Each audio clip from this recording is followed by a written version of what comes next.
definition for like, hey, it's around something forever. Yeah. Right, playing out in real time forever. And so, like, I very much don't want to live in a world where those things happen. Well, we're very fortunate. I mean, like I said, after the election, I was like, wow, voting works. Yes. Yeah. Voting works. That's nice. Like, I don't have the system completely rigged. And then, but they kind of tried to rig it, at least with the media. Where the real rigging in the 2020 elections, you can cast all your conspiracies upon it in terms of like mail-in ballots and all this jazz, but the real rigging was the collusion between social media companies and the government to suppress information that would have altered the effect of the election.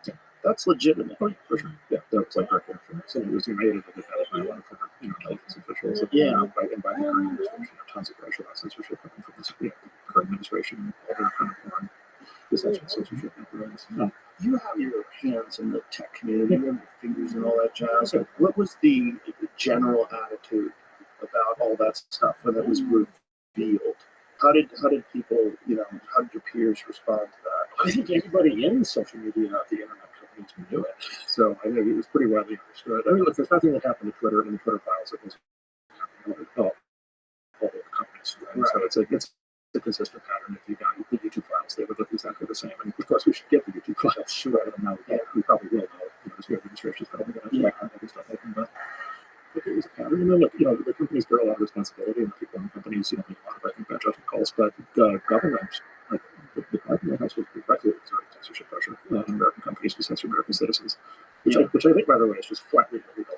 Like, I think it's actually subject to criminal charges. Like, I think there are people with criminal liability who are involved in this. So there was that. There were also members of Congress with the same thing, which is also illegal. And then there was a lot of funding of outside third-party groups that were bringing a lot of pressure down on censorship. Yeah, and just an example of that is there's a unit at Stanford, right next door, to us that, was the internet censorship unit that was funded by the U.S. government.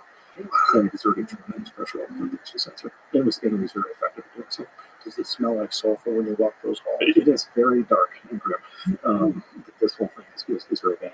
And so, Stanford, by the way, like Harvard, a bunch of universities got pulled into this. A lot of NGOs and nonprofits got pulled into this.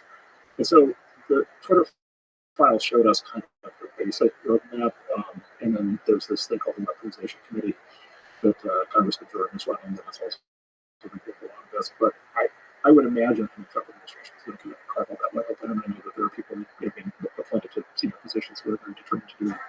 This episode is brought to you by Blinds.com. You probably think custom window coverings are just to keep the neighbors from staring in, right? But here's the thing. They also make your place look badass and can help you save on utility bills. With Blinds.com, it's easy to get top quality window treatments and service, and it's 100% online. No hidden fees, no weird markups like you get in a showroom, and their Black Friday deals are already live.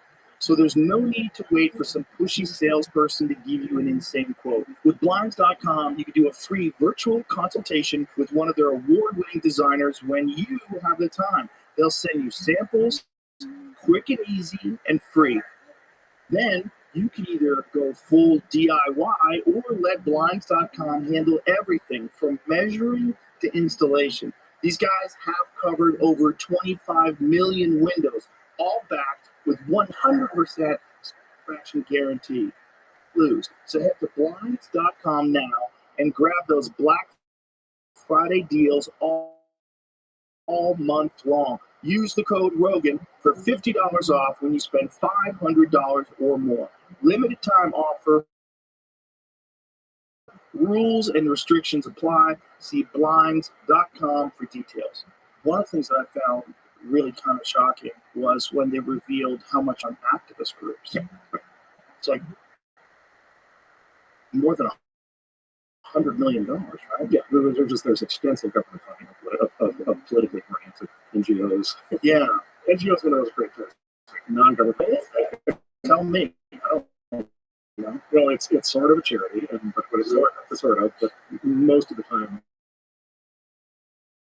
it's a political entity. It's an entity with a political agenda.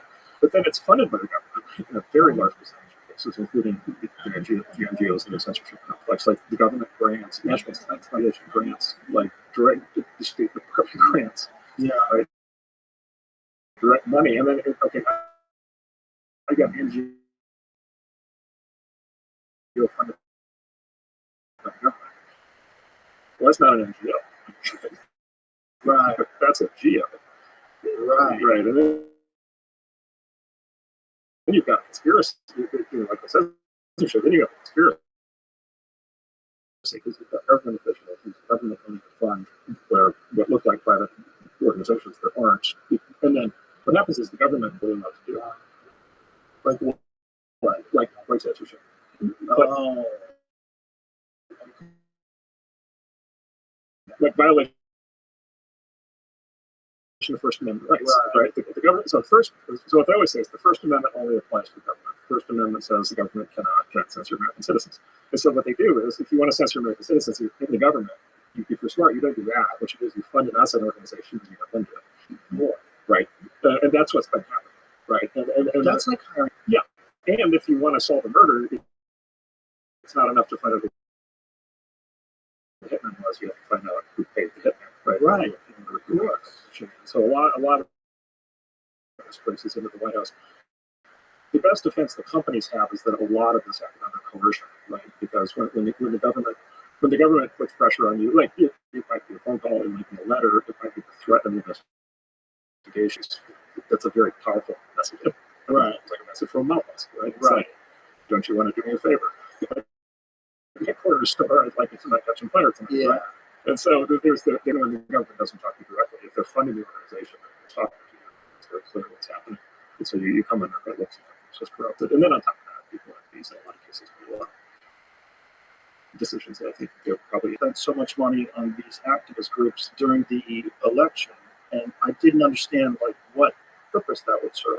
Like what function would it serve to spend all this money on these acts? Like, are you bribing them to support you? Are they? What are they?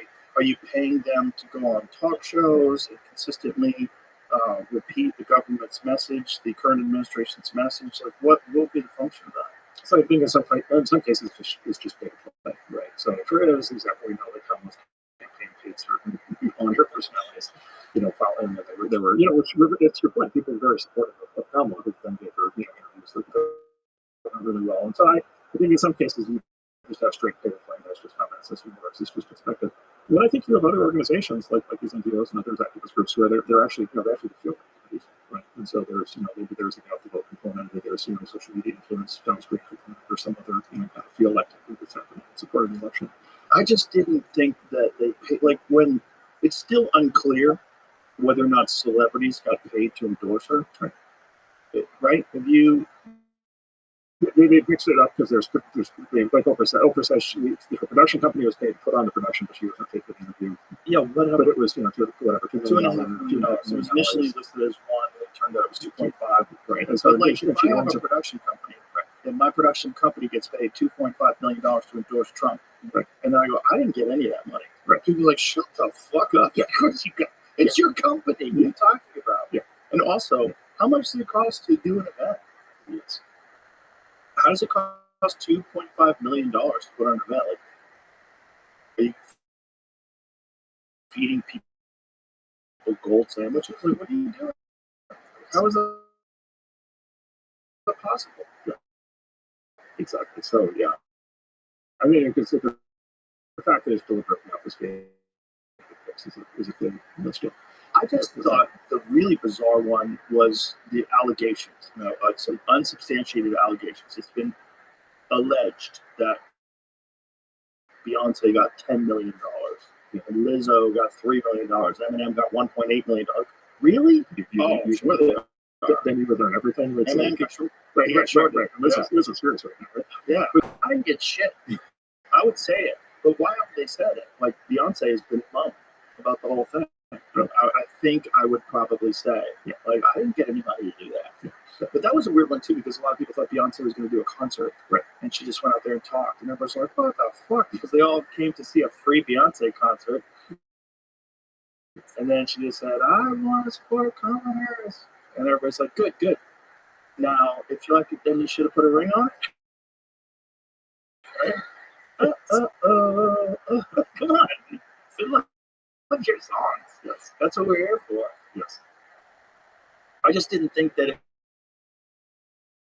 was even possible that I didn't think a candidate would ever pay for an endorsement. I mean, the fact that it was Into your version, arguably, which is all the social media influencer campaigns now. There's tremendous amount of payroll. that's for sure, right? Because and offered a substantial amount of money to post things in support of Paris. Yeah, and like I'm pro capitalism and I'm happy for them if they get paid, but like maybe we should know. Like, Yeah, that seems like something you should absolutely have to disclose. It should be like say if I was going to do an ad for whatever a certain coffee company, Black Rifle Coffee, and I did it on my Instagram, I don't have to say ad. I have to say this is an ad. It's a paid ad, and that's part of the thing, Unless it's your company. the good news with these is we learn each cycle. We learn a lot about how politics works. We learn a lot about how thick it is. We learn a lot about the things we put up with for a very long time. I mean, everybody thinks it's just the way the system works. It's a sneaky system. Well, another fascinating aspect of the system that we learned out this time around is the uncontrolled aspect of it, like what Trump called earned media, was much more powerful than anything else. Yeah. The uncontrolled version of it, like one of the things that, unfortunately for them, mass media or corporate media has done is they've diminished their credibility so much so that like Joy Reid was on TV today talking about saying that Trump was going to shoot protesters and just wild, unsubstantiated, crazy shit.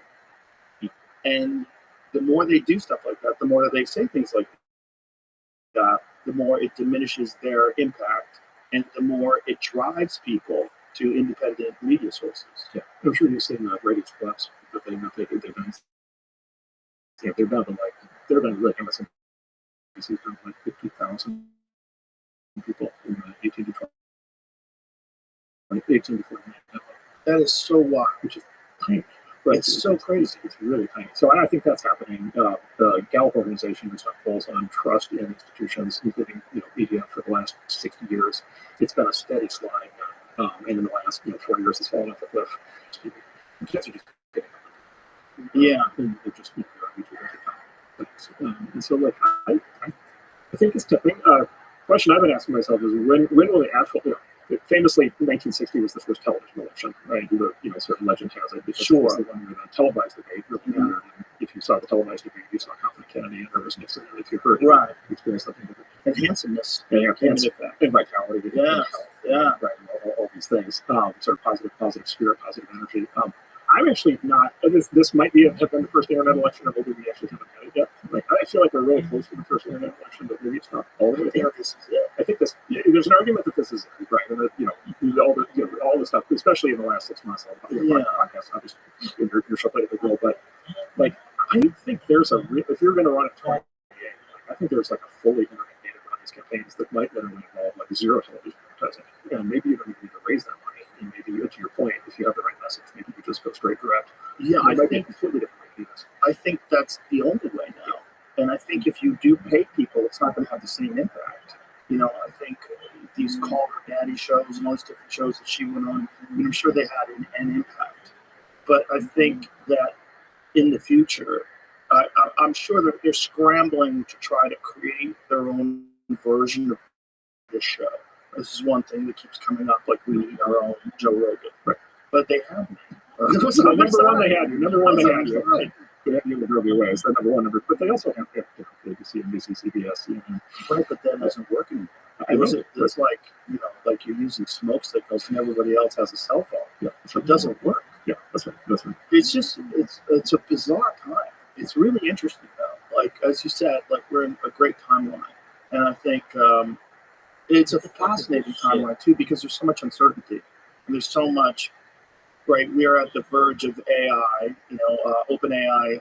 Altman said now that he thinks 2025 will be the year that AI becomes sentient, whatever that means. Artificial general intelligence will emerge, and who knows how that affects. I've said publicly, and I'm kind of half joking, that we need AI government. Yeah. It sounds crazy to say, but instead of having this like alpha chimpanzee that runs the tribe of humans, how about we have some like really logical, fact-based, program that makes it like really reasonable and equitable in a way that we can all agree to. Right? Let's govern things in that manner. Right. So you can actually simulate this today because you go on these systems, GPT or Claude and these others, and you can ask, how should we handle issue X? How should this be? Yeah, we've done that. Right. How should the Department of Energy policy, whatever? And what I find when I do that is I discover two things. Number one, of course, these things have the same problem. Mm-hmm. Social media's had, which is they're tremendously politically biased, and that's on purpose. That they need to fix that, and that's going to be a big topic in the next several years. But the other thing you learn is that if you can get through the political, basically bias and censorship, if you can actually get to a discussion of the actual issue, you get very sophisticated answers. Yes, right, very logical, very straightforward, and it will explain every aspect of the issue to you and get you through all the pros and cons.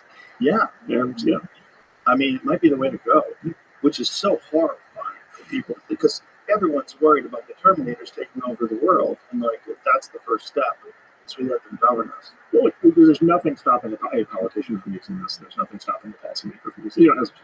You start out if you start using it as a tool, there's nothing to prevent.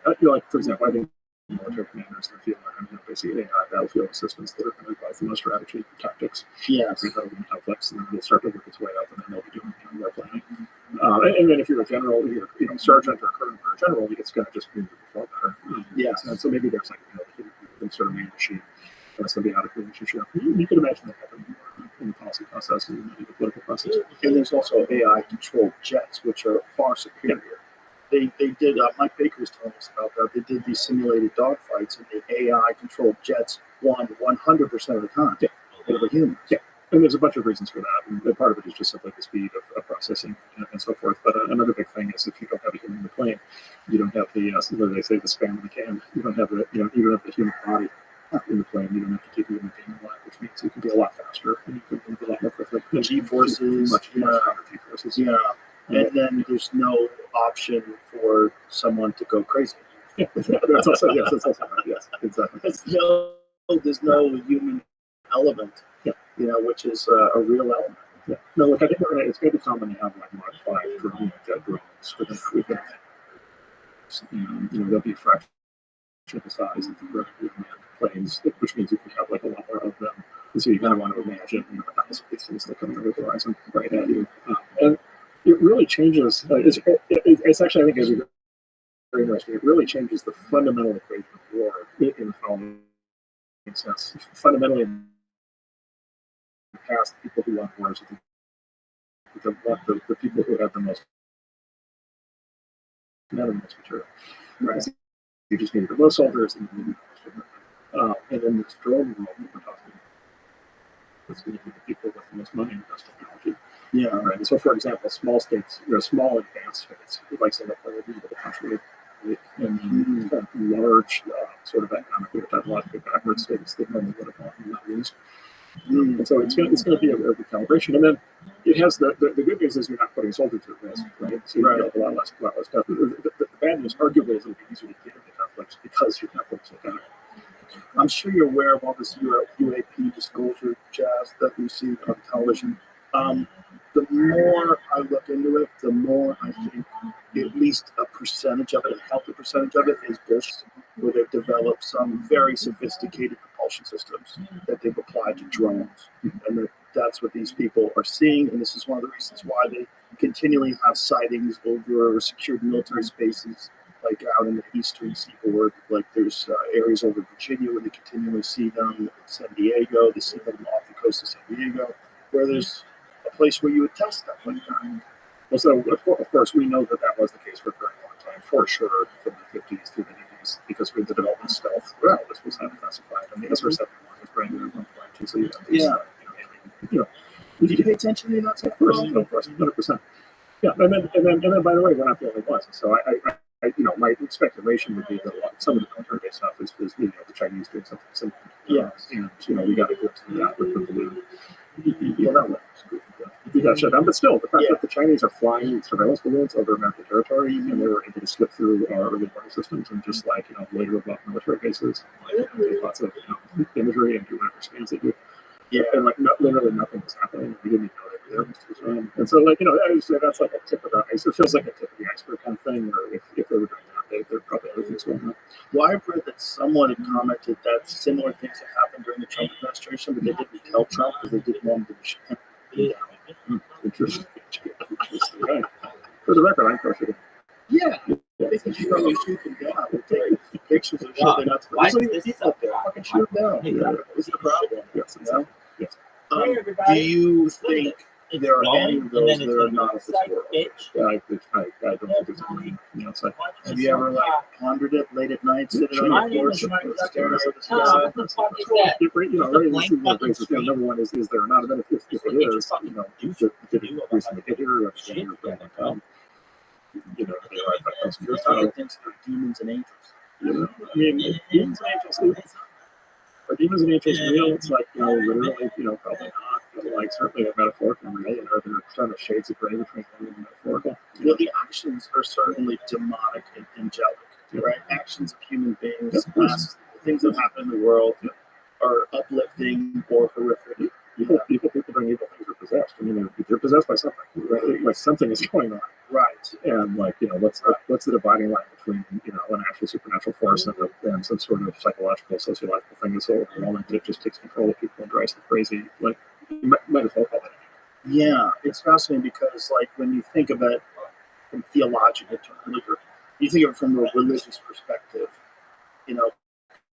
people would apply what would a demon do, what would angels do, what is the will of God, and what is like the evils of the worst aspects of humanity. You could apply them to so many things in the world, but we're very reluctant to say that something is demonic. Like, even though it's clearly demonic, like clearly in action. Like, this is what a demon would do. A demon would possess people to gun down children, and use drones to shoot down a wedding party. Yeah. A demon would do that. Exactly. So a friend of mine is a religious scholar. Teaches at Catholic University. He's a religious history scholar. He says that medieval people were psychologically better prepared for the era ahead of us, with AI and robots and drones everywhere, than because medieval people took for granted with higher powers, higher spirits, angels, demons, all kinds of supernatural entities, and it was just assumed to be true. And to what we're heading into, we're arguably already in. There are going to be these new forces that's going to be trying to do things, and we're going to struggle, and we're going to catastrophize with like AI is the end of the world. Yeah, the medievals would have said, it's just another spirit, like it's just another kind of entity. Yeah, it's better. It's better than humans and stuff. Things with silver angels. And so we're going to have to change our mentality. We're almost going to have to become a little bit medieval. We're going to have to open up our minds for the kinds of entities that we're dealing with. Wow. Yeah. Which also could help us actually deal with people. Like maybe there's an explanatory way to think about human behavior here that seems less rational but might actually be more rational. Well, you express yourself very brilliantly in describing the current state of woke ideology as a religion. Yeah, that's right. And that the way you described it was brilliant because you were saying it has all the elements: excommunication, adherence to a very strict doctrine, all these different aspects of it, saying things that everyone knows to be illogical and nonsensical, but you must repeat it. That these things are indicative of people that are in cults or people that are a part of like a very serious fundamental religion. Yeah. Well, I mean, of course, the big difference between the traditional religions is has no concept of redemption. Right, which is a very evil religion. You do not want that.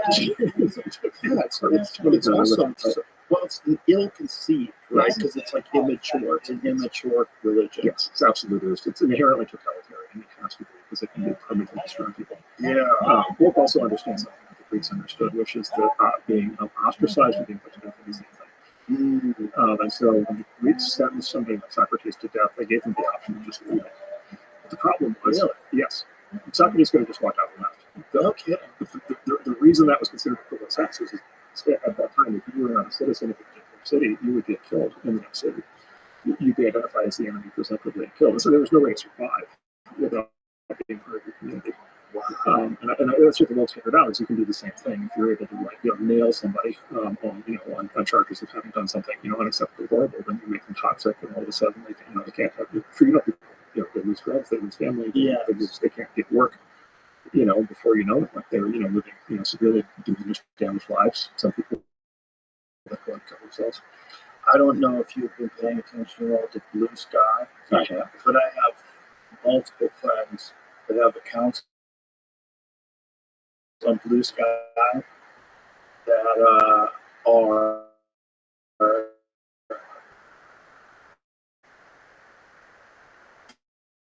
very sophisticated trolls and are pushing like the woke agenda to a satirical point, like to like parody, but like on the edge where you're not quite sure. They'll say enough real things that make sense and talk about their own anxieties and personal issues and stuff, and then say fucking ridiculous shit. And it's fascinating. I bet it works. It does work. Yeah. That's what's so terrifying. It's like a few of them come back, which is wonderful. I love when they come back. I'm gone. I'm going to go to Blue Sky. Fuck you people. Like a bunch of them went to Threads for a while, like Stephen King, he went to Threads. Like, okay, you could go to like a fruit stand in the middle of the fucking desert. Like, where are you going to go? That's right. You're going to go to the farmer's market. That's right. Tons of people. It's a lot of fun. Yes. A lot of activity. Yes. That fruit stand's fucking barren at dessert. There's no one there. There's very few choices. Yeah. It's not fun. And it's win-win. It's win-win to have it back on Twitter because it's good for them because they want to proselytize. And so they need their audience. So they win. And then we win because it's really, really fun. But push back at all. Like, it isn't the whole thing supposed to be about an exchange of ideas. Like, if you have a controversial idea and someone disagrees with it, don't you want to hear that position? I know I do. I want to hear it. Even if I vehemently disagree with it, I want to hear it. I want to know how's your brain work? How are you coming to these conclusions? What makes you think this way? Who are you? What do you like? I want to go on Instagram. I want to look at your pictures. I want to see what you're up to. What are you doing? What do you do in your free time? What are you complaining about? It's a fascinating education on human psychology, and to watch people express themselves publicly and then also be attacked publicly by strangers, which never happens in the real world, like at scale, the way it happens on social media. And I think it's an amazing time for people to examine ideas, if you can handle it.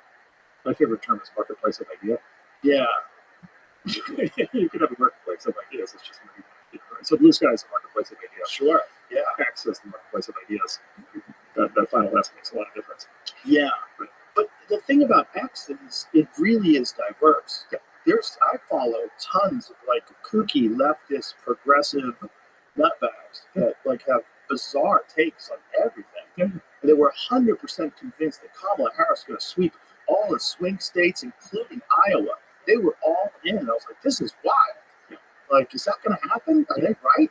This is crazy. But they were 100% convinced. And it's fascinating to see all these different kinds of people, to see the Charlie Kirks and, the full-on left-wing kooks, and see them all together. So we need that. Yeah, well, so one of the ways I think to think about this is all new information is heretical by definition, right? So anytime anybody has a new idea, it's a threat to the existing power structure. So all new ideas are heresies. So if you don't have an environment that can tolerate heresies, you're not going to have new ideas, and you're going to end up with complete stagnation. Right. If you have stagnation, you're going to go straight into decline. Yeah. Right. And I think this is the aberrant nature. This is the timeline split. I think the last decade has just been like a really weird aberrant time where things have not been working like they should. And in 2015, Twitter called itself the Free Speech Wing and Free Speech Party. Right. And Elon has not Elon has restored it. Right. So he brought it back. He brought it back to something that everybody thought was completely 10 years ago. Yeah. And I hope this last 10 years is just going to feel like a bad dream. Like, I can't believe we tolerated the level of repression, right? And anger and emotional incompetence and gas station campaigns. Emotional incompetence is a great term.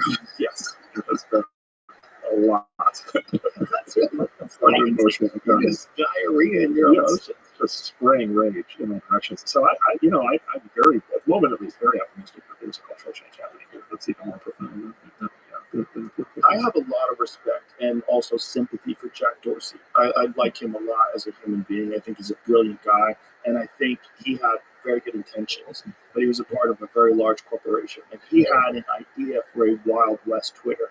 He wanted to have two versions of Twitter. He wanted to have the Twitter that was pre-Elon, where there's moderation and you can't dead name someone and all that jazz. And then he wanted to have an additional Twitter that was essentially what X is now.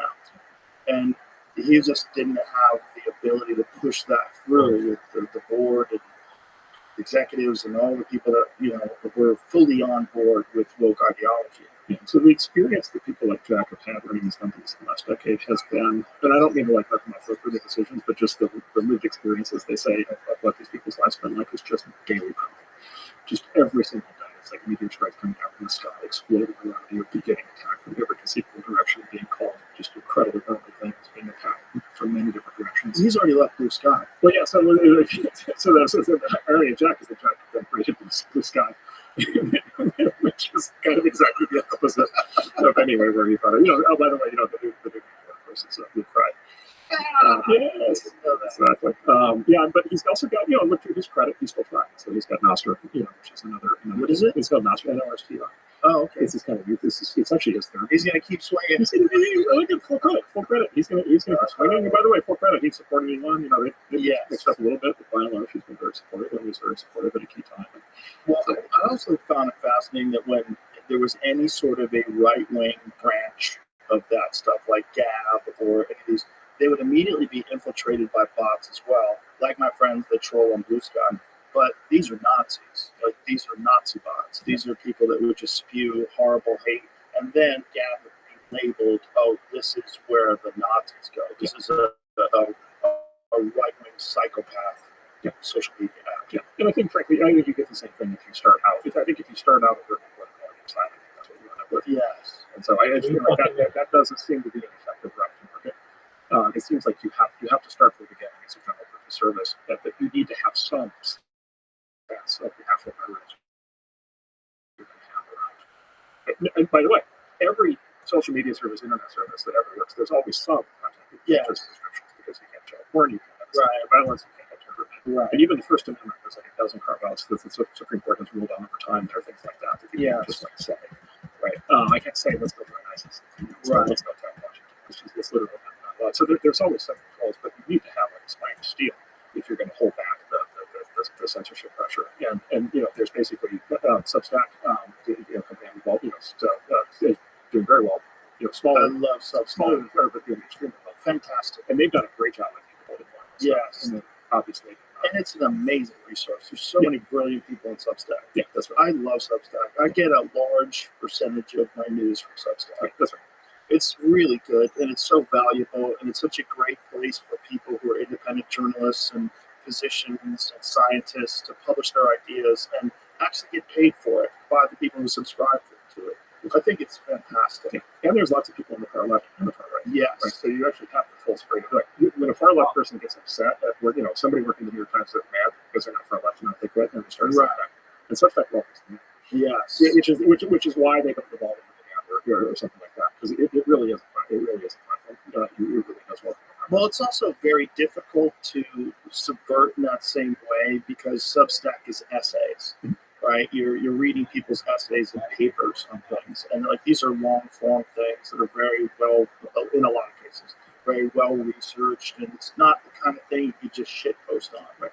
There are comments, but it's just like they don't hold the weight that the actual article holds. Right. So my partners at work, they've observed that I tend to be able to inflame situations from time to time. I can tend to be provocative and get people really upset. And so the rule they've asked me to comply with is I'm allowed to write essays. For example, and I'm allowed to go on long-form podcasts, but I'm not allowed to post. Really? Right, exactly. Well, it's the rule. It's the rule. Now, by the way, I struggle against the rules because I can't help myself. Why do they want you to have rules? Because otherwise, I inflame people too much. I drive people too crazy. You do it purposely? Sometimes. I mean, sometimes you have to. Sometimes it's unintentional. Did you ever hear about when the entire country of India was founded? No. I spent one night with the entire country of India. It killed me. It was incredible. Oh my goodness! What happened? I was in a Twitter debate with somebody back when I was just posting freely on Twitter, and it was a debate about economics, and the topic of colonialism came up. And I commented in a long thread about colonialism, and it turns out the Indians are still extremely sensitive about the topic of colonialism, and I did not understand the mindset and the historical orientation, and I tripped a line. and I stayed up all night, and I went hyper-viral in every time zone in India. Every hour, there would be like an entirely new activation. Wow. And I was like front page headline news, top of the hour TV news, like all the way across India.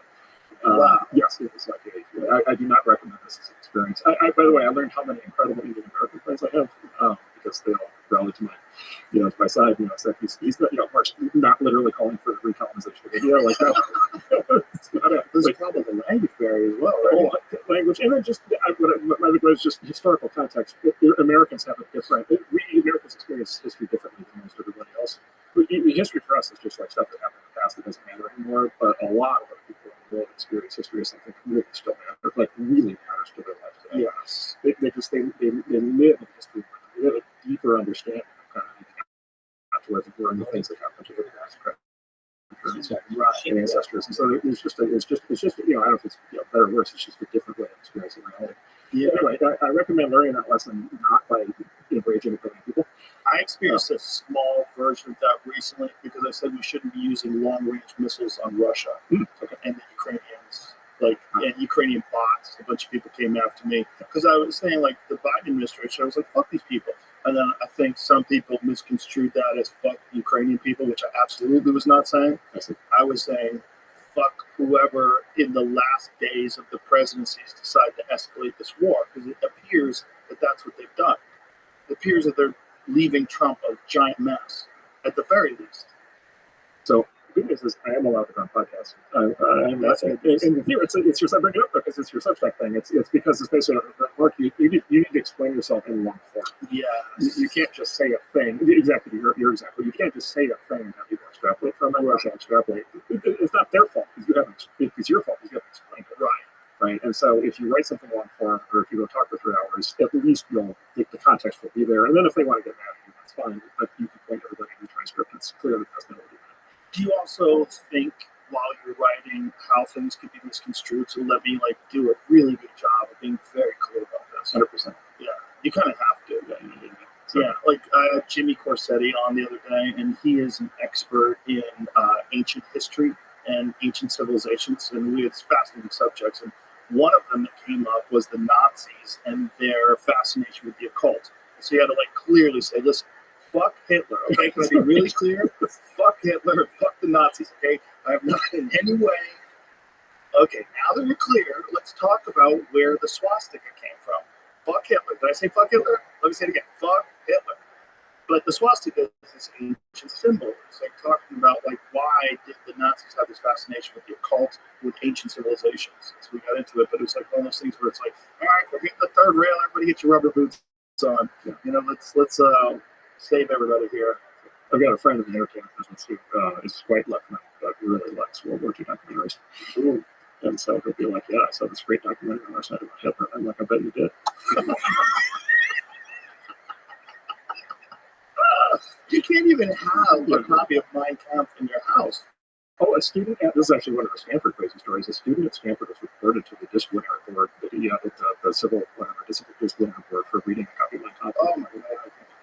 Oh my God, that's so crazy. Which is a book that's been, assigned for you buy right now on Amazon 80 years. Yeah, to college kids to understand who these people were and how to not do that again. Yeah, that kid was really brought up in charges and really expelled. So wow.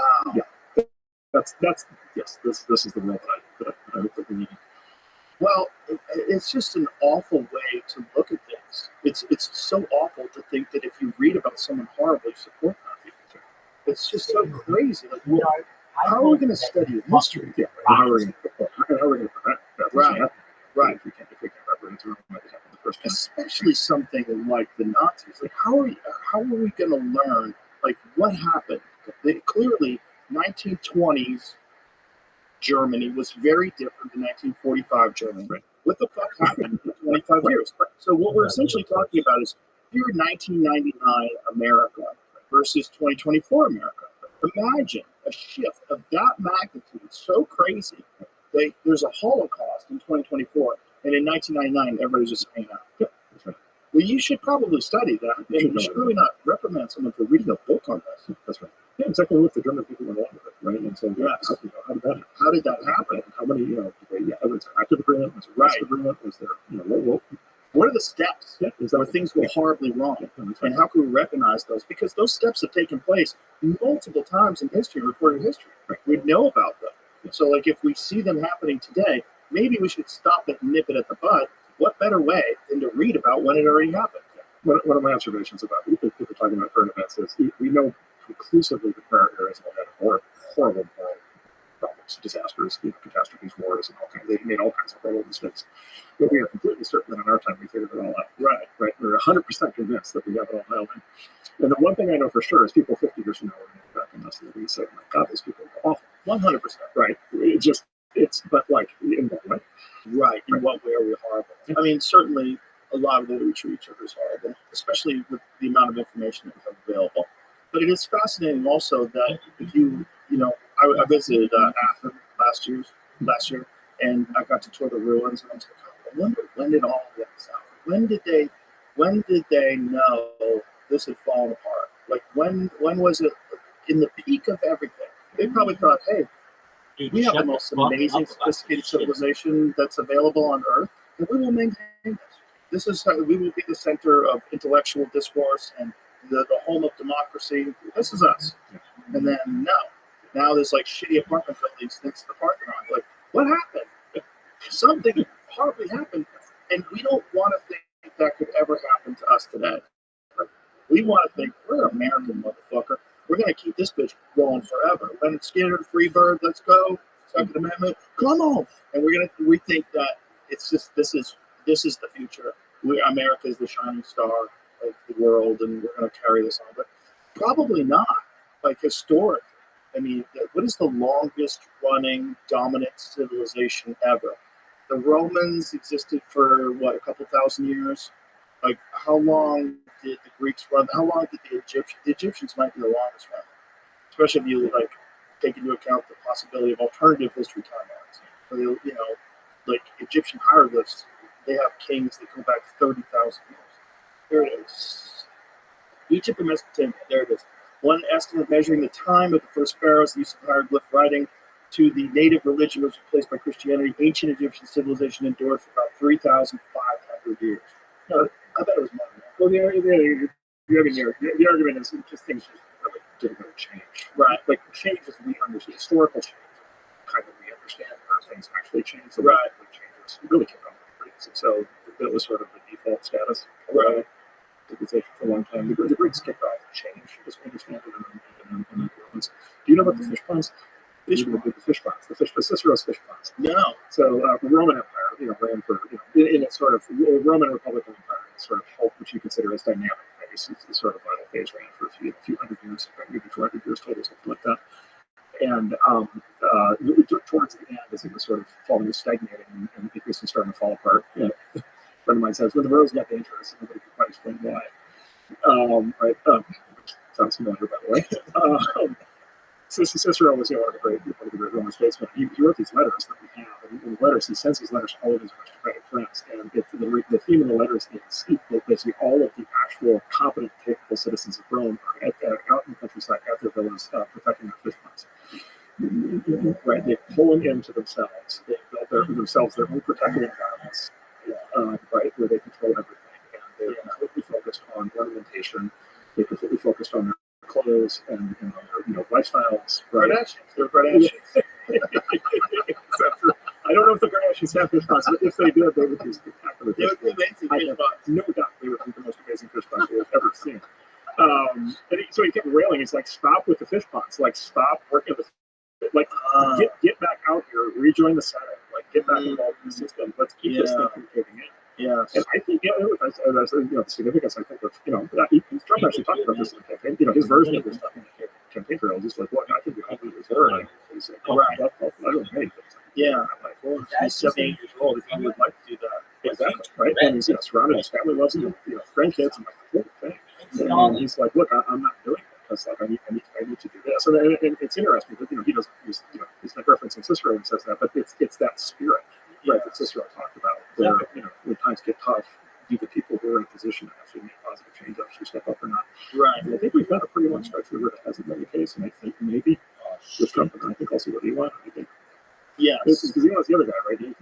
He for sure. What's a coalition, right? It's not just him; it's Vivek Ramaswamy. That's right. Another guy by the way who could Yes, be kicking on the beach. 100%. Yeah, Yeah, piece of shit, very successful. and young and handsome. Yeah. Do whatever he You're wants. doing anything. Yeah, Instead, he's decided to go all in. And then, of course, you have Tulsi Gabbard, and you have J.D. Vance, who I think is brilliant. You have all these brilliant people that are together, which is very hopeful. This is what we didn't see out of the Biden-Harris campaign. What we saw from Harris and Waltz, you have Waltz, this guy who's, it seems like he's a compulsive liar. But at the very least, he's lied multiple times about fairly insignificant things, like whether or not he was a head coach or an assistant coach. And the lies have always elevated him socially, right? Well, the lies about his military service, or at least implying that he served in a different perspective, in a different aspect. And then there was Square. Everything enhances his virtue. This is not what anybody wants. You want the opposite.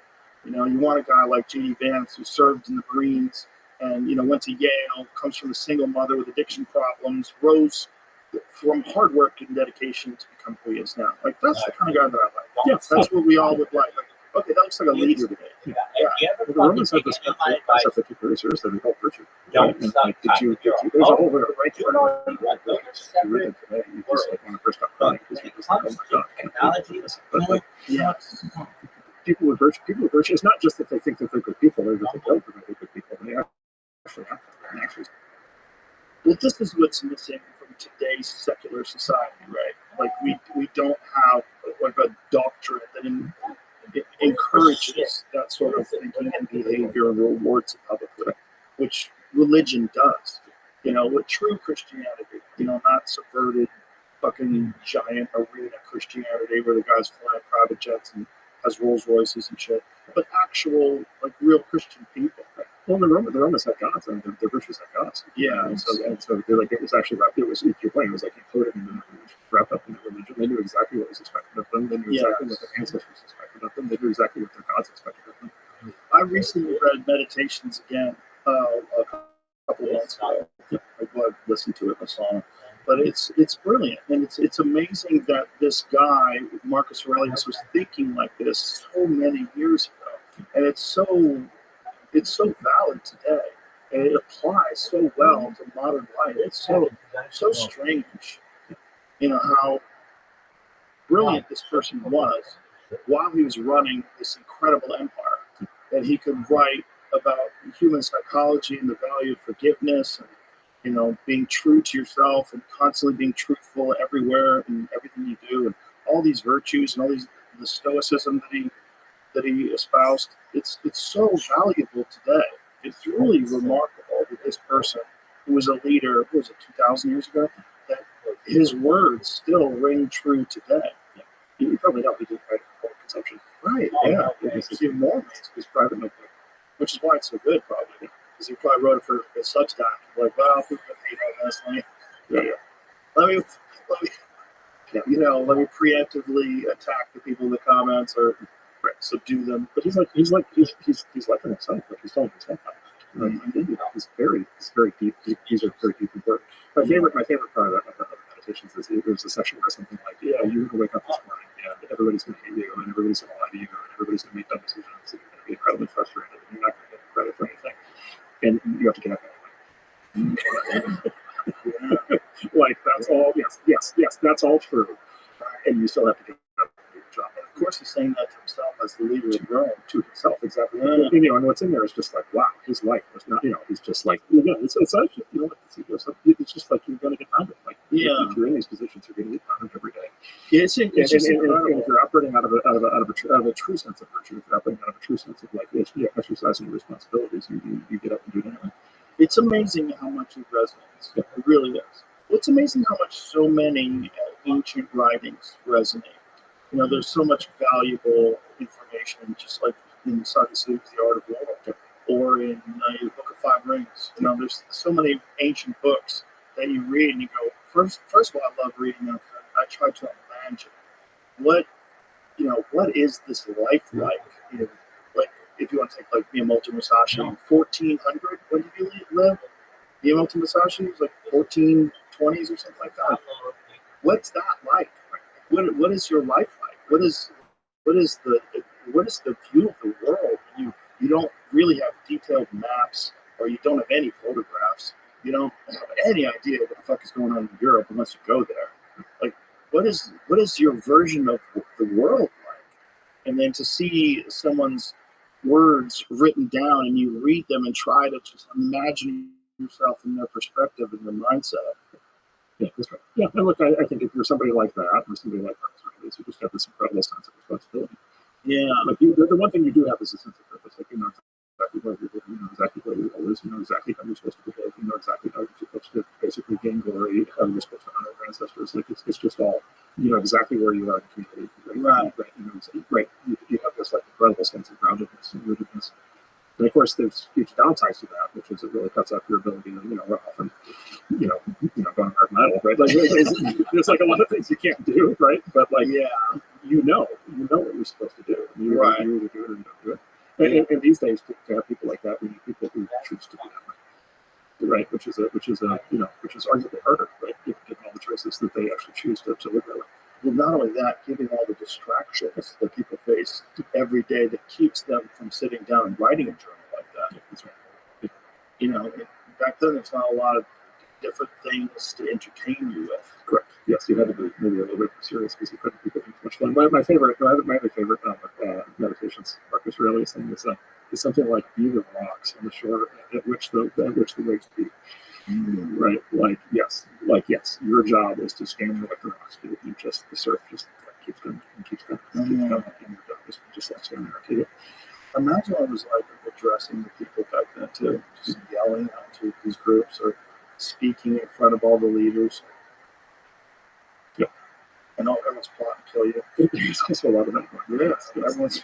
I mean, how many times they try to kill Hitler? Yes. Like everybody's trying to kill you. If you're running things, all your generals probably secretly wanting to become the king.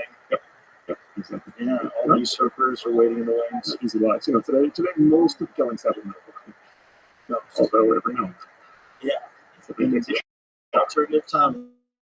Yes, exactly. That's right. Yeah. How fearful were you leading up to the election that it wouldn't go into the new timeline? It was so weird because all the experts said it was 50-50, razor sharp, it's this tiny little, thing, 80,000 votes in 8 counties. And, one, then it wasn't, which means we can take all those experts and just dismiss them forever going forward because they clearly have no clue. So that's another set of people we don't have to listen to. But I had this really interesting conversation that kept making me with a senior Democrat who's on his way out of politics. He said it in the summer. I said, how certain is it? What's your view? And this person said, I trust it with 100% certainty. Really? This is a Democrat. And from the sort of purple state. Right. So, not New York or California, but like a state with sort of maybe Arizona, broader cross section of people. And this person basically said, look, all you have to do is fly anywhere in the country into any purple place and go into a second or third tier, size city and take an Uber for 30 minutes, land at the airport. Just ask the driver, how's it going? Where are they going for? And basically 100% of the time, the answers would be true. These people were just completely fed up. They were just completely fed up.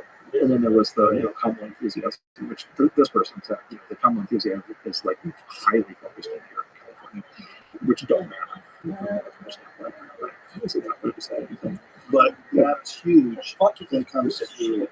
Oh, sure, of course, but that's the thing. This self-reinforcing nature of the bubble. And this is what's actually so interesting with these media bubbles is that the people in these media bubbles are not breaking out. It's like they're going deeper into this sort of collective psychosis that they're involved in. And part of it was getting excited about a candidate for which there was very little popular support for once you got outside of these heavily blue states. Yeah. And so, it's, in a lot of ways, it's the most obvious explanation in the world, which is because people just fundamentally don't actually put up with it. There's also this very bizarre arrogance of people that were certain that Kamala Harris was going to win. I'm sure you've seen the viral video of this lady who's a political analyst who talks about going to the liquor store and buying a bottle of champagne. So that's all right. Yeah, right. I don't want to show it to the poor lady. She's probably living in hell right now. But I'm blue.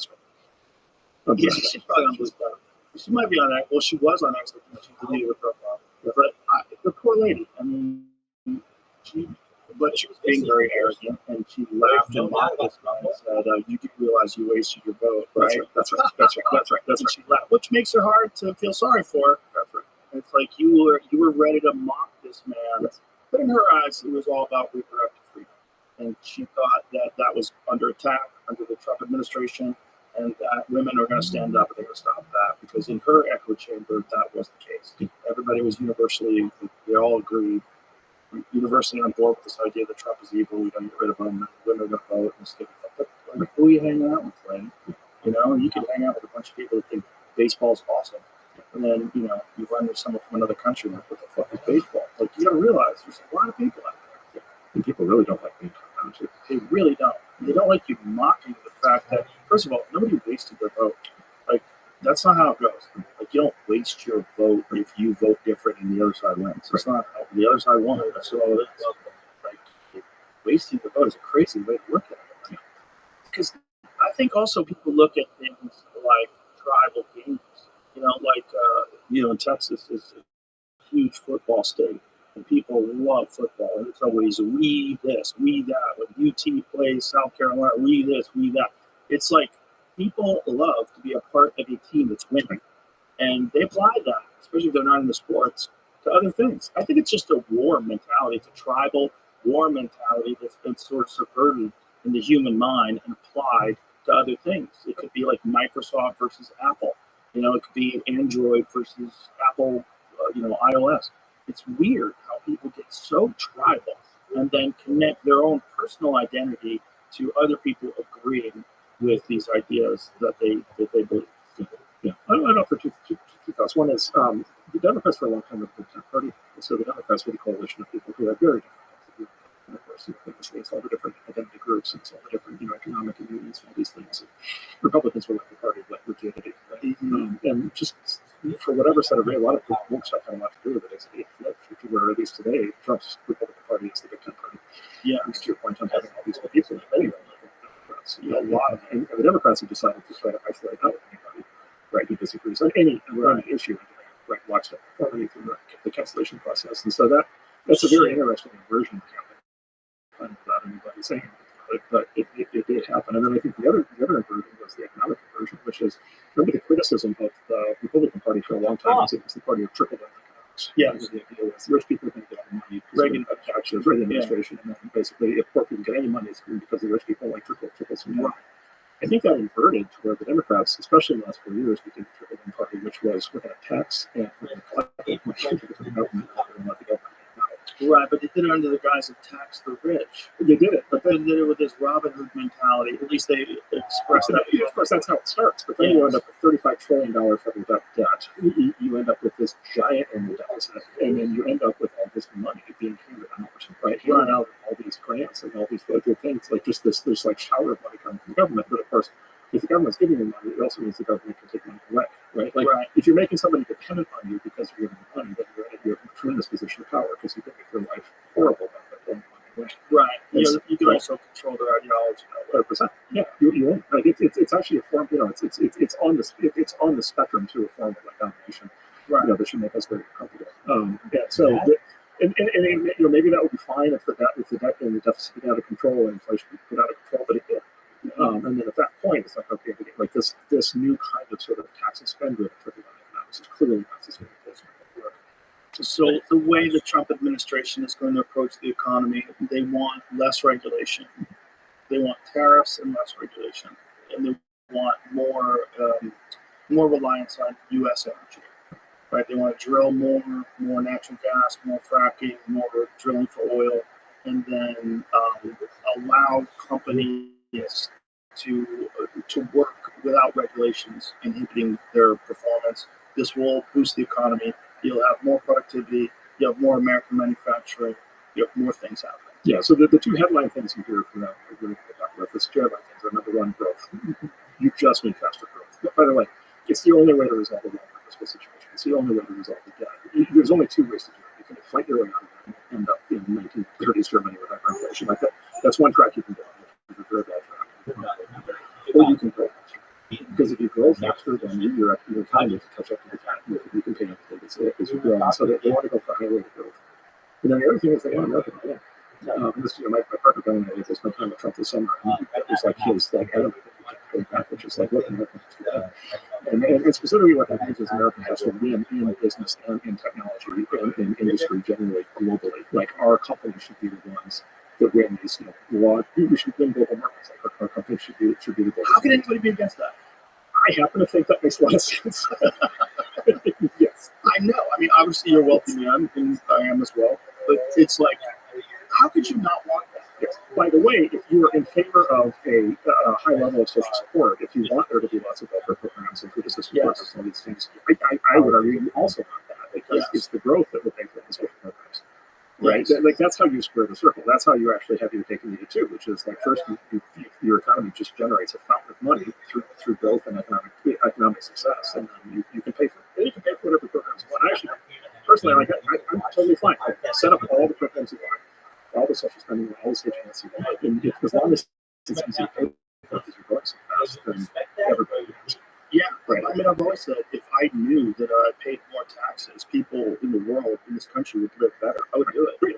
I just don't believe that they're good at spending. That's the thing, right? It's like if you're putting in this, if you generate a 35 trillion debt, these are the results. Yeah. Like this is not the deal. And then this is I kind of make like that was just like the deal has been right. This is not the deal anybody signed up for. This is not how it's supposed to work. Everybody knows it. And when you were talking about giving people social programs and giving them benefits, and then you could take that away at any moment. This was one of the big fears that people had about letting illegal immigrants into the country and moving them to swing states, which clearly happened, and also giving them a bunch of benefits, which clearly happened. Money, food stamps, housing, all that happened. Stuff that wasn't available to veterans, stuff that wasn't available to homeless people, wasn't available to the very poor of this country. All of a sudden, people came here illegally, got those things.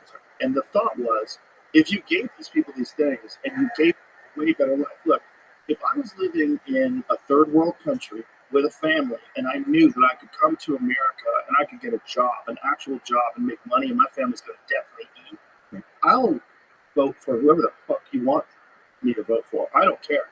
My life is infinitely better than it was in this totalitarian shithole that I was in until I walked here. I'll do whatever you want. Like, I just want my family to survive, and I think everything's it's so much better than where I was. If I'm in some war-torn part of the world, it's so much better here. I don't care if the Democrats win or the Republicans. I'm in America, and if the Republicans didn't give me any money, and they want to get me out, they want to deport me. But this nice lady, she gave me an EBT card, and I'm staying at the Roosevelt Hotel in New York City, and I get a flight somewhere else. Where do I go there? Oh, wonderful. That's how it starts. And there is a lot of that going on.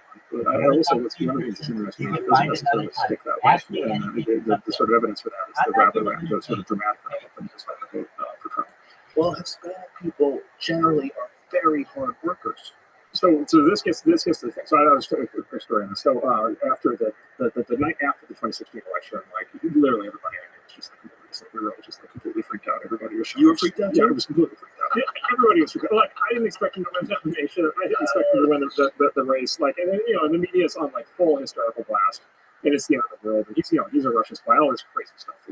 Not to be true. It's just like full on. So a group of us went out to dinner at a restaurant and the atmosphere was like everybody it's just like this fun and great the rest. And so we're just sitting there eating.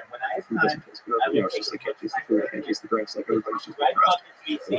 And it gets this thing of like, my God, I can't believe that Trump, this, that, so it's great racist anti-Hispanic stuff. And it was one of those moments where the young man was Hispanic, young man in his 20s.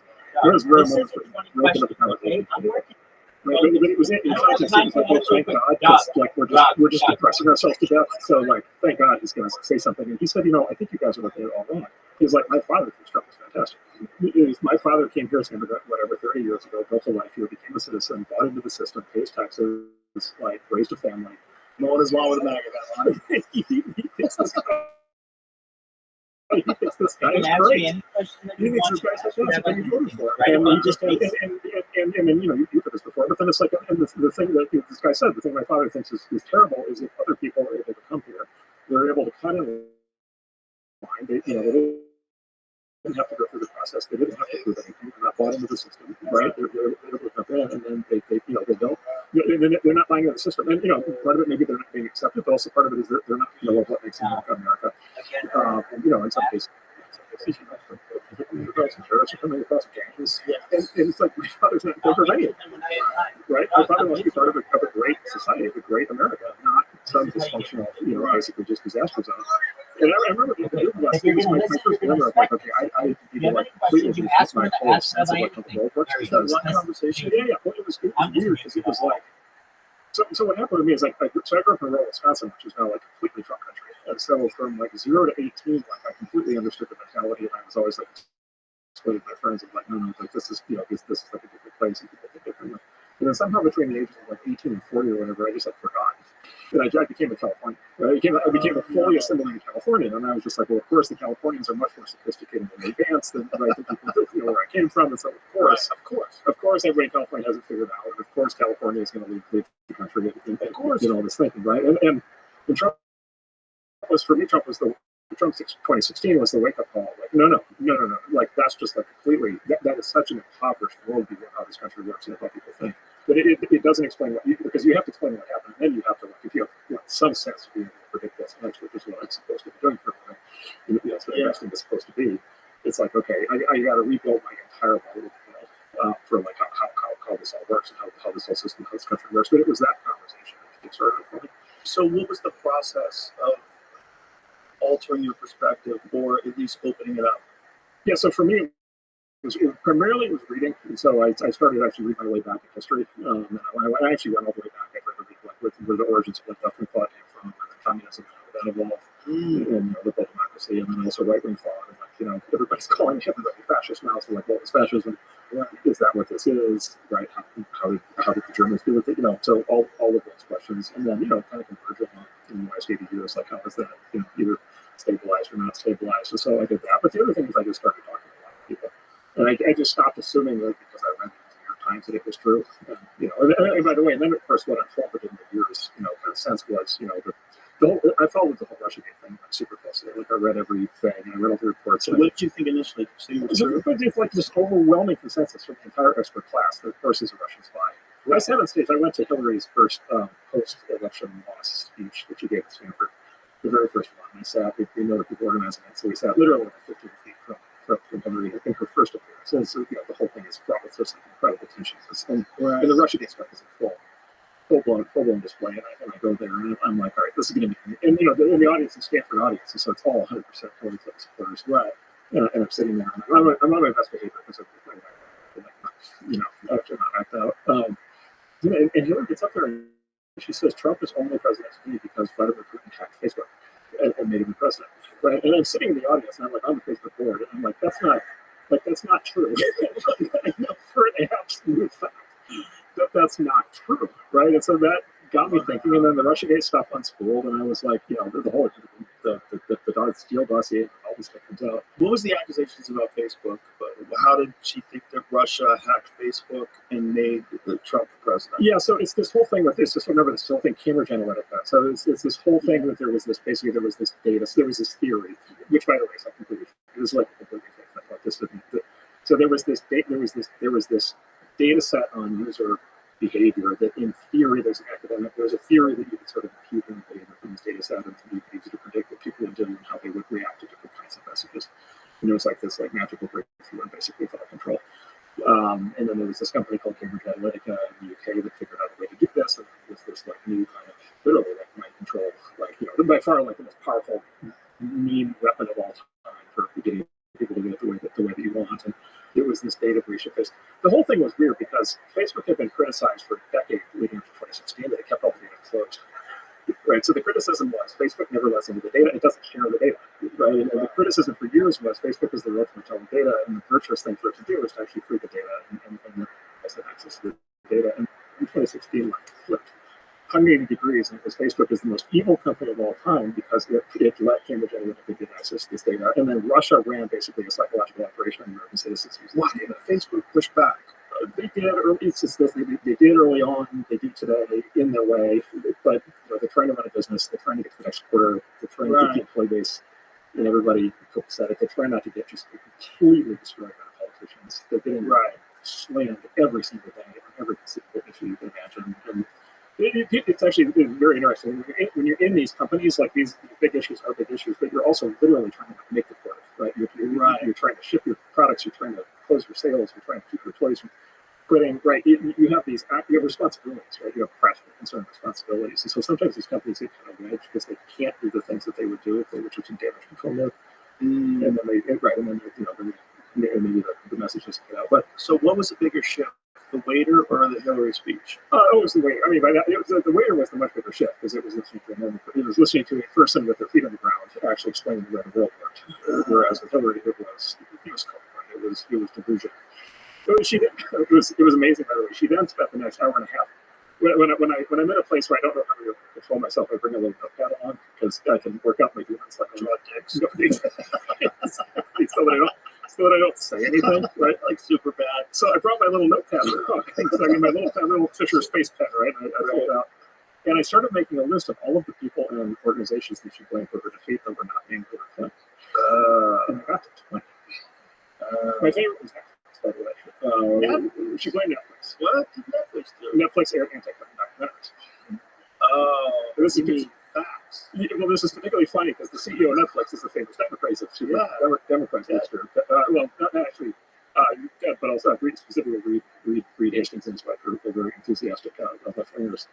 But I mean, it was just this litany of basically excuses and complaints, right, with no sense of personal responsibility at all.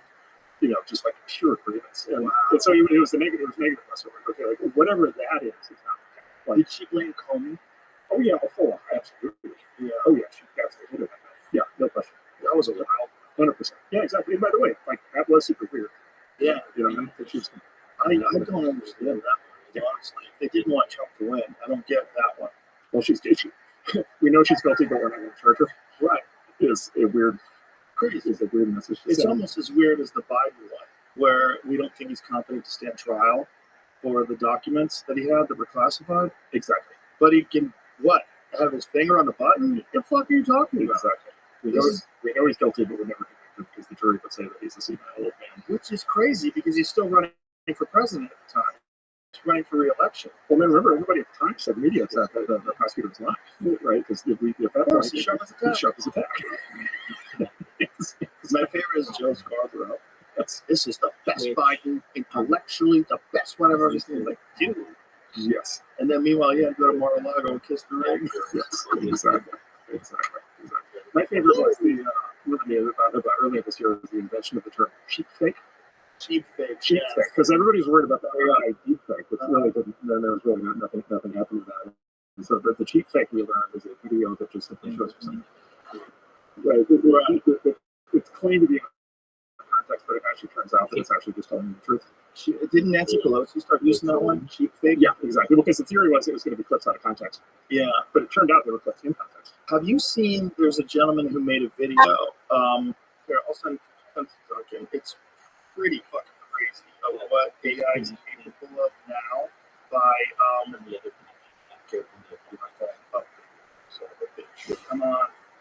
Don't make me go to fucking Android because I will. This guy did this insane video where it's all completely AI and everything he did, including his voice, I'll send it to you, Chamber. It's 100% AI generated, and it's so hard to believe because it's so good, and it really puts you in this, when you're talking about cheap fake, I just sent it to Jim, cheap fakes and deep fakes, let's put the headphones on to watch this because it's so crazy. We're at that moment where you cannot tell. Right. And let's look at this because it's pretty extraordinary. This is the best version that I've seen so far. This is completely AI. Like me, one of our companies, like any text, and it will sound like me. Then I trained HeyGen with a video of mine. I input the audio file to generate a video based on my text. The video you are watching right now is the result. 100% generated in AI. What do you think of that? Guys, I know this might sound crazy. How crazy is that? Oh, But That's your company? That's him. Oh, that's him. Yeah. That's the AI generator. Yeah, that's right. So that's two companies. One of the voices is ours, and then that's another great company called Agent that did the visuals. But yeah, that's right. That's not. Yeah. Well, this is part of the first internet. It was the first internet election. Probably the first internet election would be the one that has this kind of thing. Actually, it would be the trick. Why didn't they do that with Kamala Harris? Well, They would have done an amazing job. Really knocked it out of the park. Those fellas speak. Just have her say it on the internet. Yes. Just have a bunch of viral videos of her speaking so eloquently and perfectly. Exactly. That's the fear of the future, right? Yeah. And so, I think that's going to be the kind of thing that's going to happen in terms of the dirty trick side. I think that that would be perfect, right? There's always somebody trying to do these things. Just have the most brilliant writers formulate. Get AI to do it. Like you're saying, AI has all these solutions to things. They're super logical, and there's no weird thinking. And it's cut all the fat out. So I think we have a theory on how to fix this. And the theory basically is we're going to have to switch our sense of from basically just trying to eyeball and figure out whether it's real to only taking seriously the things that we know are real. And the way that we would know things are real is we'll have to register on the blockchain. Right. And so I think the way this is going to work in the future is every politician will have an account on a blockchain service, like a crypto service. And then every politician, whenever they say anything in public, whenever they're going to have people running the cameras all the time, whenever they put out a statement, they're going to cryptographically sign it on the blockchain so that it can be validated that it is actually coming from them. And then I think we're just going to have to reach an understanding that we're just going to have to write off everything else that we see. Wow. Which frankly is a good idea anyway, because there just is a lot of noise in the environment. But how would you integrate that with social media though? Because one of the issues is these low information voters that are getting information either from clickbait headlines on these websites where they don't even read the actual paragraph, which might be completely different than the headline itself. The headline is just inflammatory, and then viral videos. How would you? So the thing is, so that's already happening in pre-AI, right? And so I would say that's a pre-existing problem, and so we can't. By the way, that's been happening for a long time. Newspapers have been scamming sheets forever. If you go back hundreds of years to the first newspapers, they were running all kinds of screws. The first newspaper was a scandal sheet of Vatican, in the year 1500. It was all these terrible rumors about the Pope and the bishops and all these cardinals. And all this that was the first newspaper. That was the very first newspaper. Was in Vatican. All the American colonial newspapers were like that. In the Revolutionary era, it was all crazy rumors and innuendo and people accusing. There was a famous election in 1800, which was Jefferson versus Adams. These white people, and they just sort of crap out of each other in their respective newspapers, right? Because they would actually own newspapers those days. Oh God! Attack each other. More things changed. Ben Franklin went with print newspapers before he became in a government, and he created 15 different stock markets. He created 15 different pseudonyms. He was a Sue, under non. And then he would basically have them argue with each other in his newspaper without telling people that it was him. Oh, man. So he had all these different personalities. So we've been in a world of information warfare for a very long time. We've been in a world of sensationalist, nightly news. If it leads, it leads. Yeah. Sensationalist stuff for a long time. We've been in a world of propaganda for a long time. So that we're not going to fit. You're never going to make that go. But isn't it funny that we don't think of the past like that? Oh yeah, we just assume virtuous. We assume they have it all figured out. Yeah. That very much is not true. There's all kinds of crazy banana stuff. My favorite is the Vietnam War. It was the Gulf of Tonkin. Mm-hmm. It kicked off the sort of big escalation. We don't know if that didn't happen. Right. The whole thing just didn't happen, and now there's this big debate about did they know it didn't happen, or did they fake it? But so there's always been stuff like that in history. So that we can't fix. And AI will be but what we can do is we can reorient people and say, okay, now you're going to have to take seriously this stuff. And if you want to actually know what's happening, this stuff is real, you can prove that it's real. And if it's not, it's entertainment. Right. But you should not rely on that. And look, it's not really perfect, and it's going to take time, but there is a way to address this. Okay. So that would be the solution to deep fakes of the blockchain. Yeah, you flip it. Yeah. That's logical. That actually does make sense. That actually kind of gives me hope. I do generally have hope, even though I look at the pessimistic side of things. I'm generally optimistic because my real feeling about human beings is most people are good.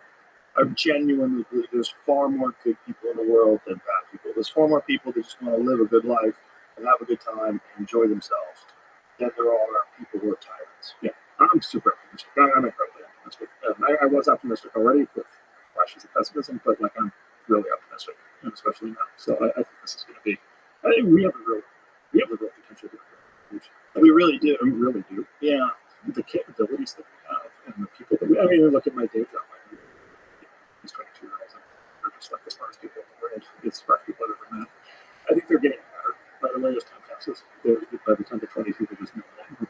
They have so much more access to information than we did. Yeah, they're so much better trained and capable and ready to go. Yeah. Fired up. And they know each other, able to connect online, and they're already in communities. They know how to help each other. And so, like, yeah, the productive and inventive, creative, aspect, particularly of this country, is just like there's never been anything like it. I think there's also the real potential for a shift in perspective, a positive patriotic shift in perspective that can happen in this country. And if you think about what happened with the woke ideology, how it swept so quickly over the country and changed so many aspects of the way we deal with things socially. It happened so radically and so quickly, and such a large change that people are susceptible to change. It's possible to enact change, and a positive change in a good direction where people are optimistic about the future, which you are and I am. I mean, I think that's probably contagious. That's right. I really do think that. It's an upward spiral. Right? It was Evan Hafer who said that thing about psychology.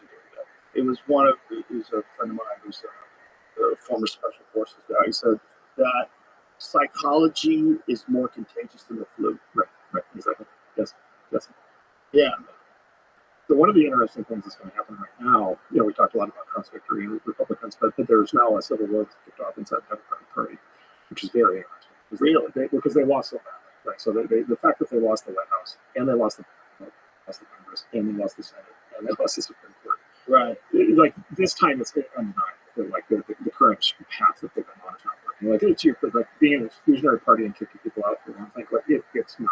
They're not going to watch. They're not just kicking people out. They're barring people from making it to the primaries. Yes. Which is very undemocratic. That's right. TCAT. Yeah, exactly. Starting with TCAT. So have you been working all day? She documents that. Right. Yeah. And so like Yeah.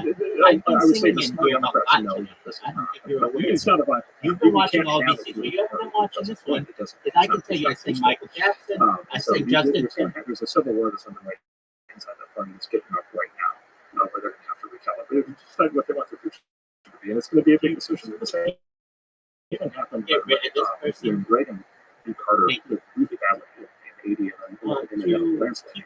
I'll sing whatever you want. It Here took you go. them 12 Here's years, the song. right, to get to the plan. Just And one actually more. did it. And so they have this cautionary tale of they went too far in the 60s and 70s, and it took them 12 years to recover. All It's I like you talk see, to like it's not even English, is you live stream. If you're 12 gonna years, that's crazy. live stream, you need to head to Chipmunk. My friend, I've been singing, so in case you're not aware, I do, and I've been singing right now just to prove it. Bill Clinton I took a little bit of a break because I can't sing all the time. I'm not a machine. Here's Michael I Jackson. forget which it was. Will you be there? Just one moment. This goes out to my friend.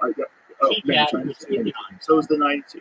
Like, I vote for that guy. Yeah, exactly. In a heartbeat. That's awesome. You've been watching Also, for we the played last a hour. clip Yeah, of I'm allowed to take a Hillary break. Clinton where she sounded more MAGA You're picking than on. You're anybody not was watching anybody else. She was talking about the penalties that illegal immigrants should Here you face. They should pay a stiff This goes fine out to for entering you. this country illegally. And if they're a And criminal, they should be I jailed didn't or know I kicked had out a of the country quote and then I without had to question. sing. Like, all this But here is we like go. so Just one MAGA. moment. Like, this is so wild to hear from Hillary in 2008. Yeah, that's right. And Hillary and Joe Biden and Dianne Feinstein, all these people. Yeah. I'm glad, TCAT, you've been watching the stream. Watch this. I'm about to sing for you. Very left wing. She was down the border, like the photo ops, like crazy. Yeah. And so another reason for optimism is I think that they're going to be like I think they're Hold I think getting me like a bit of Jordan, we're back and and I will say to then I think me, it's going to be like I mean, you were my friend. Yeah. I imagine Clinton was running up against Trump. Like, he was so good. He played that speech that he gave after Sister Soldier and so much of like very anti-white things. And he gave this like super eloquent, but yet compassionate speech about this, where he's very charitable about the position of being a young person and not having the best perspective on things. It's really, like, that's the Yeah,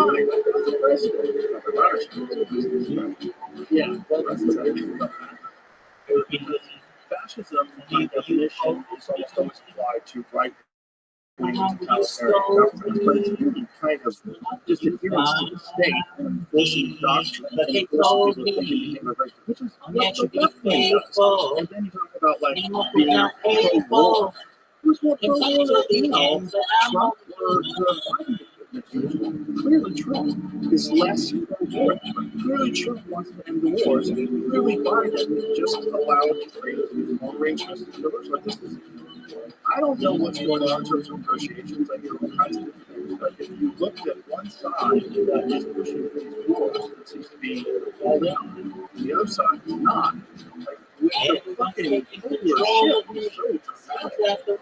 It's really weird. Free speech, which is always taken to the party, it was like, you know, like free speech is necessary. It's the foundation of our ability to discuss and find out what's right, what's wrong. But it's the media, somebody, all Nazis, they used to let them watch. They played the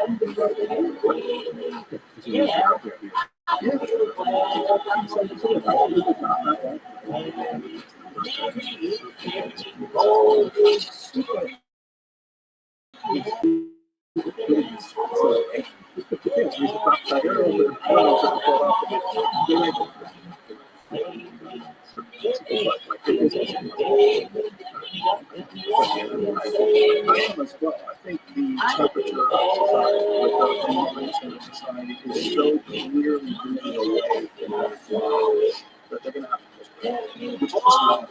They're just going to it's like if they're going to go away after that, it's going to be slow. They're going to become which is good. So it might be separate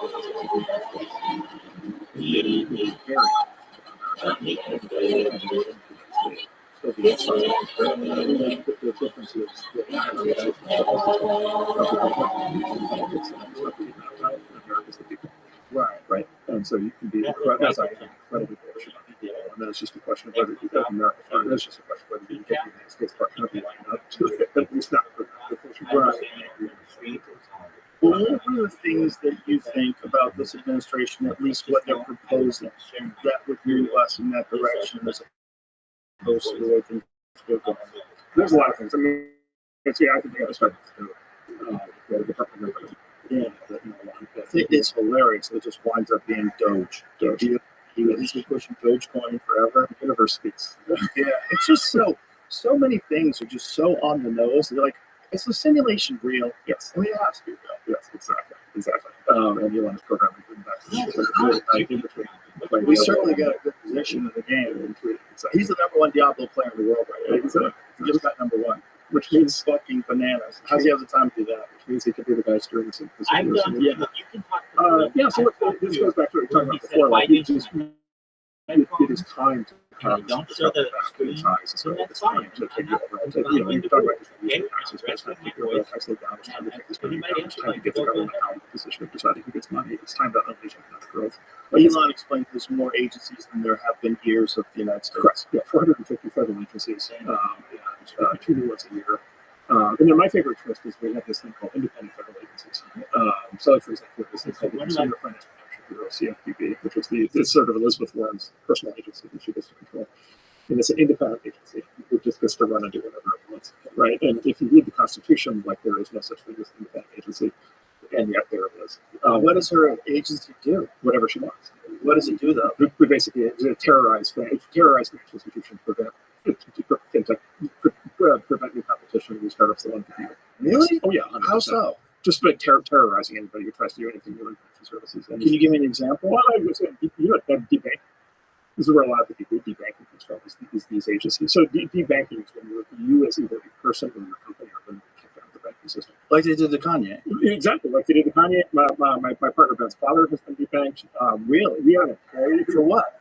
For having the wrong politics. for saying unacceptable things. Under current banking regulations, here's a great thing. Under current banking regulations, after all the reforms of the last 20 years, there's now a category called a politically exposed person. And if you are a PEP, you are required by financial regulators to kick them off. If you're to get them out of your bank. What if you're politically on the left? Well, that's fine. No. because they're not politically exposed. So no one on the left gets debanked? I have not heard of a single instance of it.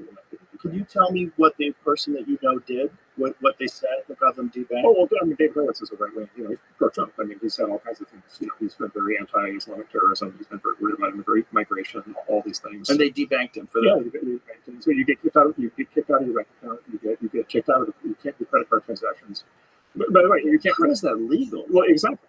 So this is the thing, and then you go to this thing of like, well, there's no. This is where the government, the companies, back to your fascism.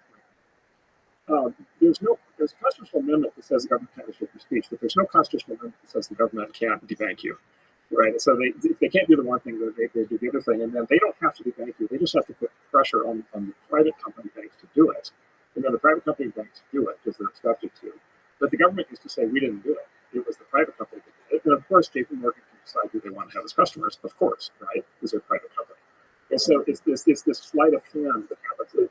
So it's a privatized sanctions regime that lets bureaucrats do to American citizens the same thing that we do to Iran.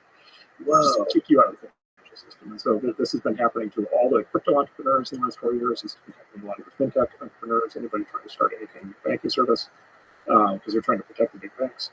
And then this has been happening, by the way, also in legal fields of economic activity that they don't like.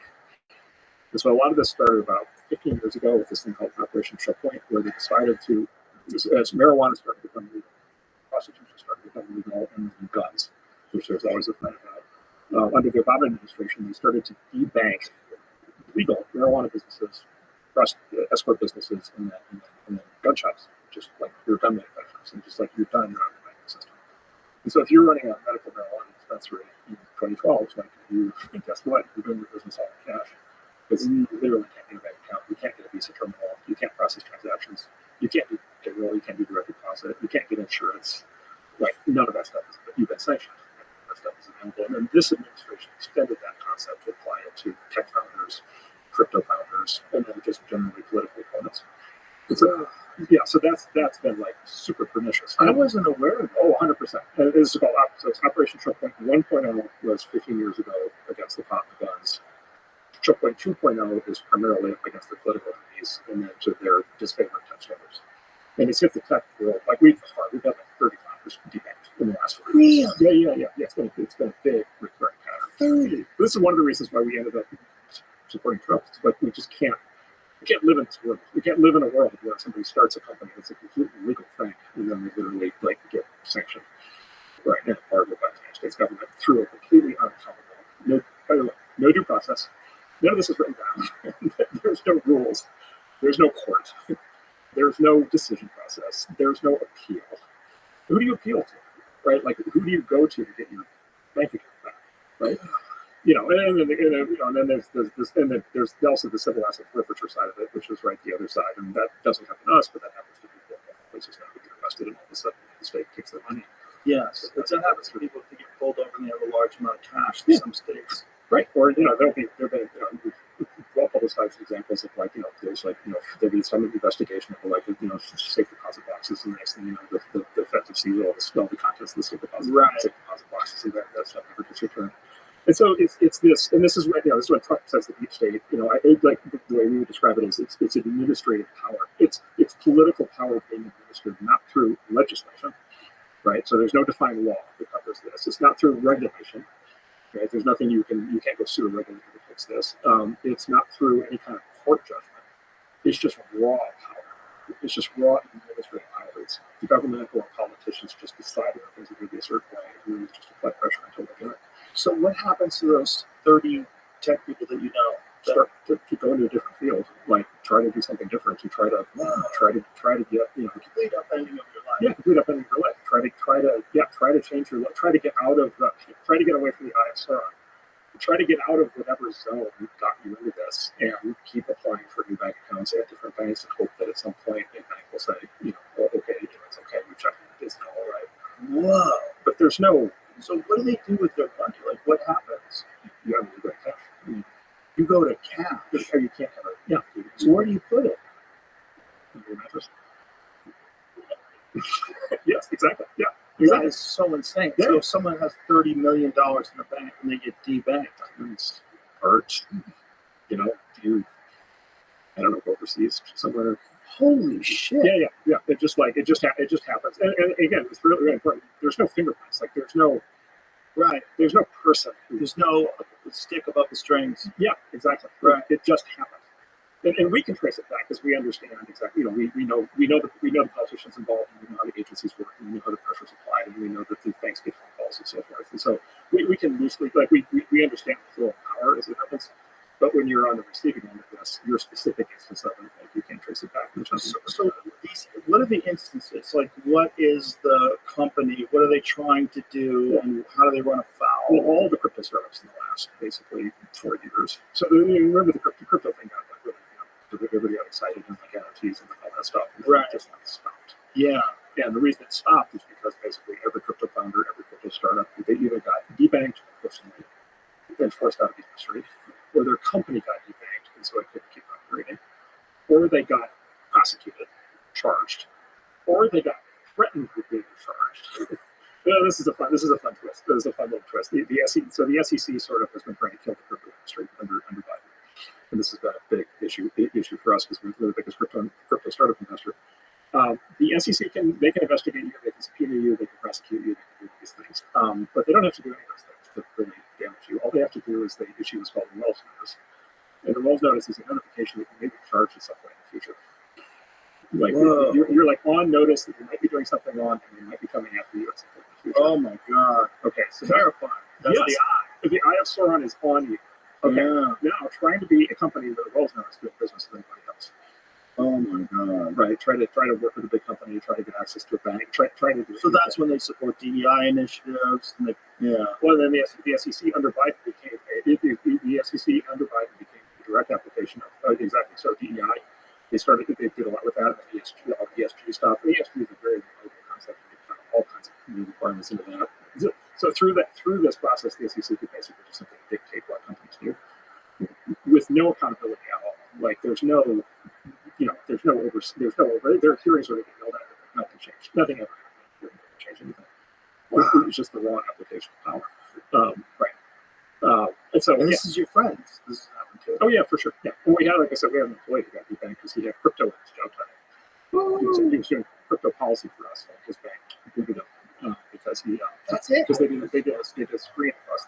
It's what they told us. They did a screen across their customer base. Anyone with crypto, because anybody with crypto became a politically exposed person, because crypto was politically controversial, right? That's so you hear this sometimes as like, use these terms, compliance, reputation management, tone at the top. They have these lovely sounding terms that make it sound like everybody's going to be an upstanding citizen. And what they'll look for is destroy the economy, like bring the hammer of God down the bank and the government or whoever, or the society, bring it down just like the rest of the individual. With no due process. So, look, there's an argument in the long run that this is all constitutional because the Constitution gives us all the right to due process and it's government pressure. And right. So, like, there's probably a Supreme Court case in 5 years that's going to find retroactively that this was all illegal. But in the moment, when you're back to banked, and then also the potential that if you do challenge them in court and lose, the repercussions will be even heavier. Yeah, 100%. Why is it really worth your effort? Is it worth the risk? Especially if you've already had your life upended. You ready to do it again? Yeah, that's right. And you barely built yourself back up? Yeah. So this is, and I think this is important context where, like, when Elon and Rabbi talk about like reducing regulation, there's two ways to think about reducing regulation. It's like, oh my God, we're dirty and food's going to get poisoned. Right. Now, some of those regulations I think are very important. But the other way to think about it is examples like this, which is just raw government power being applied to ordinary people who are just trying to live their lives, or just trying to do something legitimate, and they're just on the wrong side of something. Right. Well, there's something that isn't illegal, but they don't want to be done, like crypto, or having. Well, the trucker, the other great example is the trucker strike up in Canada. Yeah, it was an even more direct version. Because here you had truckers physically showing up, and it was something like step one was they take away your driver's license, which, by the way, right, it's just somebody pressing a button on the keyboard. No more driver's license. Step two is they take away your insurance. And step three is they take away your kids. Right, and so like that was their version of this, and that was a very specific. Take away your kid. That was the threat at the end to the truckers in the Canada trucker strike. because the trucker strike in Canada was going to jam up these cities because it was the farmers and the truckers were very serious. They wanted to. They were doing a nonviolent protest, but they wanted to stall the cities to be able to exert political pressure back on the government. Right. And the government was like, we'll tolerate it for a little while.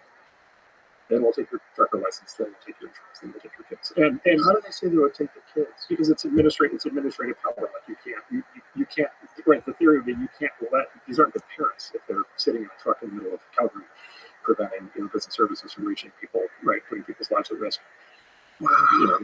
Child seizure. Now, I don't know if they actually seized any kids, but it's just an example of there's an agency in the Canadian government, just like in the U.S. government, that if they want to, Well, they were doing debanking there with people who donated to the trucker crowd.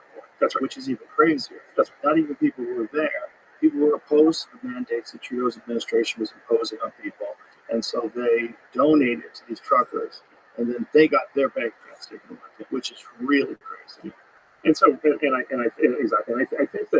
right way to think about this is when we think about totalitarianism, we think about literally World War II. When we think about Nazis in jackboots with like tanks and guns and beating people up and killing people, like that's our mental, and that's you may call that hard totalitarianism, right? That's like very clearly like violent totalitarianism.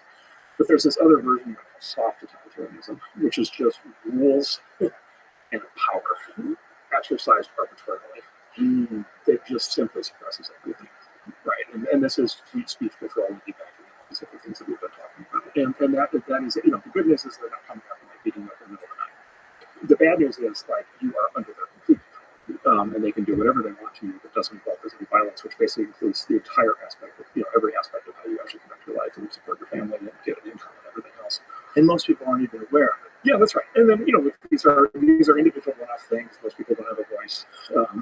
It's very hard to organize around this. And then, by the way, if there's organization that organizes to try to get these stories out, it then itself can get suppressed and debanged. Well, it happened during the COVID lockdowns, right? So the lockdown protests all got suppressed, right? So you went, so it's like the lockdown went from 2 weeks to crush the curve to 2 months to 2 years, right? Which is like, okay, what the hell? Right, and then there were these protests that were forming up, nonviolent protests that were forming up to protest lockdowns. And you can argue that issue different ways, but people have a legitimate right to protest for that, just like they do for anything else. And the next thing you know is all the lockdown protests all got censored, whoop, gone. Right, and so at that point, like the normal process of being able to try to get redress from your government, right, to enforce your rights to literally, for example, see your family all of a sudden, you can't even organize a protest. How much are you aware of what happened with the FTX crisis? Because one of the things that happened with the FTX thing was it was revealed that they were the number 2 donor to the Democratic Party. Yeah. Do you think that is sort of a preemptive measure to avoid any of this debanking and, be financially invested in these people so they're not going to come after you? Yeah, that was his, it was explicitly his strategy. That was his, yeah. Sam's approach was just pay everybody. So Sam's approach was just, I have $8 billion of customer funds that I can use for whatever I want, right? Which is the crime. Right. And then a big part of what he used, some of it he used to hang out with celebrities, Tommy Giselle that endorsed FTX and the Larry David commercial and all this stuff. Right. But a lot of that, something like $150 of that money went to basically just pay politicians. And a lot of that money was paid to politicians with no compliance at all with all the campaign finance regulations that the rest of us all have to comply with. And so the money was just shot out the door. How come they don't have to comply? Well, it was illegal. I mean, it was illegal because he was breaking the law. I mean, it was to be clear, he was illegal. Now, a very funny thing happened, which is when he was indicted by the U.S. government, they ended up not charging him with campaign finance fraud. And because they'd have to give all the money back? Well, so there's 2 theories on it. The thing that they said was their extradition agreement with Bermuda threatened to not extradite him if they charged him on that charge, which is like super weird because number one, you're the United States of America, you can probably get the guy. Number 2, did he really want to stay in a prison in Bermuda? Right, and so that was all weird. And then look, there's no evidence for this, but the other theory is, whoever are the powers that be decide these things in DC decided to not open it. It's like the Epstein client list. Like there are certain boxes, that are better not to open. Well, the campaign finance thing, wouldn't they have to pay it back? So then there's this like panic. The minute one of these scandals breaks like that, there's this panic rush, and all of a sudden, politicians discover philanthropic causes they can donate the money to. Right, and then in the fullness of time, the trustees might come plot the money back. So yeah, there's it'll play out however it does. But it is interesting. It is a great example of it was the shotgun money in the system under, like, basically just like regularly breaking the line. No, look, he's in prison. The other argument is he's in prison already, like, whatever, just like another sentence. But, like, he did break the law, and he was not actually charged in that. The prosecution was not happening. And probably said that as well. What's really fascinating about him is that he was right. And if they didn't come after him, he would have gotten all that money to those people. He would, it seems like it kind of turned around, right? He didn't get enough of that. It didn't. No, well, he did something. He still did something illegal. He did, yeah. Did he know it was illegal? He is in prison. I think it's really hard to get inside that guy's head. Yeah. I don't know that I can represent his mental state. It'd be a fascinating podcast guest who was out. He fought very hard, like a very hard trial. Yeah. So he had an explanation that the jury didn't buy. What was his explanation? That he was the deal was all the money was all being invested, and he was going to give it all back, and it was all this, and all these complicated theories around all this effective altruism and this and that everything. And the prosecution was just like it was the customer's money, it wasn't your money. Right. Clearly. Yeah. So I don't know. Like, yeah. But there's also amphetamines involved, which definitely tend to skew your judgment. I mean, him and that lady were like sort of proponents of amphetamine use. And they were taking, there was some anti-Parkinson's drug they were taking that has a side effect of reducing your risk. Dopamine agonists. Yeah, one of those. Yeah, like Reequip. Yeah, something like that. Yeah, you have these patches. Wow. Taking these patches. That makes you do wild shit. That also makes people gamble. Yeah, exactly. Yeah. Yeah, there was a guy who won a lawsuit from GlaxoSmithKline because he took Reequip and became a gay sex and gambling addict. Yeah, I think they paid him the equivalent of like 500,000+ American dollars. I believe it was in Ireland. Yeah, the dopamine agonists are weird. They do strange things to people. If that happened to me, I would definitely see. That's crazy that those guys were taking those things. At least Sam was. Ooh, what a wild fella. The firm wears an MSAM patch. What's an MSAM patch? He's supposed to use the depression medication. His supposed use of the depression medication had kicked up some rumors. So that's the stuff? That's the Parkinson's? I think that was, is that a dopamine agonist? Does it say? Yeah.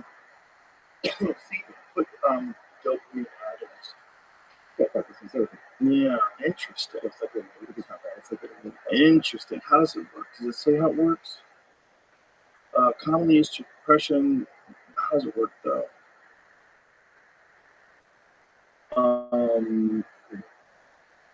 Okay, it's an MAO inhibitor. Interesting. Used to treat mental depression in adults, this medicine is a monoamine oxidase inhibitor. Oh, that's sledgeline. Oh, okay. Yeah, that's sledgeline. Sledgeline is also, people take that as well as a nootropic, I've heard. So it isn't a sledgeline. So selegiline? I think it's selegiline. I knew a doctor who was taking that. He was taking it but not in a patch. He was taking it in a pill form, and he said it was a nootropic. So monoamine oxidase inhibitor. So that's the stuff that's the active, and that's what makes ayahuasca orally active. Same thing. A monoamine oxidase inhibitor along with the plant that contains dimethyltryptamine, which is not normally orally active. So this guy, if he was doing drugs and taking MAO inhibitors, he was out of his fucking mind. Guaranteed. Because I know people who have taken like prescription grade MAO inhibitors and then taken mushrooms and literally almost never came back. Like got to the point where for weeks they were fucked up, and then when they did come back, they're like, I almost lost it. Like I was almost gone. Like, like the dude from Pink Floyd, like never coming back, shine on you crazy diamond, you're gone. And that happens to people.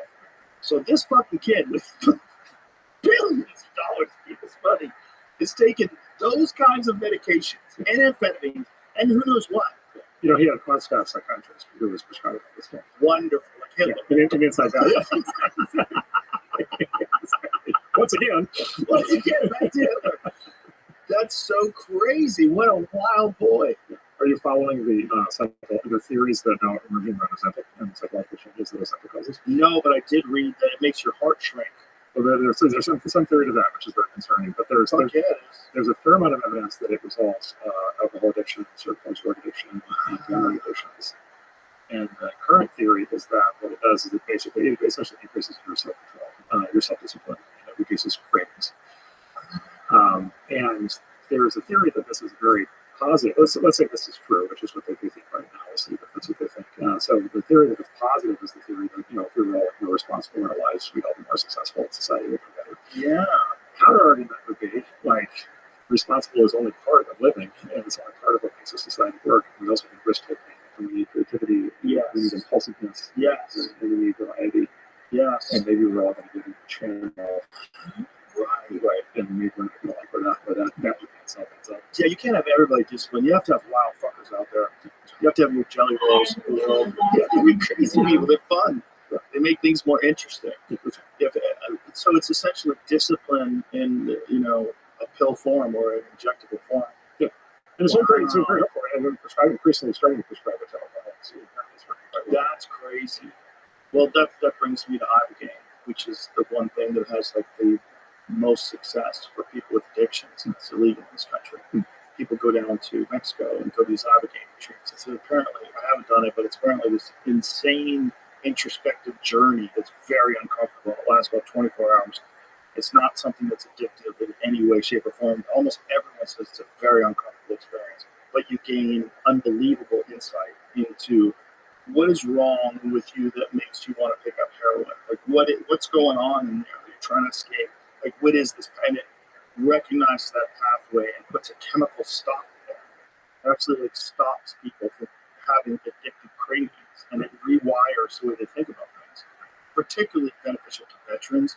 A lot of veterans who have just seen way too much and come home and they're all fucked up, and they don't have any way to straighten their brain out, and they've had tremendous benefits using that. I wonder, particularly with these Ozempics and Wegovy and all these different types of weight loss, diabetic drugs, I wonder if there's a way to mitigate these side effects. Because, when I've talked to people that think, like my friend Brigham Bueller, who runs Weights to Well, he's concerned about side effects of it, but he looks at people that are just morbidly obese, and he's like, these people, they need some fucking help. They've gone down this terrible road. Yes, they shouldn't have done it. Yes. Okay, we all agree to that. Don't eat pie all day. But if you've gotten to 500 pounds, you're in a bad state, and you probably need some help. And maybe that can get them back on track. Maybe there's a way with maybe strength training, because one of the things is they lose a large percentage of muscle mass and bone density. Maybe that can be mitigated with strength training. Maybe it's one of those things like, if you're going to get on Ozempic, you must lift weights 3 times a week, that might be it. I mean, if it's just losing tissue, there's certainly, that's relatively easy to fix. That's right. And by the way, there's a ton of R&D going into these drugs right now, so there's going to be many more versions of these things. I'm hopeful that we could develop something where no one can ever be obese again. But that would be really interesting. I mean, maybe this is just the first steps of this, right? And then, these are crude versions of what will ultimately be a very comprehensive way of addressing an issue like that. So the other thing I'd say, so I've been on for some stuff happening down there, and one of the things I learned is that the RFK is really in charge of the health for the country. He's really in charge. With the president, and for all the controversy around some of his positions, he's this whole he's very serious about this, and a lot of people, including a lot of the most qualified people I know in the field, are yes, it is long overdue that we look at the food system. Yes, look at all these, just whatever. To your point, the horrible track that we've done for 40 years. Yeah, is just a complete catastrophe, and I think there's this concept of psychology called common knowledge, which is it's something that everybody knows, but yet nobody states out loud. And so it's known, but then all of a sudden there's a tipping point. All of a sudden it's not only known, but it's obvious. All of a sudden everybody knows on it. Yes, and this feels like one of those moments where it's nutrition, behavioral, exercise, even half the people are on to become obese. This actually, this is actually a profound issue. Yes, it's we're on the road to hell, and it has to be fixed. And maybe it gets fixed chemically, maybe it gets fixed behaviorally or other things. Maybe the culture has to change, but it has to be fixed. And I've been very encouraged that I think this is now going to be a very focus area, and not just by the government, but I think also by the culture. I agree, and I'm very encouraged as well. And I think, as we were talking before about the sort of shift in perspective of the country. I think a shift in perspective of the country towards that being something you should strive towards. I think that's coming too. I think that's happening right now.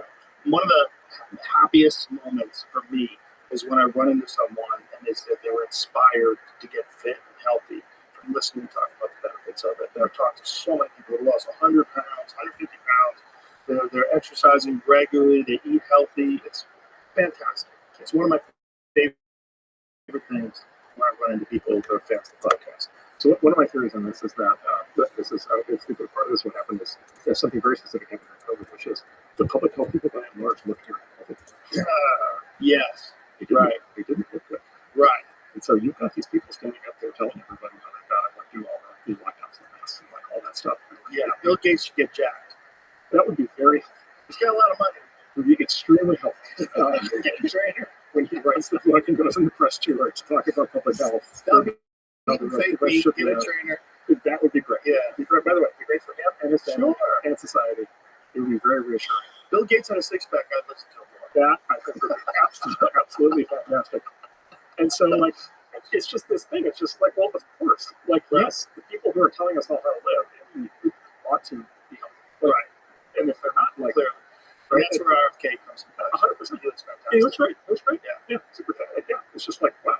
Yeah, we're taking a picture. I'm like, dude, Jack. I'm gonna put my arm on him like you're fucking Jack, dude. Look at you. Yeah. Works out all the time at Gold's Gym in Venice. There we go. Jeans on. Awesome. Works out with jeans on. That's awesome. I don't get that. That's amazing. That seems weird. It seems like it gets in the way of your squats. Unless you're wearing like orange jeans, especially so it's got a lot of stretchy fabric to it. Yeah, you have to get stretchy jeans, but even then, put some shorts on. Fucking weirdo. What are you doing, man?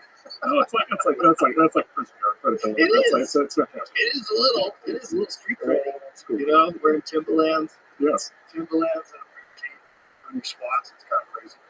But the promotion of health is like, I don't know how anybody can be against that. Do you want more energy? Do you want more vitality in your life? Well, you should be healthier. It's like your body's a race car, and you can choose if you work hard enough to jack up the horsepower. You can make better brakes. You can have a better fuel injection system. Like the whole thing can work way better. Like all you have to do is work out, and that is your vehicle for propelling you through this life. It'll give you more energy for creativity, more energy for your family, more energy for your hobbies, your recreations, time with your friends. You'll literally have more energy as a human, which is what we all like. Nobody likes waking up and feeling like shit. I mean, everybody's been over, had a few drinks, and you wake up in the morning like, I don't want to do this again. Why don't I do this to myself? And then you can't wait for the day when you feel better. Like you drink your electrolytes, you get your sleep, you do whatever the fuck you can. You're like, I'll be over this soon. Oh, your head, oh. And you know, everybody likes having more energy. It's better for you. And we can promote that as a society. And this RFK Jr. appointment is a really big step in that direction that we've really never had before. Yeah, to go back to the JFK had it in 1962. Yeah. Well, Michelle Obama did for a bit, right? Although that was like vegetarian, eating like vegetarian. Oh, was she saying vegetarian? No, she was vegetarian, but like, well, Eric Adams, kept it vegetarian school lunches. It's like, no, that's not right. No, that's not right. It's so dumb. I can't wait until they can figure out that plants really can think and feel. Because they're real close. They're real close to proving that. And they've demonstrated intelligence and allocation of resources through mycelium. There's a lot of stuff that we know now about plants that we didn't know that. I think they're all conscious. I think everything's conscious. Yeah, I think we need audio recordings of the streams. Yeah. I mean, more lawns, just like Armageddon. You know, they can play audio recordings of caterpillars eating leaves, and it changes the flavor profile of all the plants around it. Awesome. Oh, yeah. They've done this because there's a phenomenon when giraffes, if giraffes are eating, if they're upwind and they're eating leaves, as the wind comes down, it gets to the other acacia trees. The acacia trees they'll come up with this phytochemical. They produce a phytochemical that's disgusting to the giraffes, and the giraffes literally starve because they won't eat those trees. And they do this somehow or another through communication. It's like they're preventing war. They're being attacked by mammals, and they're like, we have to stop the attack. And nature has provided them with this mechanism to do that, which is really crazy. Mm-hmm.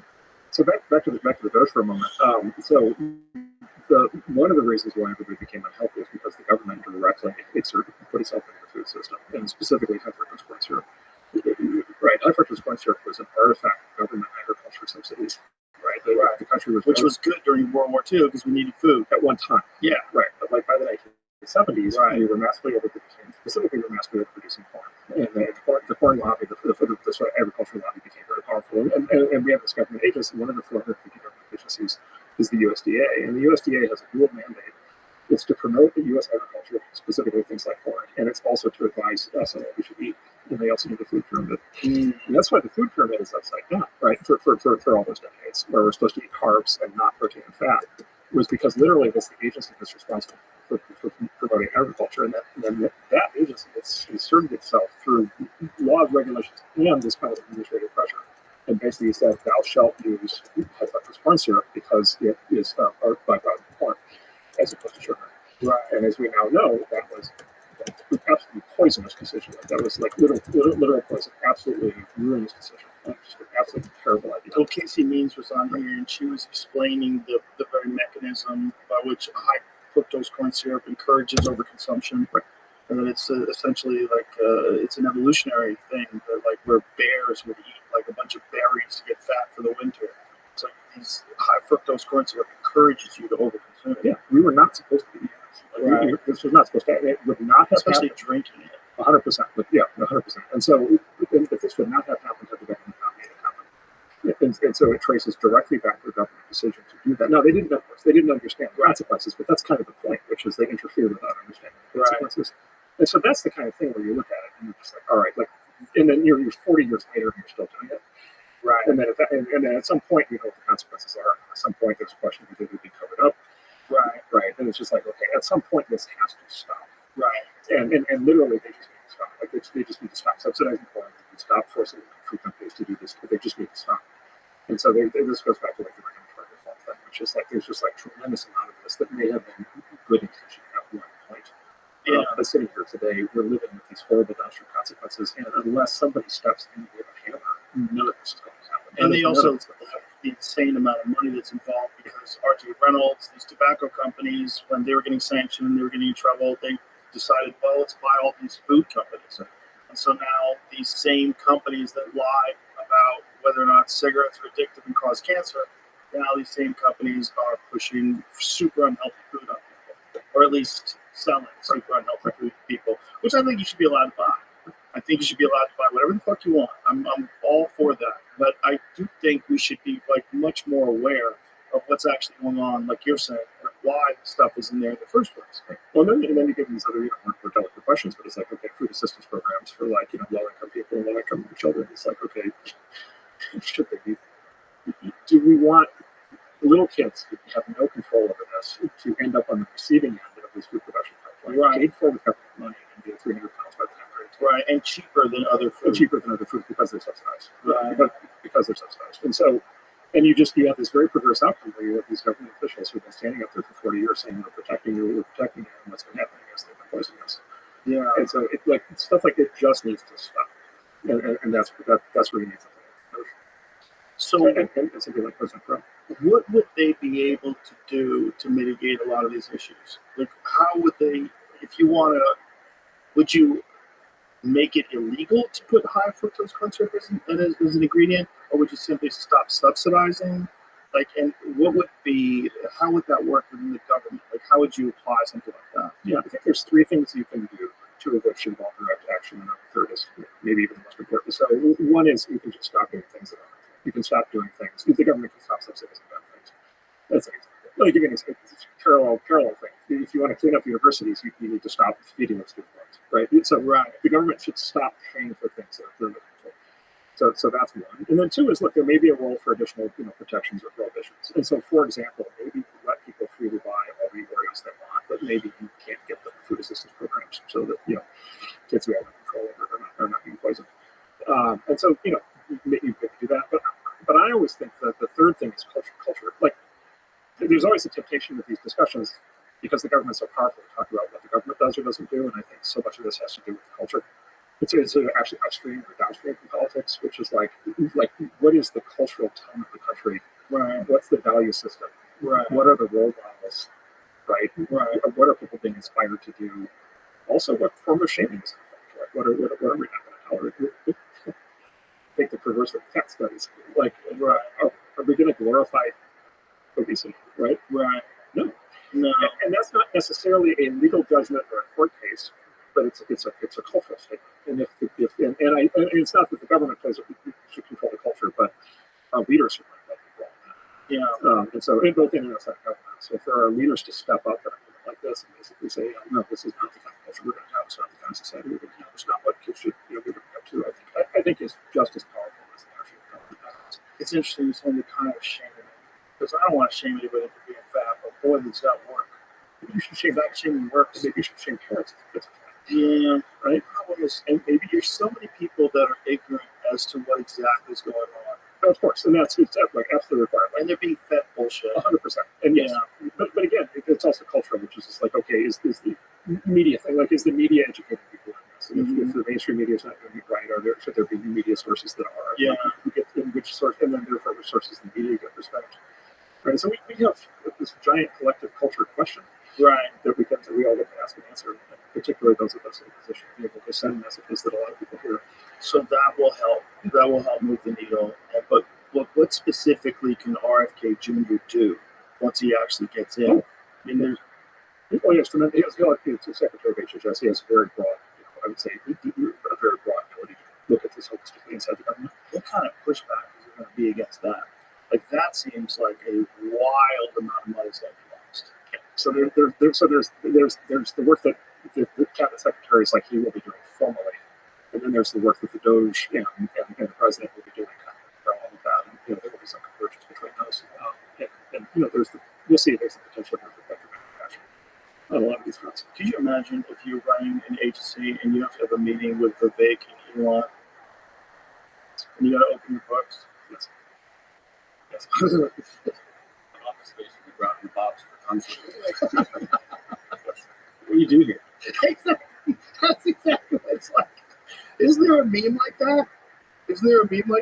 I think there's a meme where they take those guys and they put Elon and Vivek's heads on them. Yes.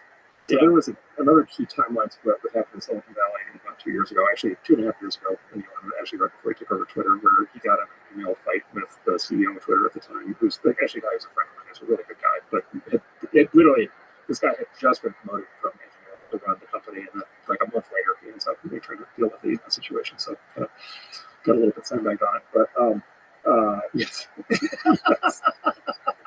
Of course he said. Elon Musk says he rewatched Office Space to prepare for Doge. Of course he did. Fucking psycho.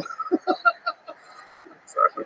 God, we're so lucky that guy's around. Exactly. So there was this moment in the Twitter takeover. Elon sends his email and he says, and the line is, what did you get done this week? Whoa. What did you get done this week? And in the context of Silicon Valley companies, that was a provocative statement, because a lot of Silicon Valley companies take months or years to do anything. But imagine that statement being applied to the government. Oh my God. Right? Like the level of like accelerated time, like, okay, what are the problems? How did you fix them? What have you gotten done this week? Yeah, you think banking upended some lives.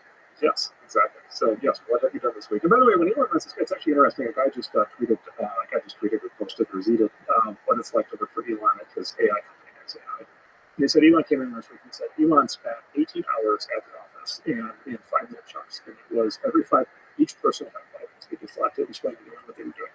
Wow. And he did that for 5 times, whatever, right? To go for 18 hours. Jesus Christ. And so think about what that meant. Every employee had an opportunity to tell the big boss what they were working on. Every employee had an opportunity to be recognized for their effort. Every employee had an opportunity to get live feedback from the big boss, who had a comprehensive review of everything as to what they should be doing. Whoa. And there's no place to hide. Right. Well, think about how different it is for a company to run that way. Right. And even the Valley companies generally are quite well run by sort of business standards, and even that's the level of intensity that most Valley companies are close to. Now imagine that applied to government.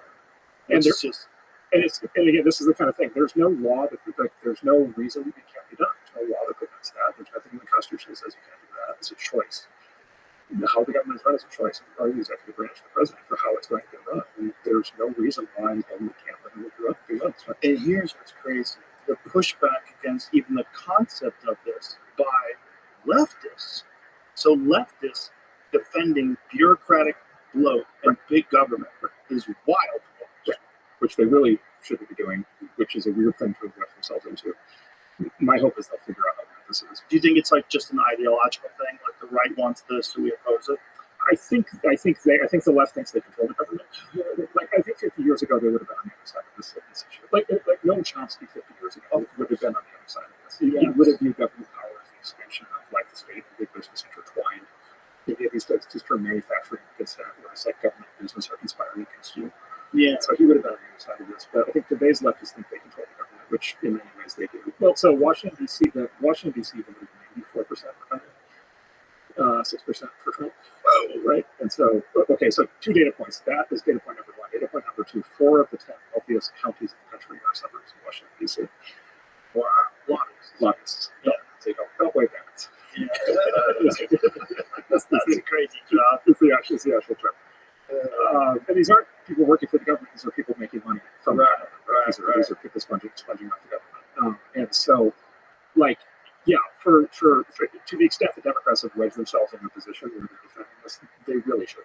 They should really rethink this. They should figure out how to get back to the correct mentality on this that they use. Oh yeah, if there's less government bloat, then there's less tax dollars. Yeah. You don't need as much money to fund these things. There's like people can be taxed less. There can be more allocation of these funds towards these social programs that we all want. Most federal workers. Yeah, it's labor. Most. Yeah, like what percent? Very large percent. Something like half. Just literally just better. They still, by the way, still draw a paycheck. They're still on their jobs, but literally they're not.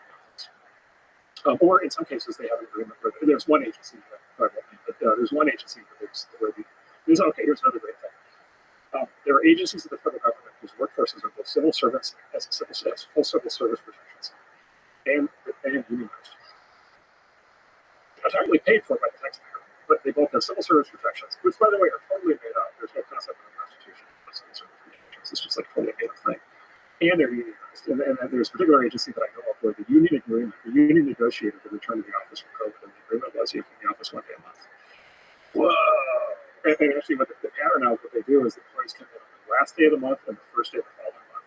And so they only have to be there for 2 days. For 2 months? Out of 60 days. That's crazy. As a consequence, many of them have actually left the area, right? Because they get their government paycheck, right, calibrated for living there, and then they go live someplace nice, someplace nice, but they live in the ozarks or something where it's right, cost of living is cheaper, and they have a bigger house. And in theory, they're working, like is it actually happening? So, and this is the Doge. One of the things that the Doge they've already announced. The thing they said is you can work from home, just not for the federal government, right?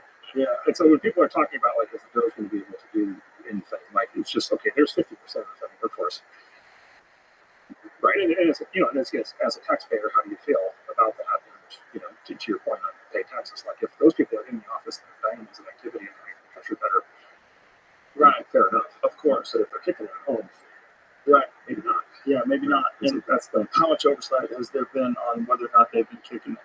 Excellent question. Yeah. Now, it turns out there are ways. There are ways to figure this out.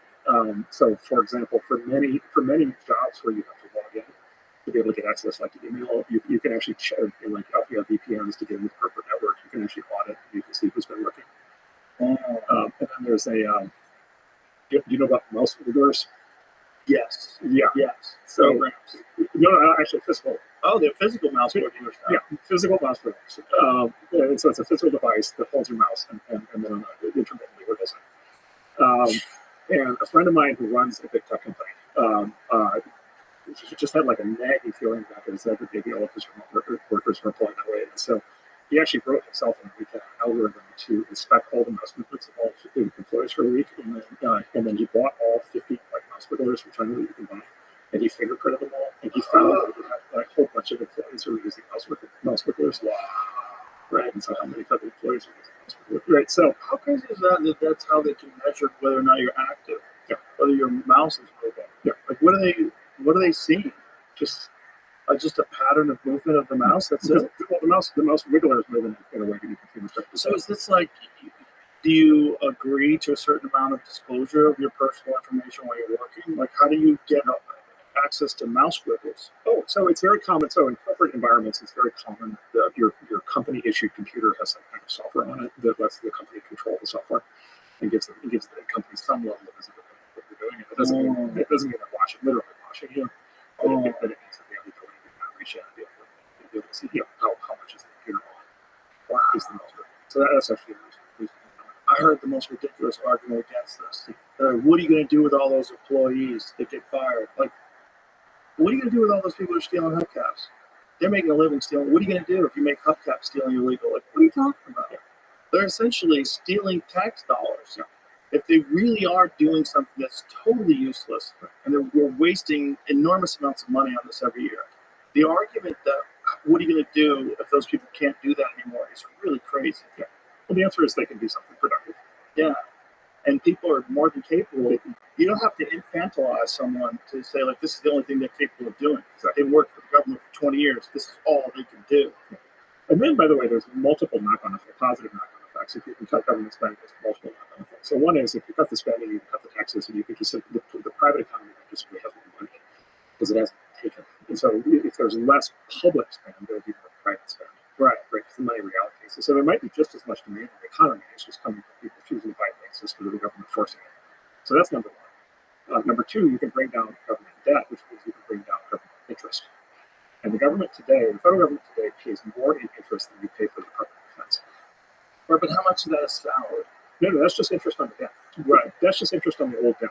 Okay, we pay like 1.2 billion a year right now. I think is the latest number, which is just interest on debt. It's not paying for any good or service. It's just interest on debt. But again, what percentage of that is of the GDP? Well, so the total government spending is on the order of 7 trillion. Interest payments are like 1.2 trillion, something like that. 1.2 trillion. I think that's the current number. DoD is 800 billion. So 1.2 trillion, just off the top. Yeah, just off the top. And again, nobody's benefiting from that. It's just interest payments. That's bananas. Right. Total GDP is like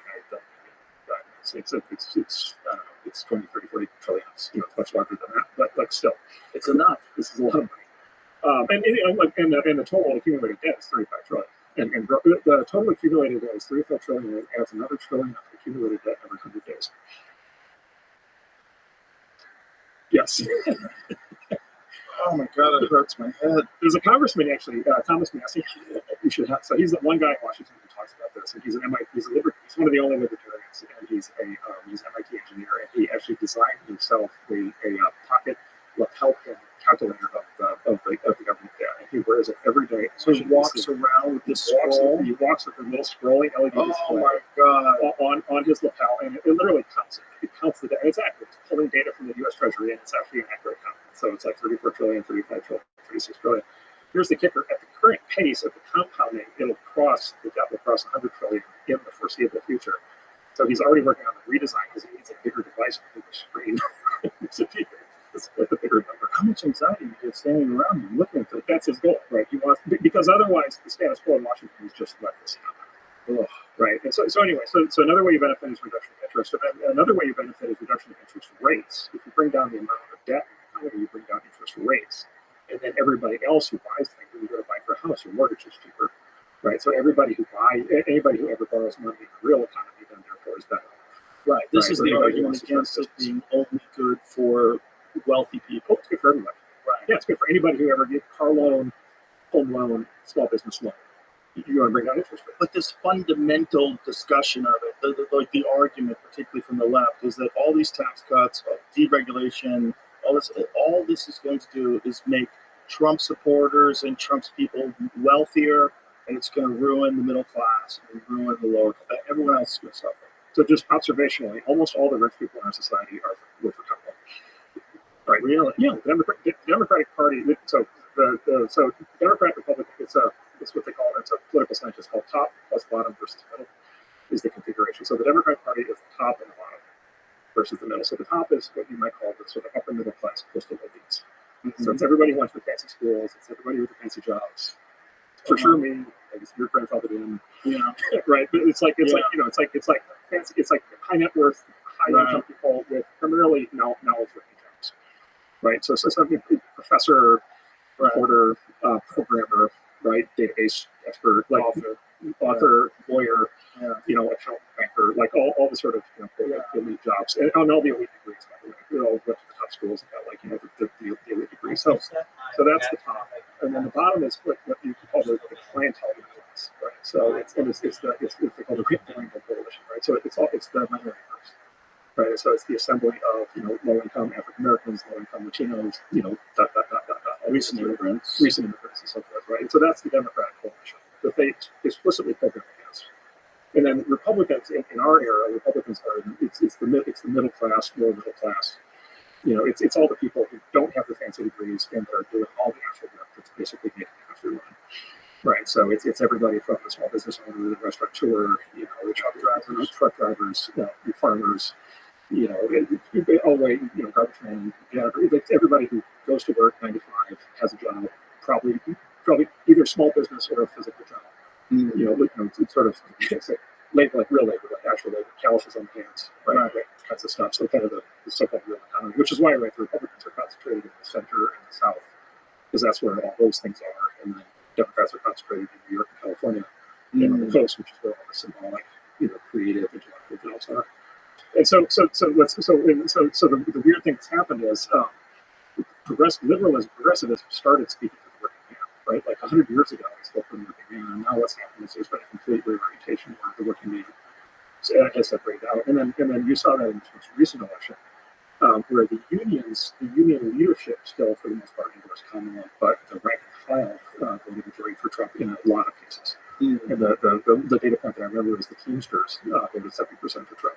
And what do you think the motivation of all these wealthy people to vote for Kamala Harris was? Because they feel great. Because they're saving the world. It's amazing to be in charge and control society and decide how everything works and decide who's good and who's bad.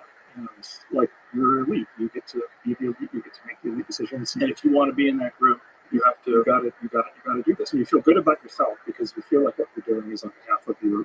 You feel like what you're doing is on behalf of your curriculum. It's reinforced by the echo chamber you live in. Yeah, I mean it's why the Times. If you read the media, New York Times, it's either how, New York Times only has two articles. It's either how evil are Republicans or how innocent Republicans are, poor great minorities or identity groups.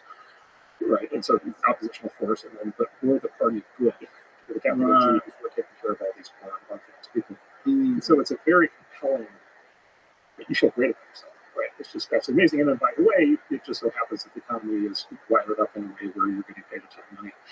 You're not working very hard. Right, it's great, and then you're completely isolated away from the lived experience of just normal people, which is the state that I found myself in, where it would never even occur to you to talk to a garbage man over to somebody running a restaurant or whatever, but it's just like you're not affected by the rising crime rates. Right. You live in the same neighborhood. Right. You're against the wall on the border, but you got a wall in your house. Right. Right. And so you're in this bubble, and then you only ever talk to people who agree with you. Right. And then the media is constantly reinforcing that. And then you get ostracized if you disagree. And that's the wedge. Like that's the wedge. And it worked. Like for a long time, for 40, 50, 60 years, it worked as a way to gain political power. It's just gotten wedged in kind of this corner where it can only win, and so therefore it has to be raising.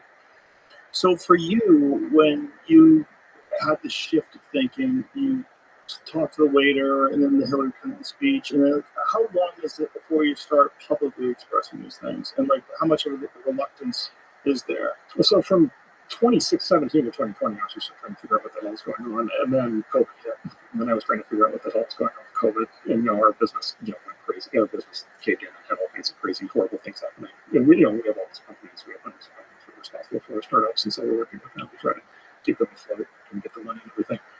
But really, it was, really the big thing was the administration just like flat out trying to kill us. Like they just came straight at us, and they came straight at our founders. And they tried to kill crypto, and they were on their way to trying to kill AI.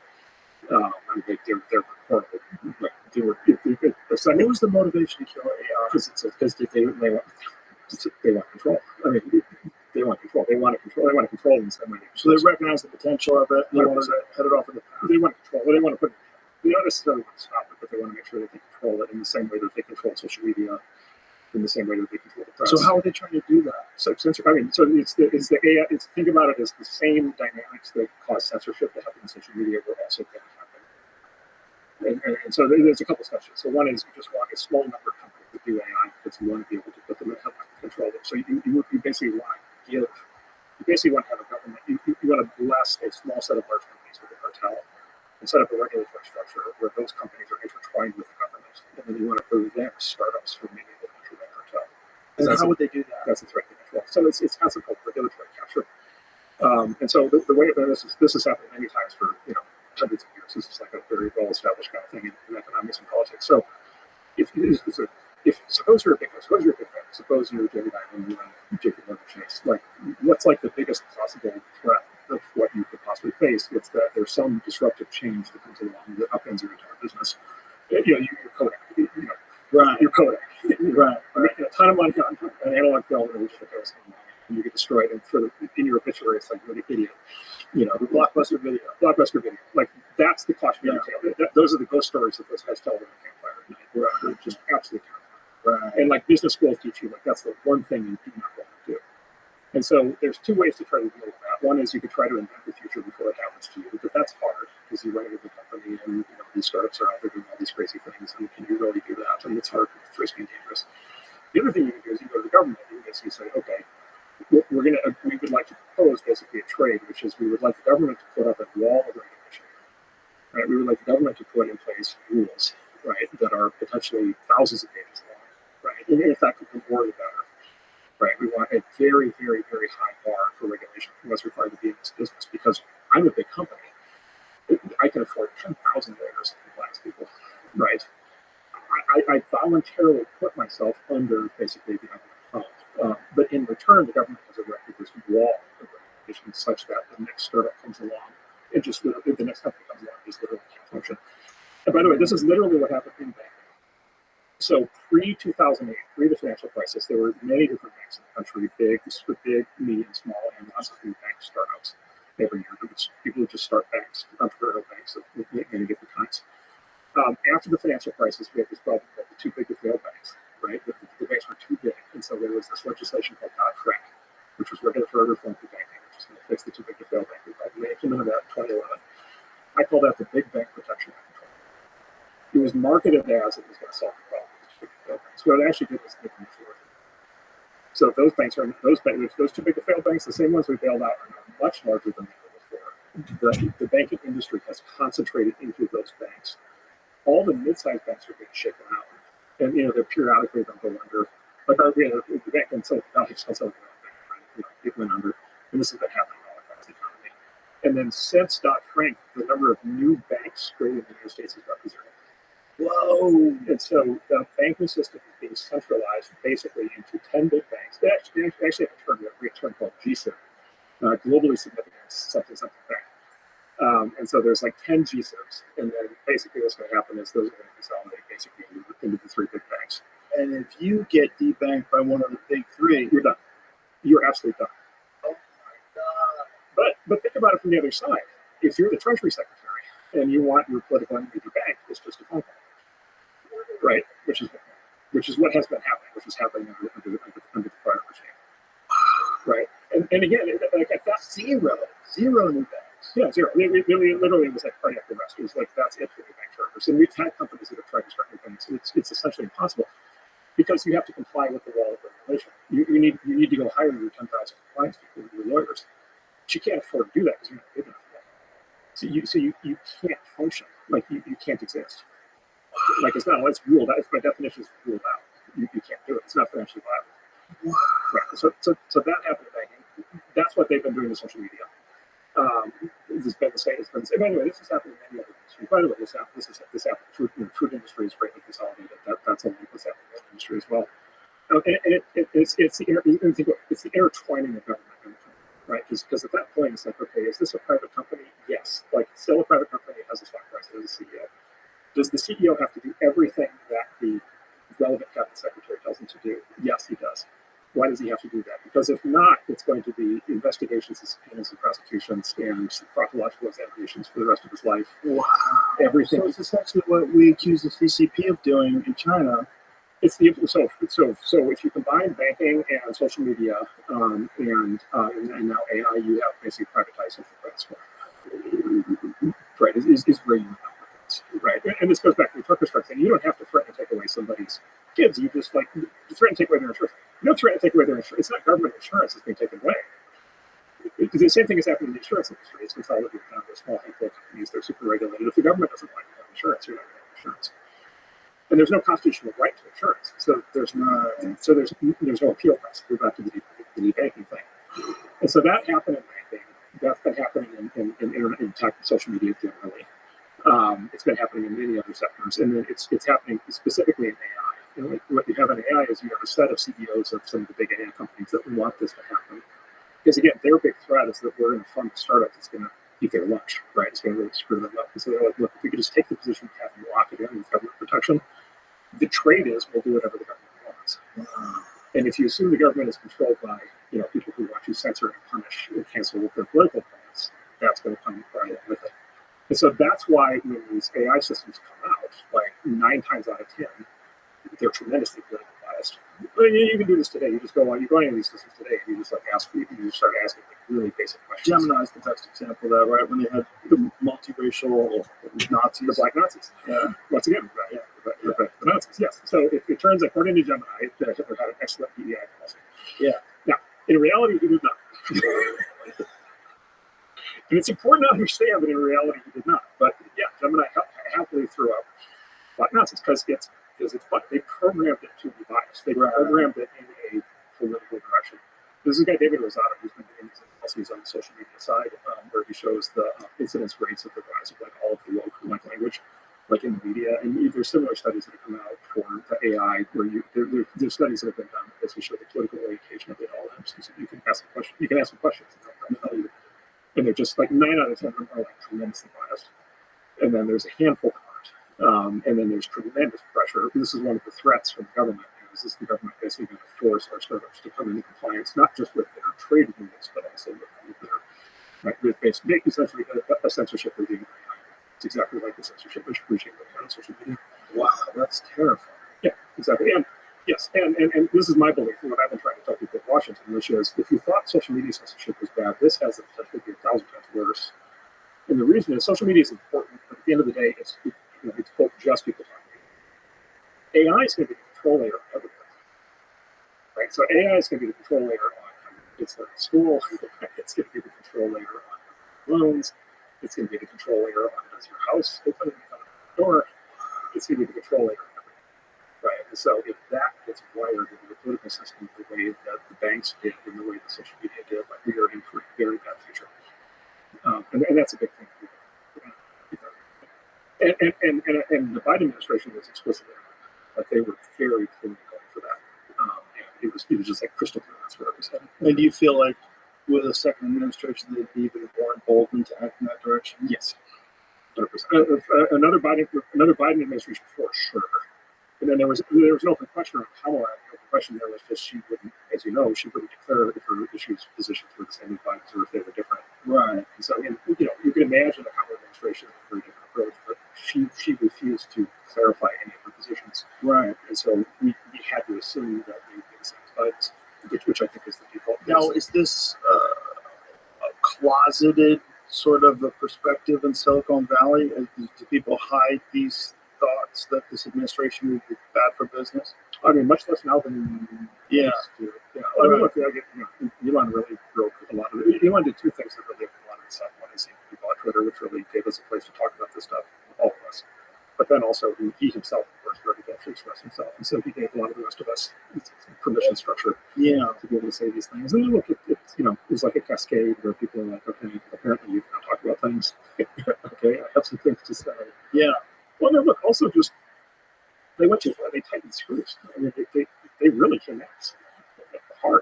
And so, the harder they come at us, like we didn't predict. When Biden won, like we didn't think it would have effects on our business. We thought, yeah, probably taxes will go up, but like, we'll just do good business. But then they did all these things, right? And it took a couple of years to figure out that this was not like a temporary thing. Like this was like a concerted thing. And that they were really coming. What agency specifically is involved in doing that? Oh, it's the alphabet soup, but like SEC trading for crypto, very specifically, FTC, is thoroughly weaponized. There's something called the CFTC, which is the other part of the crypto puzzle. A lot of these features, there's crypto that's a security. There's some forms of crypto that are security and the SEC regulates.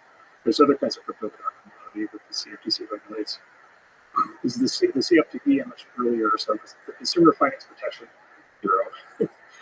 right, decided that they were also going to regulate AI, which they just volunteered for. And then, you know, at the FAA killed the drone industry years ago. The reason why the Chinese are winning the drone wars is because the FAA basically drones illegal in the U.S. Years ago. So, like, the FAA is not a big problem. You know, also the When you say made drones illegal, but you can still buy drones. Like, what have they done? So legally, you cannot fly a drone in the U.S. That is banned line of sight if you want to pilot's license. Wow. Which means if you're a U.S. drone manufacturer, you have to build a system that enforces that regulation. So but if you're a handicap your ability. Yes. So either the U.S. drone needs to either not fly beyond line of sight, which is not very useful, right? Or it needs to be somehow validated. We only have customers that have pilot's licenses. China, there's no such restriction.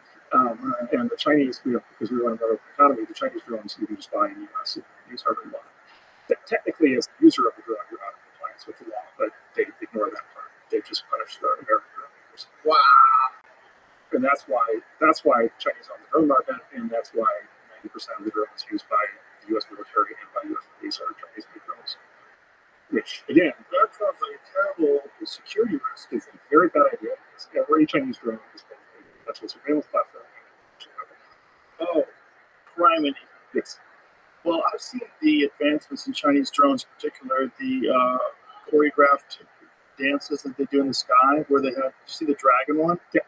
To see if we can find that, Jamie. Chinese dragon drone display. It's like one of the largest ones they ever did. Yeah. It's unbelievable how much more advanced they are. Yeah. And I will tell you, the Biden administration has zero interest. Like, or worse than zero. Like, just, I would say, absolute contempt for the idea of the U.S. industry. Yeah. So let's watch this thing. See if you can go full screen on that. Like, this is just a grid in the sky. Look at this. They're flying up together. They did one that was at night, Jamie, because they're all in this video. Oh, okay. Imagine those occurrences. Jesus Christ. Coming out, right? Well, we get to see some of that in Ukraine. Yeah, 100%. Absolutely. Yeah. We've seen those suicide drones. Like, look at this. That dragon in the sky is drones. They're all lit up. I mean, that is unbelievable. Yeah, it even has a puff of fire coming out of its mouth. Yeah, but that's incredible. If they send that in a football stadium during the game with grenades on those drones, oh my God, dude, don't even put that out there. Don't put that voodoo on me, Bobby. Look at that heart in the sky with a heartbeat. This is insane. Yes, it's so incredible. They had a little one like that played over the Eminem concert at when I was at Coda at the Circuit of the Americas here. They had this giant Eminem concert, like 100,000 people there, and then afterwards they had like drones in the sky that did little dances. Chinese drones. I bet they weren't like this though. Wasn't at that level. I mean, that's unbelievable. They tried to show like that's crazy. Yeah, that's a Chinese thing. Oh. But DOD wasn't soldiers in the field. It's very common soldiers, just soldiers, normal French soldiers in the field carry drones in their backpacks because they want to be able to see what's around the building. Yeah, and these are Chinese drones. Every single one of them can be taken over by China and used for whatever they want. Oh my God! Anytime they want. Is the Trump administration on this? They're I don't know what it's somewhere in the priority orders, the things that they do, but they are well aware of this. Well, it's the kind of thing I hope that gets attention. Yeah. Well, this brings us back to the UAP thing, because if that's what we're seeing super sophisticated Chinese drones that operate on some novel propulsion system. That's not. And that could be because they put ridiculous regulations on drone manufacturers in America. Yeah, that's right. And they got way ahead of us. Yeah, that's right. Yeah, these are bad. Also, you're just opening my eyes to this. I always had this rose-colored glasses view of our society versus the Chinese society. Our society is more open, so people can innovate and come up with new startups, all these crazy ideas. Because there's so much freedom in America, they don't have to deal with the government being involved in every business. Silly me. Well, silly me. I was wrong.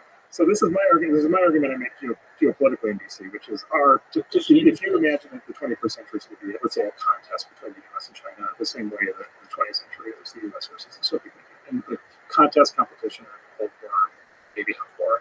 Yeah, but like that's the basic fundamental geopolitical puzzle of the 21st century. Then you want to think very clearly about the strengths and weaknesses of both yourselves and about the other side.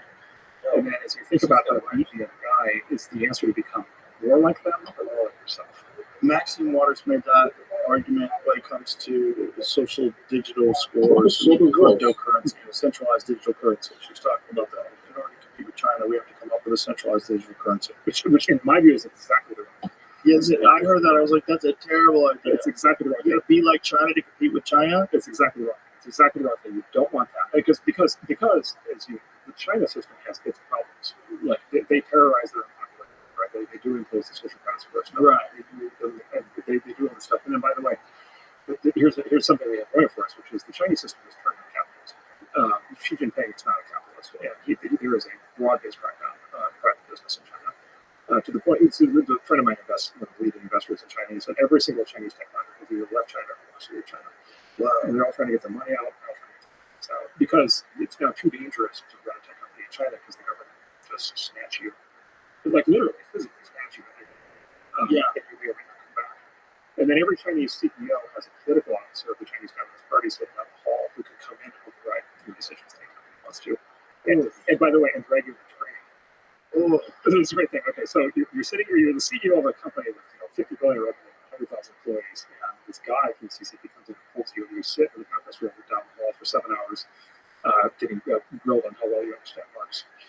Right? So, like, that actually happens, right? It's a political officer. So that's the kind of thing that happened in the Soviet Union, China. So you'd rather be a CEO in the US than in China, for sure, as long as the US system stays open, where you can actually get all the benefits of all the power of all these incredibly smart people building companies, building products. And that's why this administration freaked us out so much, is because it felt like they were trying to become great in China. See, I was not nearly as aware as I should have been about all these things you were saying. I didn't know this. I did know about the banks, and I certainly didn't know that they were cracking down on AI, the same way they cracked down on social media. Everything was very alarming.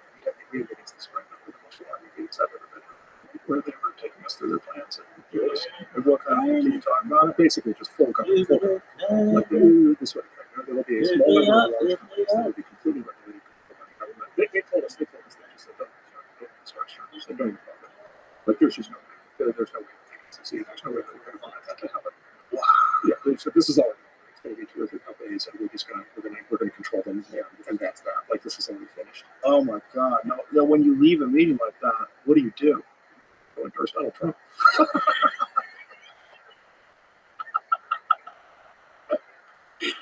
my God! And again, like, I'll just tell you, like, because I'm going to get a lot of, reflect on this. It's just a crazy whatever right here. But like, I was a Democrat. I supported Bill Clinton in '92. I supported Clinton in '96. I supported Gore going very well in 2000. And John Kerry, I supported him before. I supported Obama. I supported Hillary in 2016.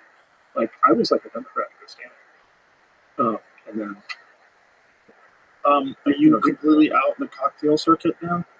Like, are you allowed to hang out with people? So this is actually true. There's now 2 kinds of dinner parties in Silicon Valley. They fractured cleanly in half. There's the ones where every person there believes every single thing that was in the New York Times that day.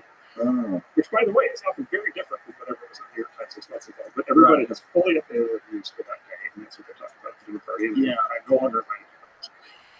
Nor do I want to go to them. And then there's the other kind, which is, data sets and like all these guys and all these people and, just this growing universe. It's a microcosm of what's happening more broadly in culture, which is like, hey, let's actually get together and talk about things. Right, but it's so much more comforting when it's you guys and not the My Pillow guy. You know what I mean? It's like, no disrespect, Mike, to the My Pillow guy. But you know what I'm saying? Like, I want people that are smarter than me to be saying these things. That's what helps. It helps when you say, well, this person actually knows what they're talking about. They're very well informed, and they understand the repercussions. They understand what's been coming their way, and there's people like yourself that can speak about the plans that you're laying out, what they were trying to do with AI is fucking terrifying. That should terrify everybody. Where you have bureaucrats who are now in control of potentially the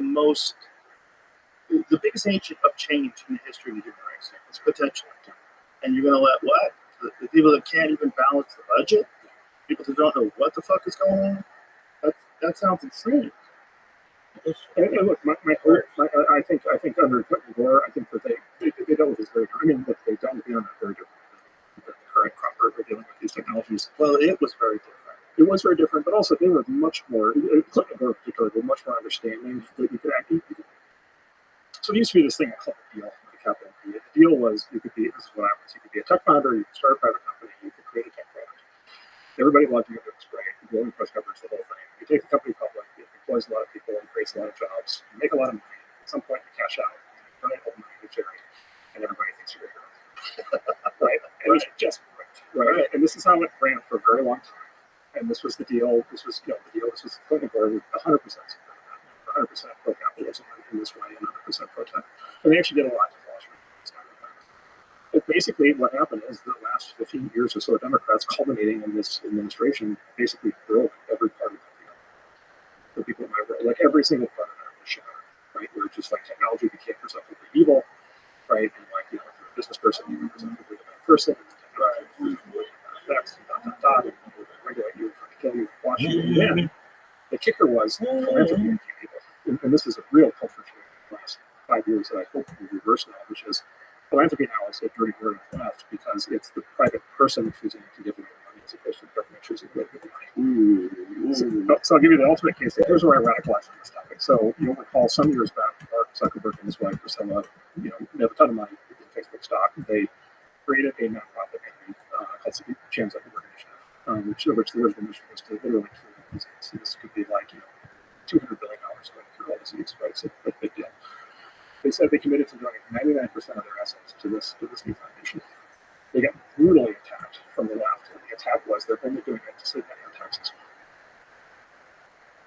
Now, basic mathematics, you don't give away 99% of your money to save money on taxes, right? But it was a vicious attack. It was like a very, very aggressive attack. And the fundamental reason for the attack was how dare they treat that money like it's their own? How dare they decide where it goes? Instead, tax rates for billionaires should be something percent. The government should get the money. The government should be the moral correct thing to do. What do you think is the root of that kind of thinking?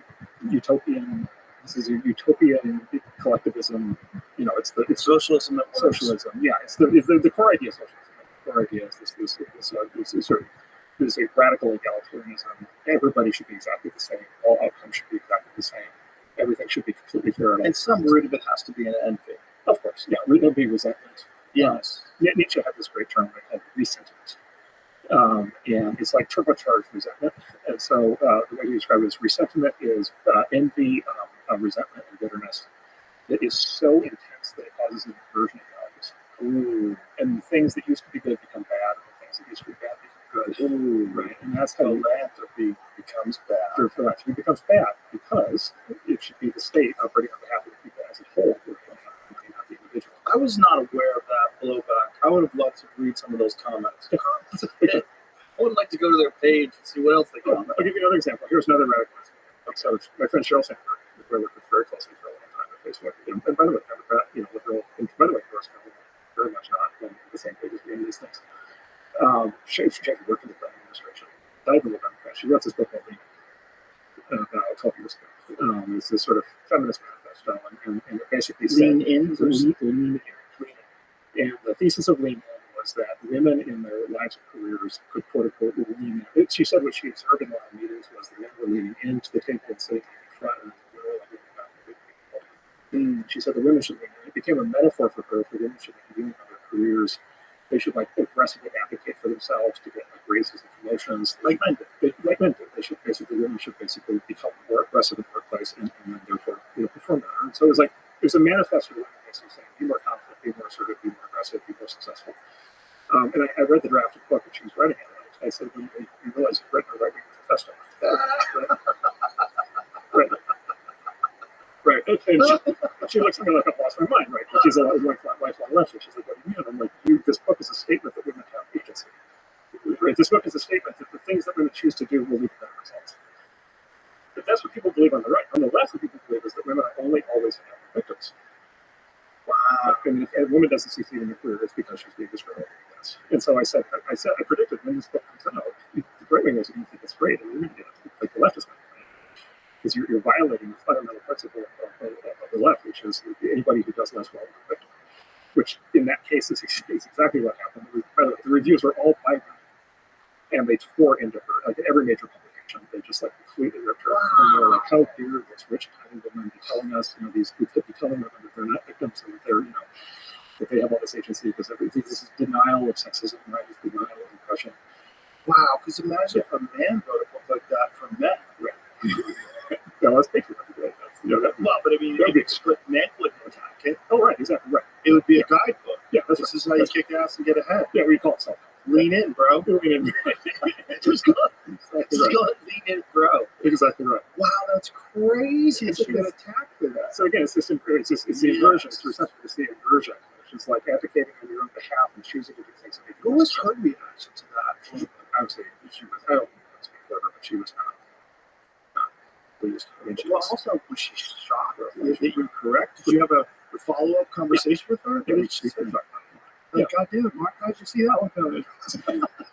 So she was in the. But the answer is her worldview of how these things work was from a different. It was from the war era, right? In which you could talk like that. You could talk like yes. And by the time the book came out, it was already into the second Obama term heading it, right? And the woke stuff started, and at that point, you could no longer say things like that. Wow. And everything classified things very hard-edged, right? Us versus them, right? Oppressor versus oppressed. Boy. So it's such a contrast to what we hoped would happen when Obama would be president. My thought was, okay, look, there's still some racism, but clearly, if you're the baddest motherfucker, you can get ahead. Like, you can win, the country will vote for you. It's not what happened. No. And you can win again. You can win twice. You win twice. And be like, yeah, I've always said, up until I've lost a lot of respect for him from some of the things that he said during this election cycle, because I think they got desperate and they just resorted to actual lies. And I thought, this is crazy to see him lie, especially the very fine people hoax. And we played the video back and forth of what Obama said he said and what he actually said, and it's pretty shocking. He's very explicit. You know, he's saying not white nationalists, not neo-Nazis, they should be condemned. He says that very clearly. That's not what I'm talking about. I'm talking about people who are protesting and taking down the statue. And when you see a guy like Obama do that, it's such a bummer, because he was the guy for me that was like our best spokesman. He was like, here's a guy that came from a single parent household. He wasn't some rich entitled kid who was given everything in life. He's this brilliant speaker. He's like handsome. He represents like what we're hoping for. We're hoping for a colorblind society that just treats people on the merit of who they are, and anyone can achieve. Look, here he is. He made it. Yeah. And then all of a sudden, identity politics goes through the fucking roof, and victim mentality becomes a thing that people choose to side with. And it just gets real weird for a long time. That's right. Like I said, I hope I can find a way back. So, but this lady's still on Team Kamala. Oh, yeah. She got a few lessons out of that, but not all. Well, no, this is if you're been a lifelong Democrat, if you've been a lifelong Democrat, and if that's if that is in this borderline people's value systems, then it's a real challenge. Oh yeah, that's my parents. When you move it, they're all in. Goes in direction. Well, yeah, and there's right. And you can choose to follow.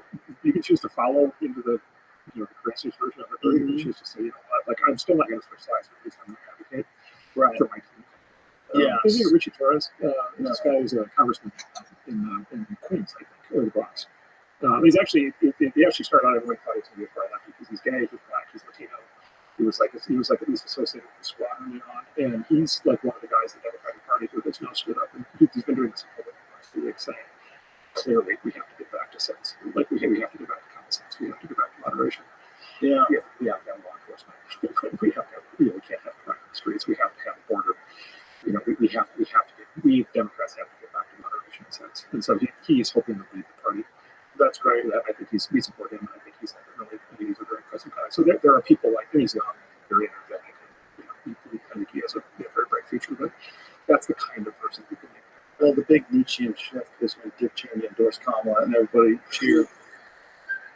If there's not a better example than that, please tell me what it is. Because that one was fucking nuts. Like, Dick Cheney was always the hard right. Like, during the Bush administration, all the lefties looked at him like that was Satan. He was the profiteer. He was the manipulator. He was the guy pulling the strings. He was the CEO of Halliburton. The whole thing was so crazy. And to see, Dick Cheney just endorsed Kamala, and everybody's like, yay! Look, Dick Cheney's on our side. Like, what the fuck are you guys talking about? this is the best shift of it, right? Yeah, that's right. All of a sudden, we neocons. All of a sudden, as you said, all of a sudden, we really are. It's like, wait, because like as you know, them, the Democrats used to be the anti-war party. Yes. Yes. Yeah. Except back when they were trying to keep slavery out. Yes. Part of the problem. That was a different. People don't realize that. That was a different. But like coming out of Vietnam. But isn't that a shift as well? Yeah. But the shift of the Republicans from back in the day, being Abraham Lincoln, and trying to get rid of slavery, and the Democrats fighting to keep it. Like these weird ideological swings, they happen, and we're still attached to the idea of being a Democrat is like being a Clinton Democrat. We're in this weird sort of denial of what the ideology actually stands for versus how we think of ourselves when we say, I'm a good person. I support civil rights, women's rights, blah, blah, blah, blah, blah, blah, blah. Down the line, I'm a Democrat. And if you go against that, well, now you're against all these things that you know to be inherently important for society. They got you. They roped you into some crazy thing. You're supporting war. And then there's the big faction, right? There's the big Free Palestine versus support Israel. Yeah. Because the left always supported Israel. Yeah. And then all of a sudden there's this Free Palestine movement which divides the left even further. There was a book written some years back by this guy, that says, why are Jews right? And he was a right-wing Jew, very important Jewish thinker, American Jewish thinker of like the 60s, 70s, 80s. It's like, he had this thesis that like these Jewish liberal voters in the U.S. like fix their voting accounts ultimately. Because what they don't understand is that this is sort of a path, number one, to anti-Semitism, which is what's happened, but number two, that basically you're never going to have long-term support for Israel from the left, because Israel, the basic concept of Israel violates the idea that Israel is like literally a religious ethno state. Right. And that's like inherently a right-wing idea. Right. Like the left doesn't have to. And a military superpower. And the military, right, is able to. And it's run by a former special forces operator. They're very capable. Capable soldier. It's a fucking assassin. Exactly. Yeah. And so, he argued about it was like whatever 20 years ago, like this is headed in the wrong direction. Yeah. But the argument was more at the time. And then, at least a lot of my Jewish friends after October 7th, they were completely horrified, to find out, for example, the DEI was actually anti-Jewish, right? Which is what everybody learned with the scandals at the universities. Right. And it's like, there's two ways of looking at that. One is, oh my God, DEI is anti-Jewish, therefore you can add Jews to the DEI scorecard, right? Well, what we saw the heads of Harvard and was it Yale? No, it was Harvard, MIT. That's right. That was just so in everyone's face and so bananas. Well, and then we saw that, and then we saw is that the same sort of radicalized left had actually slid into not just anti-Semitism and not just anti-Israel, but also ultimately pro-terrorist, pro-Hamas. That the new acronym, LGBTH. Well, there's a bunch of other stuff in there now. There's Q, there's Two-Spirit. H in there now for months. Oh, boy, really? Yeah, of course. And so like, I bring it up just as not to take a position, just as an example of it's the kind of realignment. Yeah, a lot of Jewish Americans now are having to kind of rethink fundamental questions about political structure and alliances, who they should be part of it, who they shouldn't be part of.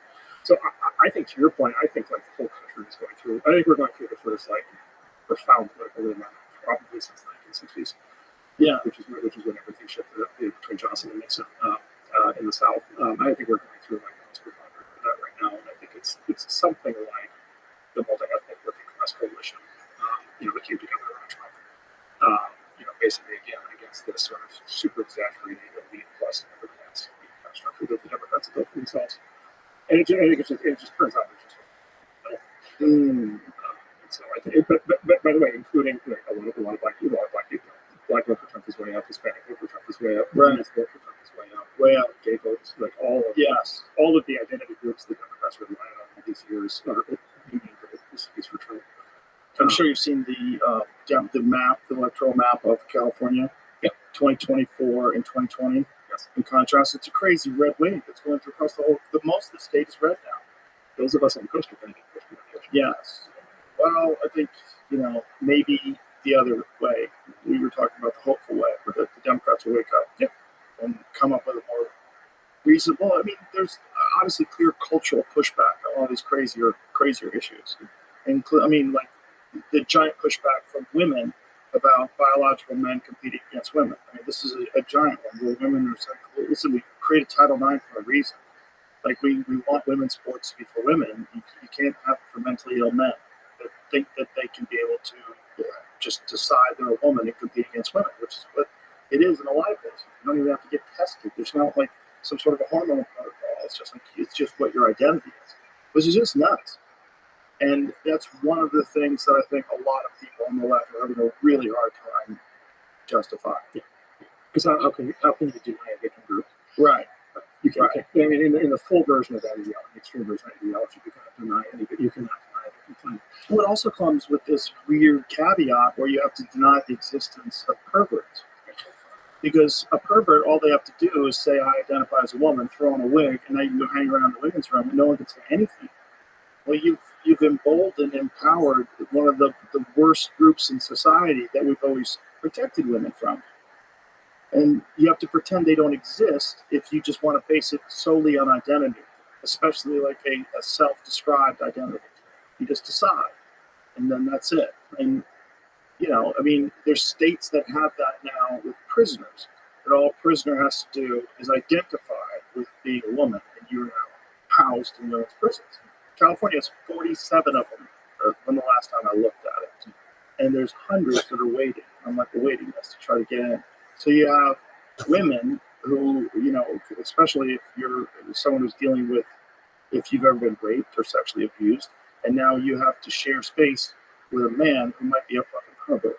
And some of these men even have some crimes that are along those lines that they're in jail for. It's crazy. I mean, Canada's the worst at it. There's a bunch of different examples of these type of people getting in female prisons. And it's insanity. And I think the left rejects that too for the most part. There's the sensible version of the left that it's like, hey, yeah, I'm pro-gay rights. Yeah, I'm pro-women's rights. I'm pro-civil rights. I'm pro-choice. I'm pro-this. I'm anti-war. But also, you can't let psychos just put on a fucking dress and hang out in women's rooms just because we want to be kind. Like, that's nuts.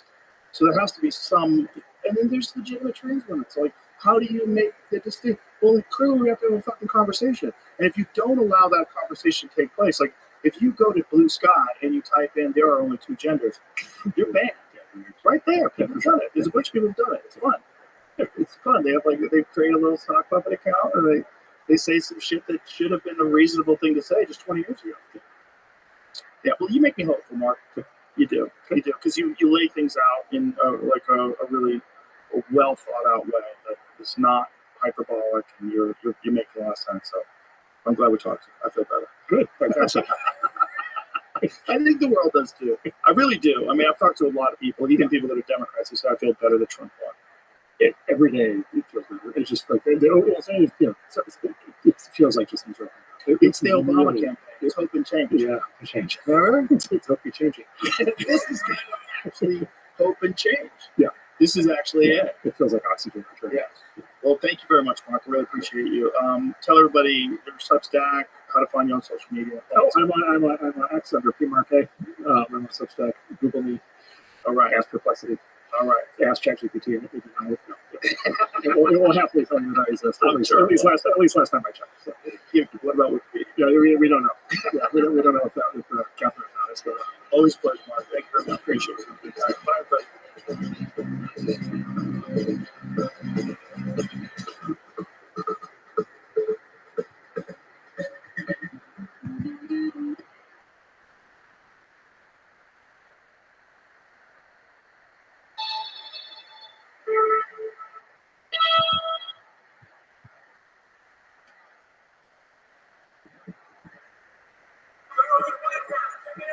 The Joe Rogan Experience. Train by day, Joe Rogan podcast by night, all day.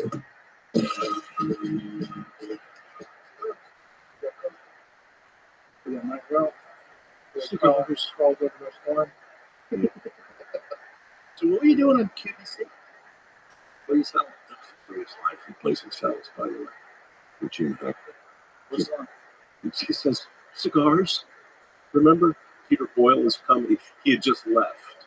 And Gene Hackman is there after getting the soup spilled in his lap. It's basically saying, I have cigars. The creature stomps off. I don't remember that. Tiny It's been little too one. long. Best, He's a little bit of a fucking distraction. Did he calm down? Drank him. Over here. We'd been on for headphones. I'm sure. I thought you were talking about me. Oh. For an awful month. We wore him out. Jamie was throwing the boy for Carl. He's such a great dog. He's got, I mean, it's such a personality thing at that. For me, with dogs and pets in general, you know, like you know right away if this thing has a personality. He's got a lot. Carl's got a lot of personality. Yeah. No doubt about that. Yeah, He's like a little kid. and a person name, which I think is super interesting. Mine's Freddie. He's a terrier. I like a dog with a person name. Yeah, me too. Like Fido? What the fuck is a Fido? No one knows. Actually, oh no, that's Philo. I was thinking of Clint Eastwood and every which way to lose is Philo better. Could also be Philo Farnsworth, who created television. For real? Yeah. Did only one guy do it, or was it one of those like light bulb type deals where like a bunch of people are scrambling for it? What do they call that? Like a hive mentality. Right. Like that happened with the integrated circuit, Mm-hmm. right? When Kilby at Radio Shack was doing the same basic work, I think, that Robert Boyce was doing for Intel. Mm-hmm. And one was here in Texas, and the other was in California. And they'd never met, and they'd never compared notes, but the work on the circuitry was so close that they wound up sharing the Nobel Prize. Oh, that's interesting. Super strange. But that, you know, I That's don't know. a common thing with human beings, and it's this concept of morphic resonance. Mm, Have you ever heard of that No. concept? Rupert Sheldrake, he wrote about this, and the ideas, and it's based on some actual facts too. About there's some real statistics about rats. Like if you teach a rat how to run a maze on the East Coast, rat on the West Coast will run it faster. It's like they learn the pattern somehow or another. It's very bizarre. There's like information that's apparently shared across species. And the idea is that somehow or another they're quantumly entangled. Like that the entire group of these specific types of animals are quantumly entangled, or it's entangled in some way that we don't understand.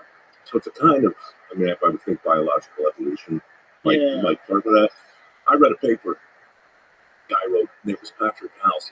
This was his PhD, and he was talking about Toxoplasma gondii and histoplasmosis. And it was a crazy paper. His real premise was trying to understand the phenomenon of the cat lady and why every culture, like this isn't unique to America. In every culture, you can find a woman who, you know, 2 cats, 3 cats maybe, but like went all the way to 38, right? And just was like, this is perfectly normal. So his paper was what happened to a person's brain to tell it it's normal to have 38 cats. And then it gets super complicated because he identifies a Gondii that lives in the cat's gut and basically breeds there. And what he learned was when the cats were crapping, the Gondii would come out. And then the rats and the mice that ate the cat crap, something was happening to their brains on a neurological level. This Gondii basically disabled the part of the brain that would tell an otherwise sentient rat to run from the cat. But suddenly they weren't running. They became prey. They became docile. And the cats started obliterating the mice and rat population because this thing that was breeding in its ass was effectively making its prey easier to catch.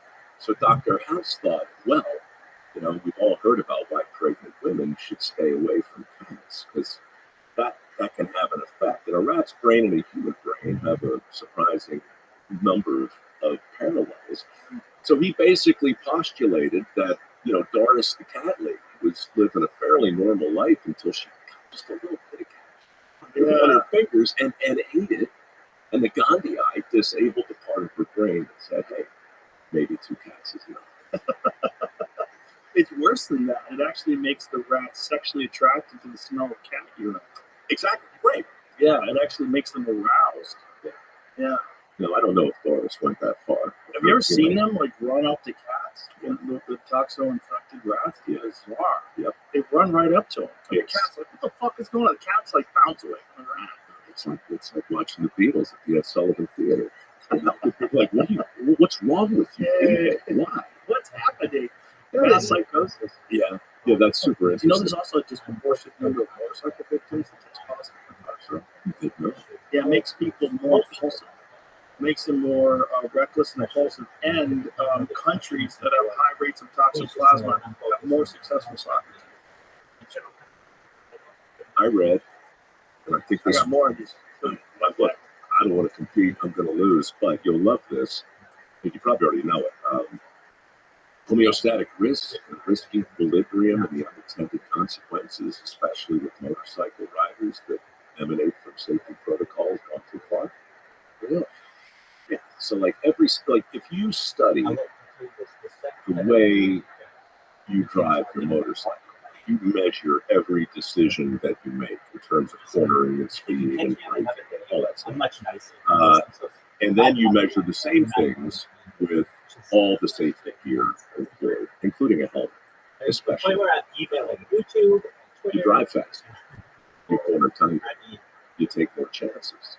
Because the risk equilibrium that we all have in our brain is different from one person to the next. But what's the same is our desire to compensate for the environment around us. So compensatory risk and the subconscious decisions that we might make behind the wheel when we're buckled up versus not buckled up. But you have ABS brakes as opposed to not having. They did a big survey in Berlin years ago where they took half of the taxis and they put in state-of-the-art braking systems, and half of them left the others the same. And then they hooked up their cars to monitor every driver decision, and in virtually every case, the drivers with the better safety gear took more chances because their brain is subconsciously compensating. Right? It's the same. Yeah. I mean, it's controversial, but I understand it. It's why the most dangerous intersections have signs that tell you when to walk and when not to walk. Yeah. Of course, because the little man is walking, it says go, so you step off, and there's the big blue bus, and then you stop. So yeah, the unintended consequences of following traditional safety protocols, has always really been interesting. This episode is brought to you by ZipRecruiter. It takes a lot of hard work to put the show together, which is why I'm grateful for the small circle of people that work behind the scenes. A team effort is what makes this show successful, just like it takes a solid team to make any business successful. If you're hiring and you want to know how do you find the best person for your team, I think the answer is ZipRecruiter. And right now, you can try it for free at ZipRecruiter.com/Rogan. ZipRecruiter is the hiring site that employers prefer the most based on G2. You'll immediately get your job posting in front of qualified candidates. And then you can invite top candidates to apply. See why so many business owners and hiring managers are thankful for ZipRecruiter. 4 out of 5 employers who post on ZipRecruiter get a quality candidate within the first day. Go to this exclusive web address right now to try ZipRecruiter for free. ZipRecruiter.com/Rogan. Again, that's ZipRecruiter.com/ROGAN. ZipRecruiter, the smartest way to hire. Well, it completely makes sense if you have a vehicle that's more able and capable, you're going to probably drive it faster. And you're probably going to take more risks because it can do stuff. Like I used to think, I used to have a Lexus SUV, this big boat Lexus. And you know what I loved about it? I drove slow in it. Mm-hmm. I was just like real, because it doesn't stop that good. It's not that fast, but it's big and comfortable, and it just chilled me out. And then I had an M3. I had 2 cars at the time, and my M3 was a zippy little thing, and I was flying around that thing. It's like, why do I drive different in this fucking car than I do in the big car? The big car would just get in that big old boat and just Sure. The world was like quiet out there. It was nice and relaxed. I I think it's a slightly different analysis. Like if you're going to adjust your behavior consciously to adapt uh, to the externality, right? Like, you're going to drive faster if you have a fast car because that's why the guy built the thing. Right. And it would almost be rude, right? It would be rude to drive a hot rod like a boat, Right. It's the unconscious things that you do when you assume or mitigate risks as a result of employing an externality.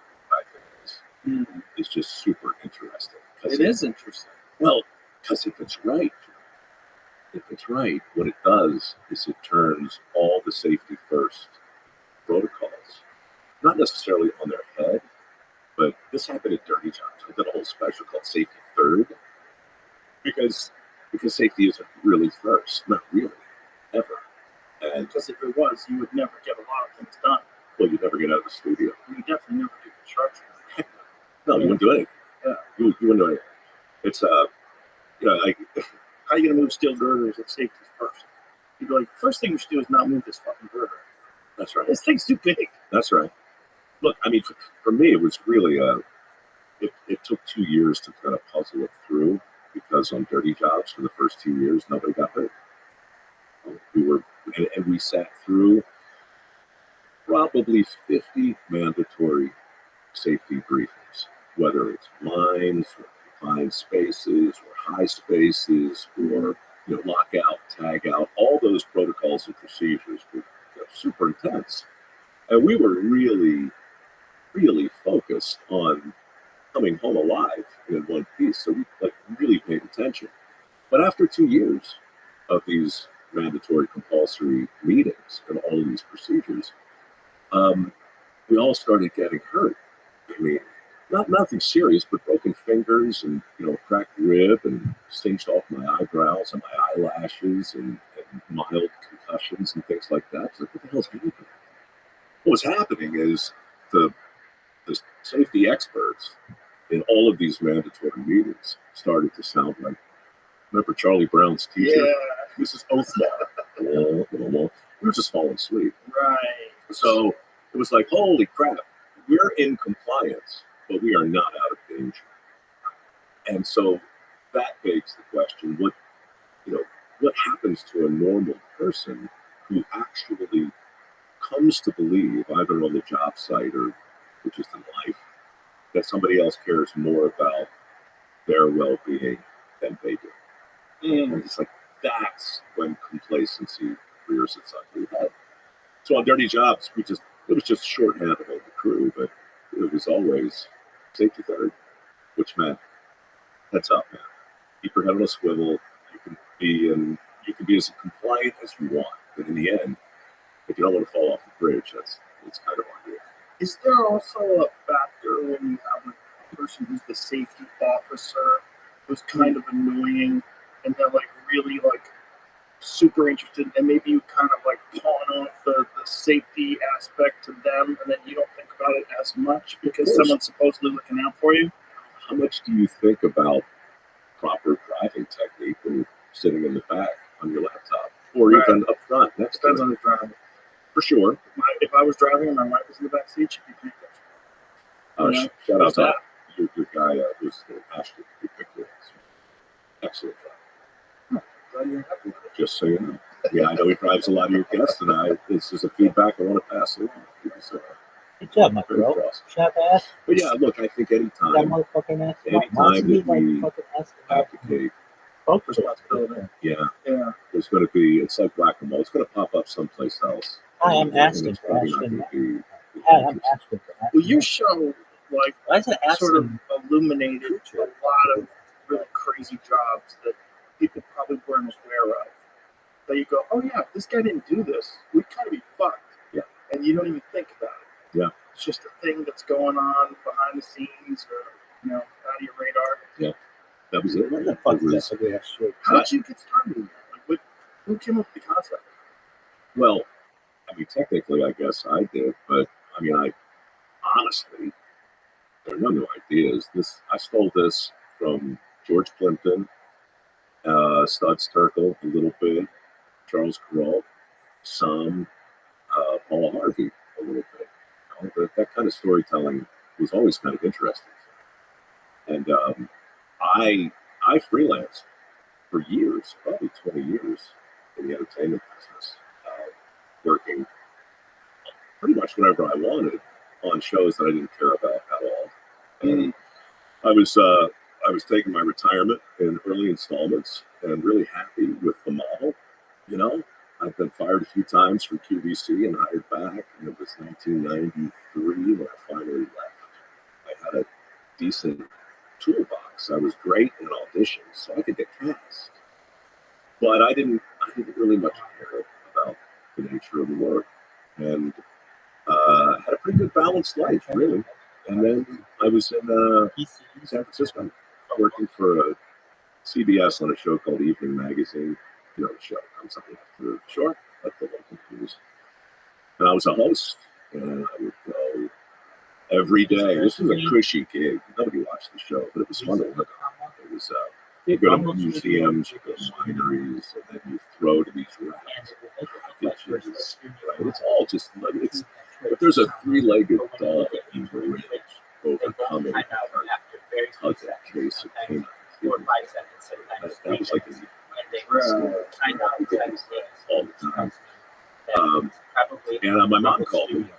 And I was in my cubicle at CBS, and she says, "Michael, your grandfather will be 90 years old tomorrow." And not my granddad, by the way.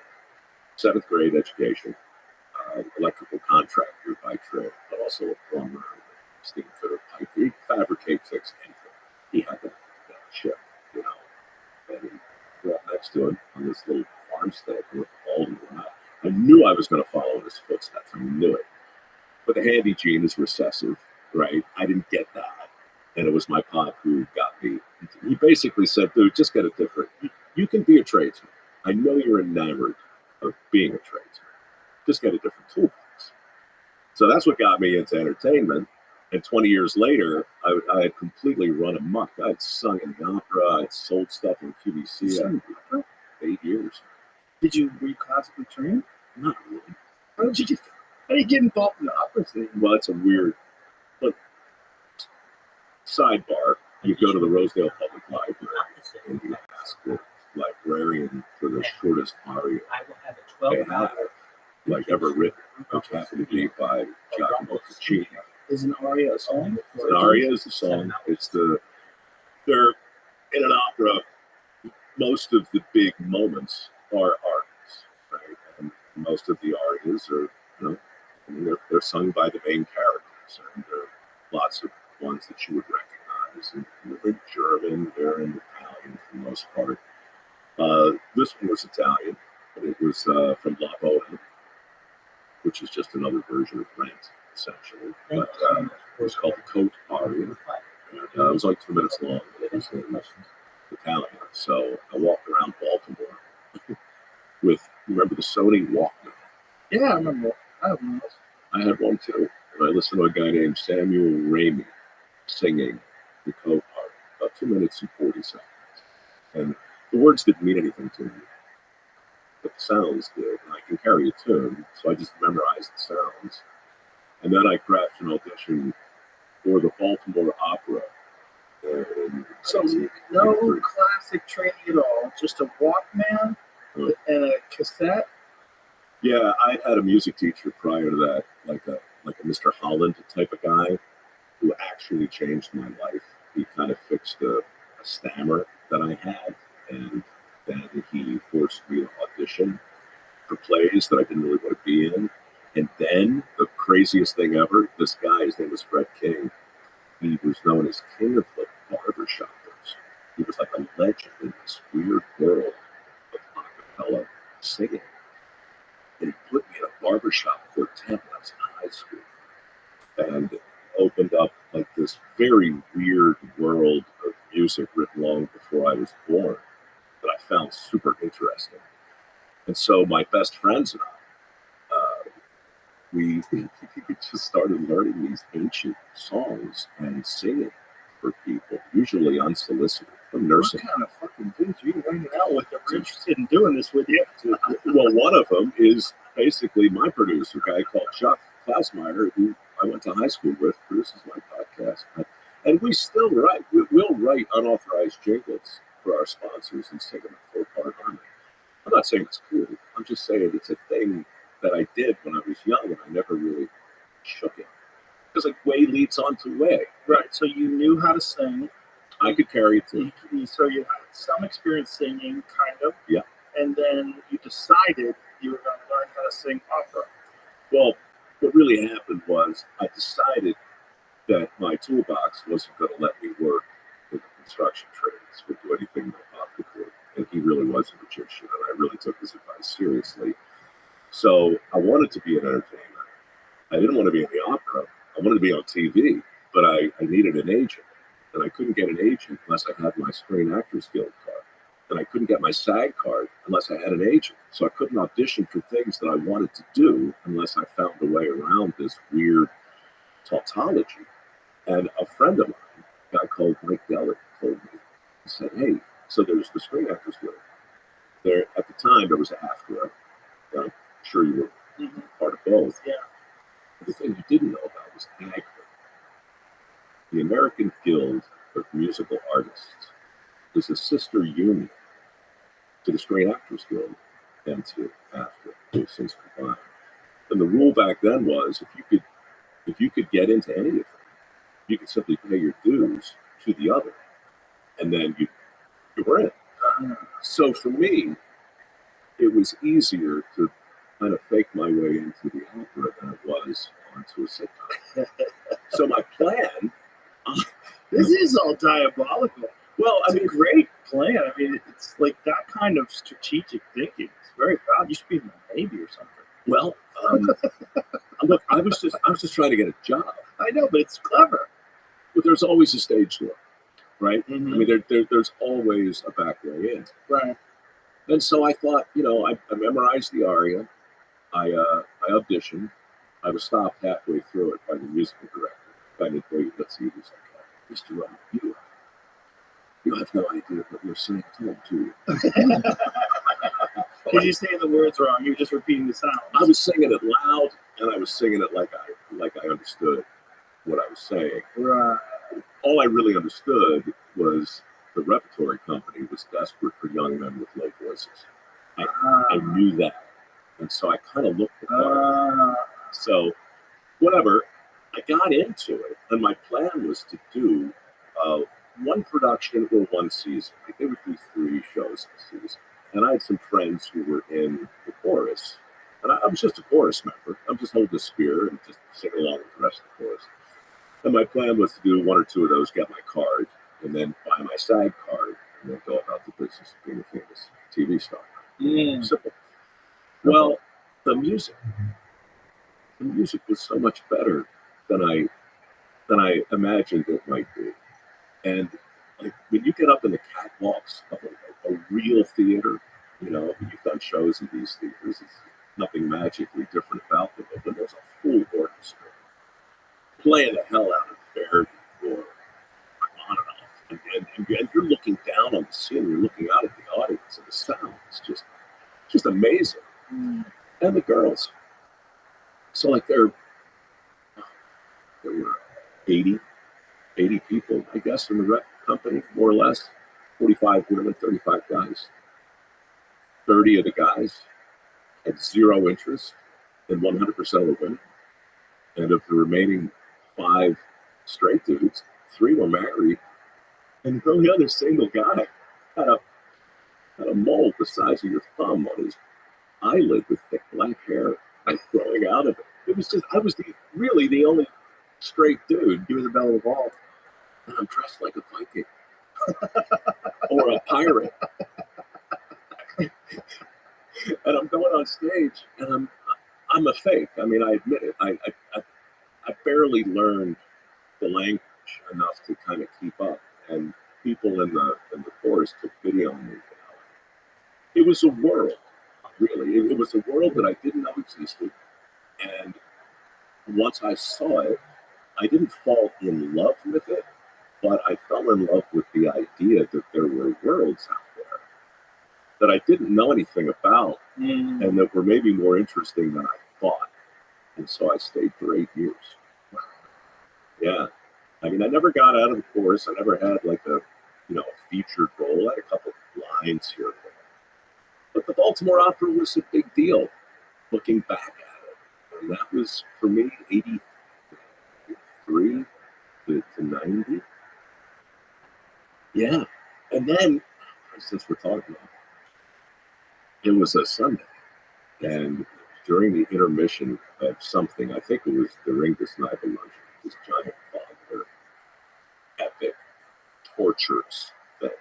And the chorus didn't have to be. This is the one you saw it on Bugs. There he is. Kill the rabbit, kill the what? Is that? Go down. I hope you didn't get banned from that video.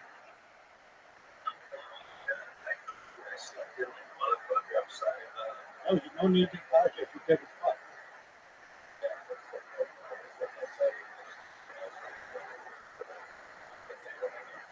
I appreciate that. Okay, so let me explain what happened. Everything worked really well last night, where I got like 12 people in there, then 14, then 16, then 20. And once that happens, I got tired. And so I decided, okay, now I'm going to just chill and listen to anybody else. The fact that I have my camera on should make no difference so long as I'm not violating the rules. So I turned on this robot that I made that whenever anybody kicks me out, it lets me back in. And that pisses off mods more than because it's like, they're literally up against the fucking robot now. So kick me out. Do whatever the fuck you want. It's just gonna let me back in. And I woke this morning, did all the morning shit that I had to do, and then I saw that there were some people in there, and I went and I started, and I did, and then I sent in like some other Discords, and everything was fine. I was really surprised that I hadn't been banned last night, but like okay. So then I noticed that somebody had I noticed no. Well, so what happened was I wanted to rest my throat. No one was in there, so I started streaming a Coldplay concert, which is normally what I do when I'm not doing anything. And it's not like I'm forcing everybody to watch Coldplay. Go watch whatever you want. But if you want to, you can click on the thing and then hear it. But you have to click on the thing and watch it. So then I did that, and I'm like, okay, well, that seems to be fine. And somebody comes in and they're like, yeah, can you please move? They don't think they say please. Well, they said this, somebody different said this to me yesterday. Maybe they said, please, we're going to move you to the chill box. And I said, look, I don't want to move to the chill box. I'm in here, I'm just waiting for people to come in and sing. I've already sung in here today, and this person's like, I've been watching you for the last hour, and you haven't sung in here. And I'm like, dog, I sang all fucking morning.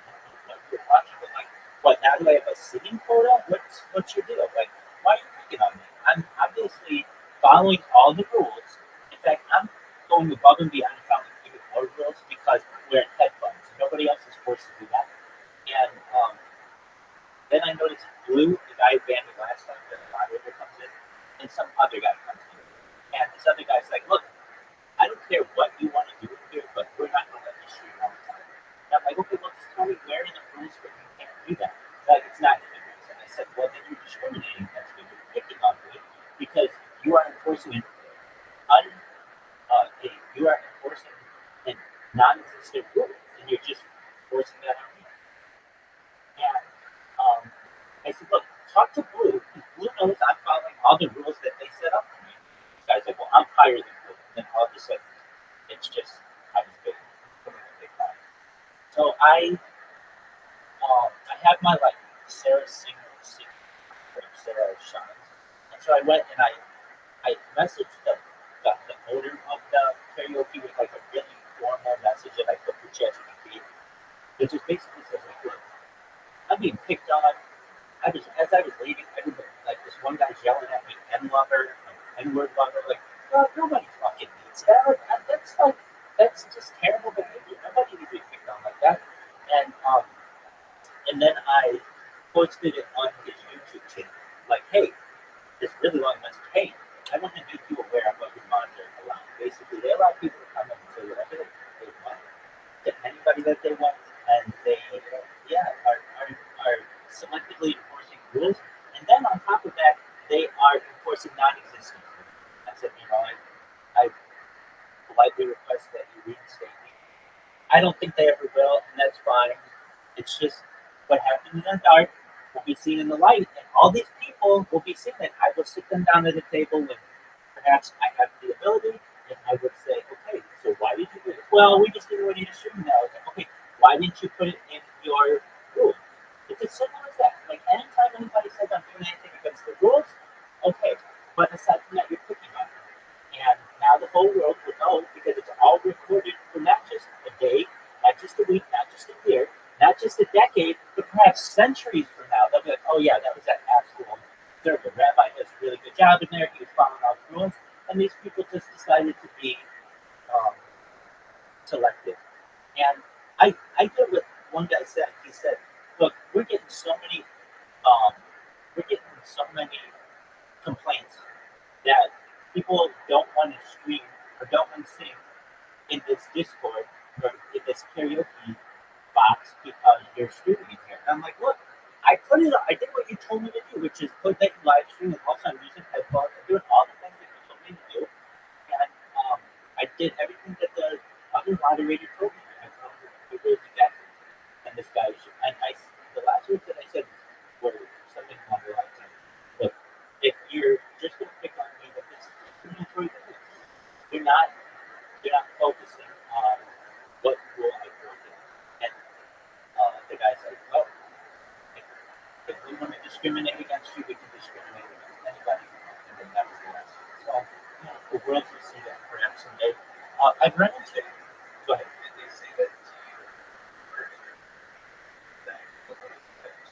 He said it to me when I was in the VC and I had earphones in, so only people with like superhuman hearing would be able to hear it. But it's like a thing. If you have like a child who is beaten enough, it's just like this. Okay, what's the next thing? Like I'm just or like an animal that's just been abused enough. Okay, fine. So then. So I really am just like at a loss at sometimes because I cannot believe how many different platforms just like literally just don't want me to stream all the time. I don't understand what the issue is. To me, there's no time limit on these things. So why wouldn't you just want people to have as much content as possible? I don't understand it. Okay, so then what did I do? I wish there was a way, I think, like in the future, just for groups that to tell you can get like a transcript of everything that happens, so that you can later prove what happens. If not, if they kick you out of the Discord, you're just done. You have to like sneakily get back in and get everything. And so, I just kind of think that that's a little too much. Now, I say that, but then if somebody comes in here and I'm asleep and they're loud, they're gone. I mean, it's like, okay, well, where's your warning system for that person or kicking them out? So I get it. Really, Discord should have some kind of system that's like a volume maximum. Hey, if you're louder than this, the sound will not go louder unless you have been done some stuff. I get all that. Okay, so what else? Well, I've been fighting with Twitter for some money for my accounts, right? And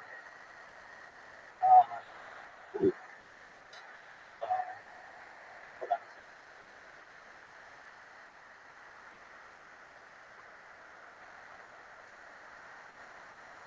The Discord got back to me.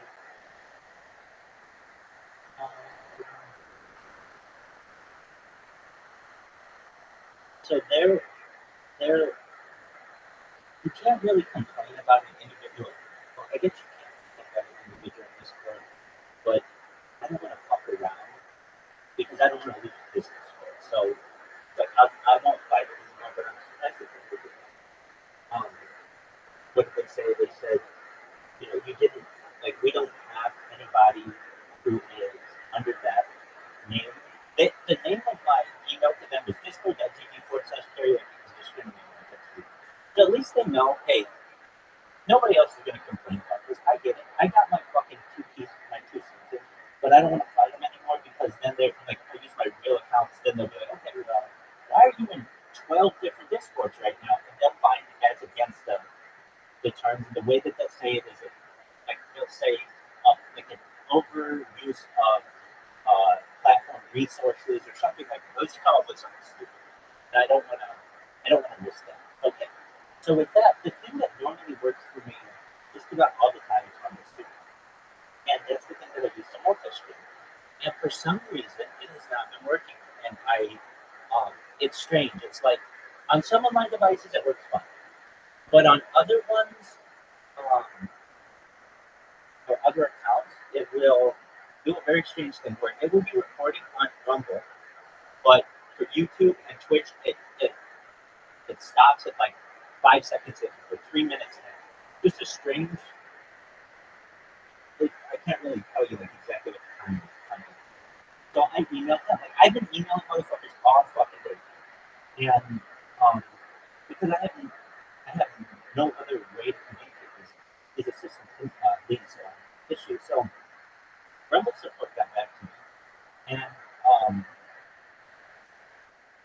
they needed more clarification if I was just using Rumble Studio or something else. And I explained to them like the situation. Usually, like let's say I have a 12-hour YouTube video, or let's say I have a 12-hour Rumble Studio video, then my YouTube video should be exactly 12 hours, and my Twitch should be exactly 12 hours. I'm not finding that. I will have a 12-hour, or let's say I'll have like an 8-hour Rumble stream and a 3-second YouTube stream and a 3-second Twitch stream. And it wasn't always like this. I mean, it only works like every single day. So, but they got back to me and they just asked me for more specifics. Hopefully, I'm able to fix this. Not that I'm not streaming right now. In fact, I'm so fortunate. I'm streaming on 5 different channels right now, perfectly. It's just I got this other 3 that I want to work like the other ones, and for whatever reason. Okay, so then what? So then I went to Twitter. I was like, hey, okay, I created a meme. I created a meme on or whatever for the people that in YouTube. I've gone after them. I also tweeted the Rumble Studio on X and Twitter. So that's where Rumble. Okay, so what did I say? What's my it's not pretty. Okay, what did we say?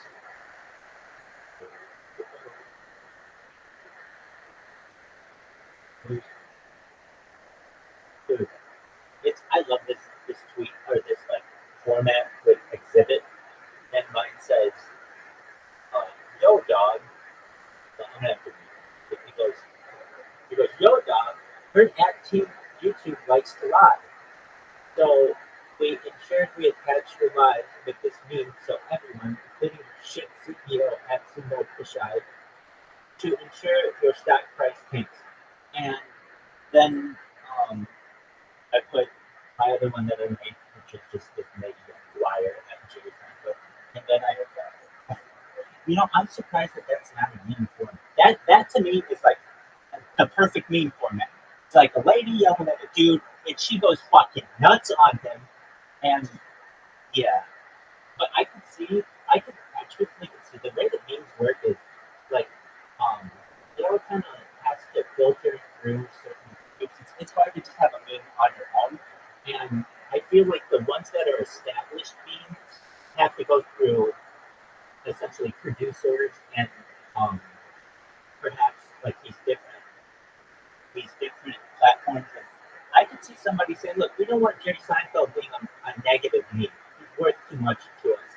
His Seinfeld as a show is worth a lot to us. He's a billionaire, and the show, I think, is worth billions itself. So, if anything, do another. Like we have enough things where you can have them seen in a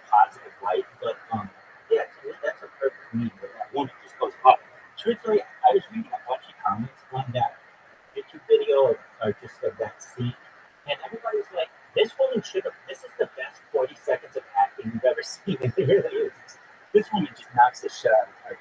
So then I put just their messages. Looks like, I mean, literally they say, looks like the channel is suspended for circumvention. If you think this is a mistake, fill out the appeal form for your original terminated channel. So I said, looks like you can check your facts. You don't seem to be doing a very good job in your position. You keep telling everyone that it's for circumvention, but here is the evidence that it says it's because of a sex and nudity policy. And then I sent it that email. So, I mean, I still haven't gotten that. I understand. Okay, now we got it. It's somebody that I have to complain using a platform which is bad. And the way that I complain is, well, then I've been just going in this fucking constant loop with them, where they say, I say I'm going to appeal a suspended account, and they say, okay, please tell us the reason why you think your account should be unsuspended, and then I put all the reasons, and they're like, they sometimes they get back to me and they just say, if this case is closed or whatever, if you want, you can reopen another account. So I reopen another account, or not reopen another, they don't say that. You can reopen another complaint. So I open up another complaint and say, yo, what's going on, Master Bob?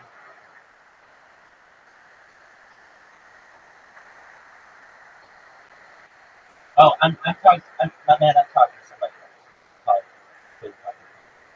Hope you're doing well. So, excellent. So, long story short, I finally got these guys back to the point where they say, if you change your password, we will give you your account back within a few hours. But they said that before. They said that on Monday. And nothing happened. So, I take that screenshot and I send it to them and make sure that they're aware of what I'm doing. That's the key for you. Excellent. What's good in your neck of the woods, Flo? What's good in your neck of the woods? How are you?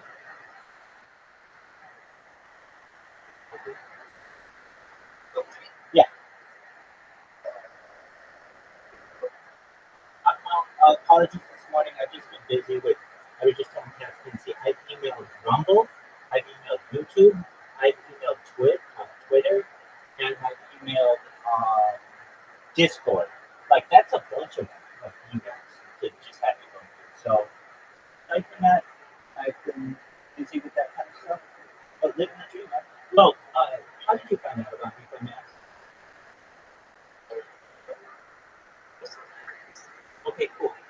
But I haven't given you my spiel. You don't know too much about me. Excellent. Okay, well, first and foremost, you're a much nicer person than I come out this morning. I was very, very frustrated with all of the different kinds of issues. I mean, again, YouTube, Discord, Twitter, and Rumble all in the same morning. No fun. So what do? I'm Rabbi Rothschild. I stream on the 24 hours a day, 7 days a week, 365 days for world peace. We got a peace. We don't quite have peace, but we do have a ceasefire in which definitely a positive, and I hope to see that continue. I've been live streaming my life 24/7, 365 for more than 3 years. This goes back to the pandemic. We've seen the death of the queen, the birth of AI, the coronation of the king, and everything in between. I essentially made my life into a fishbowl for the world. Anybody can watch me whenever you want. And I think in the future this will be studied at an academic level for perhaps the health benefits, the behavior patterns that people see, bathing patterns, my eating habits, all of the things about a human you have more content on, and it's from 360 degrees. Some of the things that we discuss on the screen that aren't normally discussed in society are things like anti-gravity, antimatter, de-extinction, essentially bringing back animals that were once extinct. Specifically, this occurred in 2003 with the Pyrenean ibex, and fast forward to the year 2021, a company called Colossal Bioscientific out of Dallas, Texas, has made it their goal to reintroduce the woolly mammoth into the Arctic Circle by the year 2050. 2028. So, like within the next 3.5 years or so, you might be able to see a woolly mammoth in the Arctic Circle, which should be really exciting. Additionally, exactly. Additional things that we talked about are life extension technology, things like human growth hormone and stem cells, and things like nootropics, cold shock therapy, cryogenics. We talk about things perhaps like ambrosia therapy, using the platelets of younger people for the benefit of older people, and essentially low. You were born, the average life expectancy of human Western women probably about 90 years old.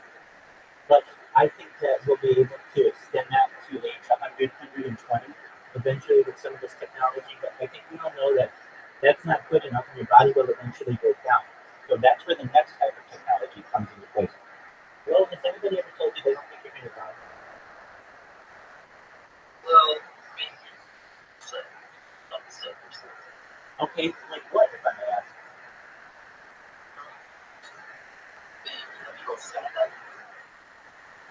I have not. Actually, I had set up an appointment to go skydiving, and it was at the airstrip, and it was too cloudy to go.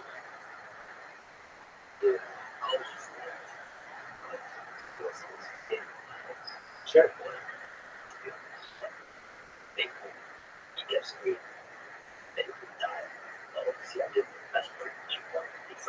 Oh, excellent. Excellent. Well, um, I actually, that's the reason why I wanted to get insurance, to get over that fear. And I can tell you that I am in agreement with what you have said. I don't think we're doing that for different reasons, perhaps. What do I mean? After life extension technology, there's another type of technology known as mind-uploading technology, where we scan your brain into a computer, we scan your central nervous system, your peripheral nervous system, like a CAT scan or an MRI, deliver download into an Android, an avatar, a clone of yourself, a cyborg, a cybernetic being, a robot, an ethereal being, whatever you want to be. Essentially, though, what I'm saying is that you may be able to experience, perhaps, a digital immortality, which is quite interesting, meaning you'll be able to live as long as you want for in many different ways. And no one's ever going to have the privilege of being able to say, so what do you think about that? Well, that sounds possible. Excellent. Well, with enough time, essentially everything is scientifically possible, including time travel and faster than light travel. Some other things that we talk about in the stream that are important to the world are things like disclosure and disclosure. So that's an important aspect that will to for the world to be of which the world should be aware. And if you didn't notice, the United States in the last 2 weeks or so, we have had congressional hearings on the UFO subject, specifically UAPs, unidentified aerial phenomena, USOs, unidentified submersible objects, and also aliens and extraterrestrial, EBEs, extraterrestrial biological entities. So disclosure may be right now. And essentially what I've done is create a time capsule for society. Now, Lo, you may say, look, Rabbi, all of that with all that science sounds great, but I'm just a normal person. I can't afford any of that. Perhaps.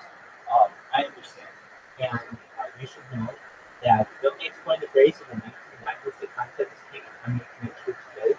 Additionally, I have more data on me than any person ever. And in 2018, the Economist magazine stated that data is about food, gold, water, air, petroleum, everything. I have more data than 20%. When this was viral, and like just like the news friends did, they told a friend, told a friend, told a friend. Go ahead.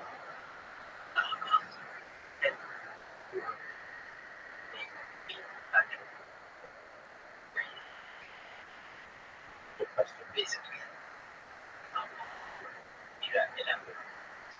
Absolutely. Okay, so that was easy. So basically, once we scan your brain through the computer like a CAT scan or MRI, we're going to know where every single atom is in your central nervous system and your peripheral nervous system. It'll be a complete, exact copy. So it will know where all your memories are, all of your feelings, all of your emotions, everything that makes up your personality, basically everything but your skin and bones and muscles. And we will have that stored in a computer, and at any given time, you'll be able to transfer that information into whatever type of being you want. A cyborg, a cybernetic being, a clone yourself, a robot, an android, an ethereal being, an avatar. These are all options. If you've seen the movie Avatar, it's very similar to that. If you haven't seen that, essentially it's an idea that you could take all of this information and the person scan it and then put it into another being, which we just call avatar. Then those avatars can live a life. If they ever die, you can go back and get that original state where we downloaded you and bring you back for whatever else you want. Does that make sense? Yeah, that makes sense. Now you raised it. Oh yeah, absolutely. So there's a lot of evidence because you can see what it really looks like. No, you want to see what it looks like? Sure. Absolutely. This is what everybody wants. Okay, so I can tell you this. This is a very famous video. Let me just tell you what AI says about it. Please tell me everything you know about the Skinny Bob video and the fact that there was a Reddit reward for anyone who could debunk it. No, I understand. I will show you. What it says is, I was talking to AI, apologies. I use AI all the time. All right. So the Skinny Bob video is a footage that allegedly shows a real alien known as Skinny Bob from the planet Serpent, which is claimed to be the third planet orbiting the binary star system of Zeta. The video is said to have surfaced on the internet in 2011 and been a topic of debate among UFO enthusiasts and skeptics. Authenticity of the video. Oh wow. The authenticity of Skinny Bob video is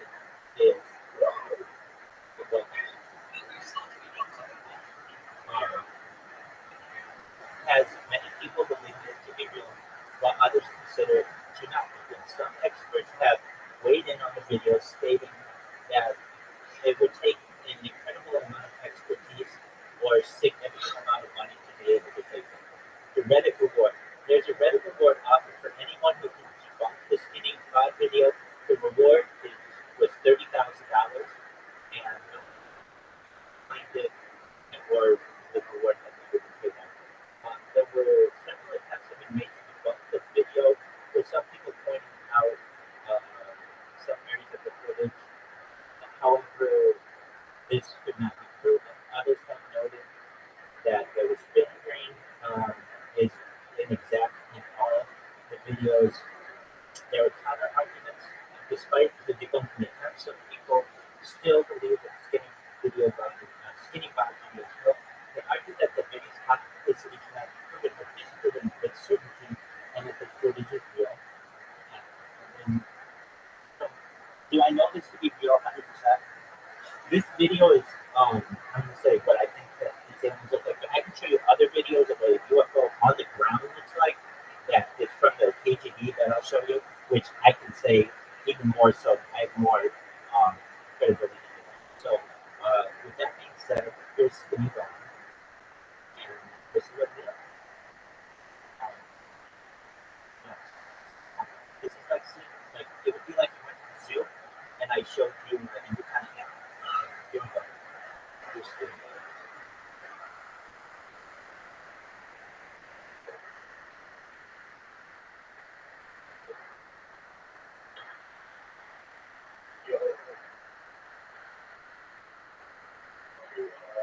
There's more. There's more than that though. Oh yeah, here. Apologies. It was shown. They just reviewed it. Okay, you'll see. It goes up and down. It's the normal video that you see does not do this 4 different times or whatever. It just to get a good view at it. But you'll see it moving. And yes, that is good. Oh,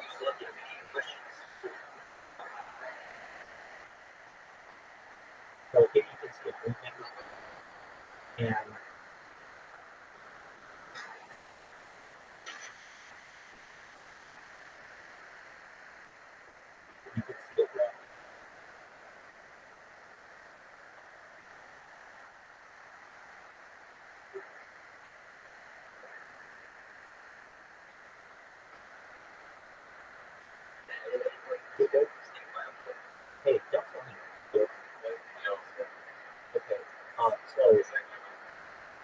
essentially what an alien looks like.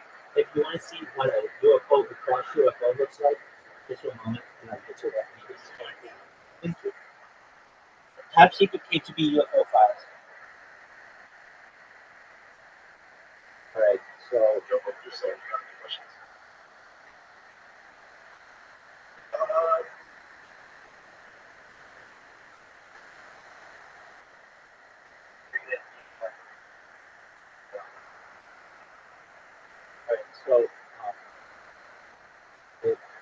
bear with me a moment, I'll show you. Top secret KGB UFO files. This is a very famous documentary that came out at the end of the 90s. And here we go. So this is a UFO crash.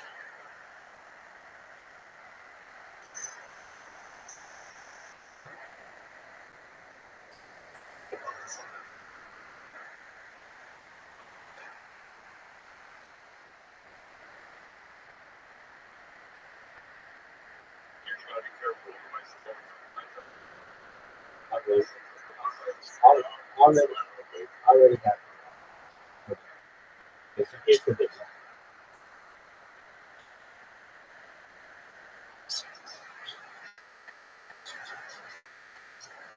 So it's there in the background. You'll see it up close, like when these guys are touching it.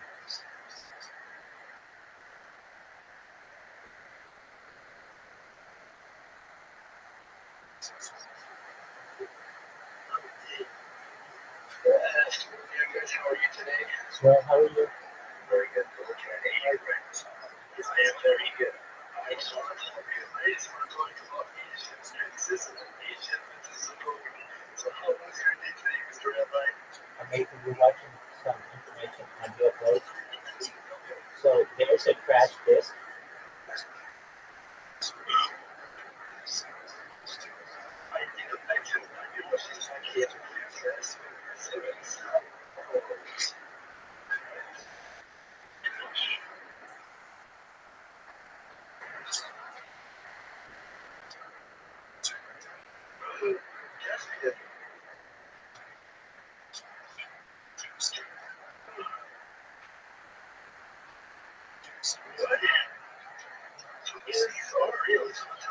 Absolutely.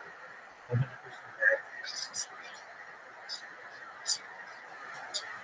So you're going to see it from a different angle. So there are two different cameras that they're using, which gives it more credibility.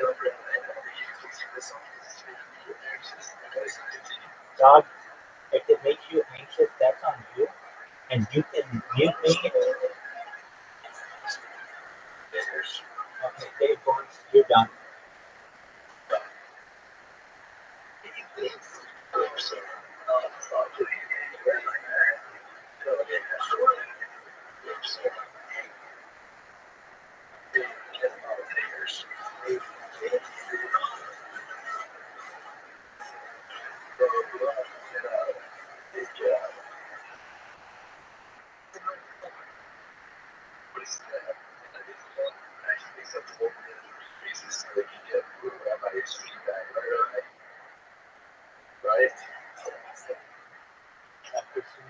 Just not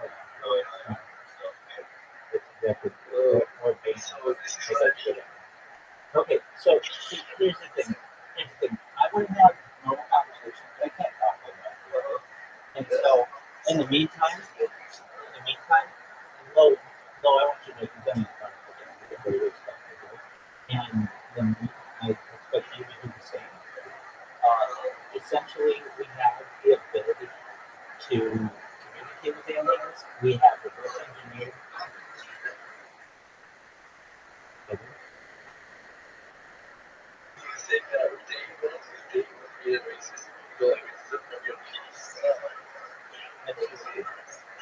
Absolutely. So here's the thing, guys. I have lots of really good information that we can do, but I need you to be respectful. And so in the meantime, we're going to watch some Joe Rogan and everybody who wants to chill and be normal. So there's an intermission, and I'm not needed on stage for like 40 minutes after the intermission.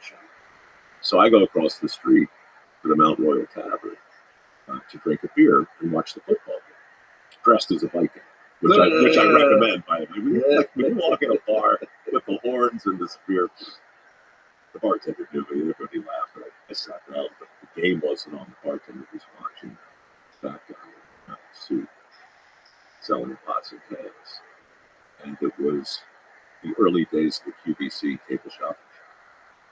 I'm like, Rick, why are we watching this? And he says, because I'm auditioning for that guy's job tomorrow morning.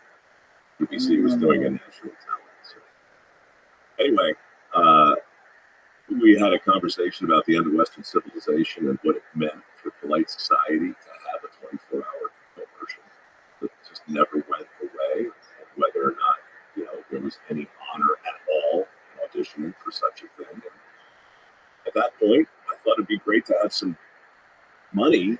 I hadn't had any before, and I'm sitting there drinking this beer dressed as a Viking, thinking I could probably do that job if I had to. So I went with him the next day and auditioned and got hired. Wow. Was he mad?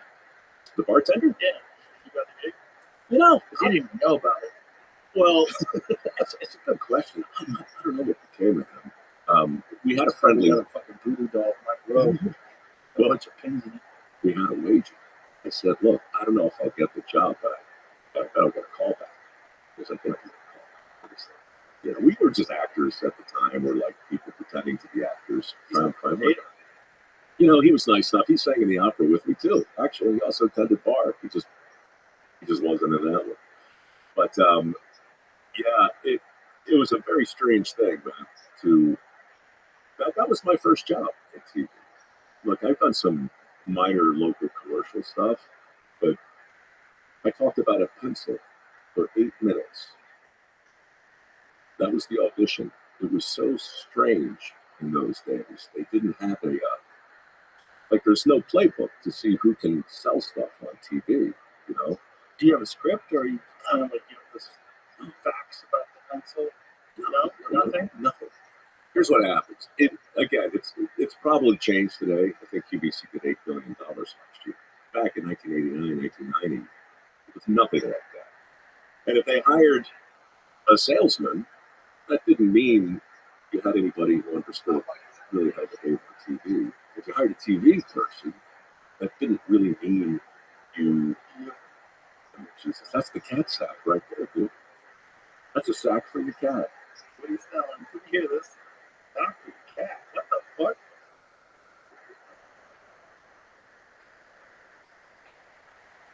So the cats play with it? Yeah, they crawl inside it. And they just go nutty because it makes a lot of noise? That's $25. That's $25.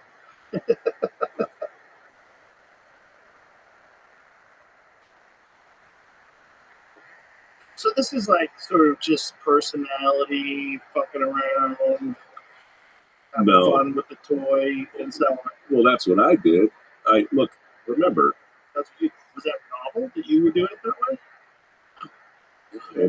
In relative terms, that was actually one of the true great life lessons. You don't have to be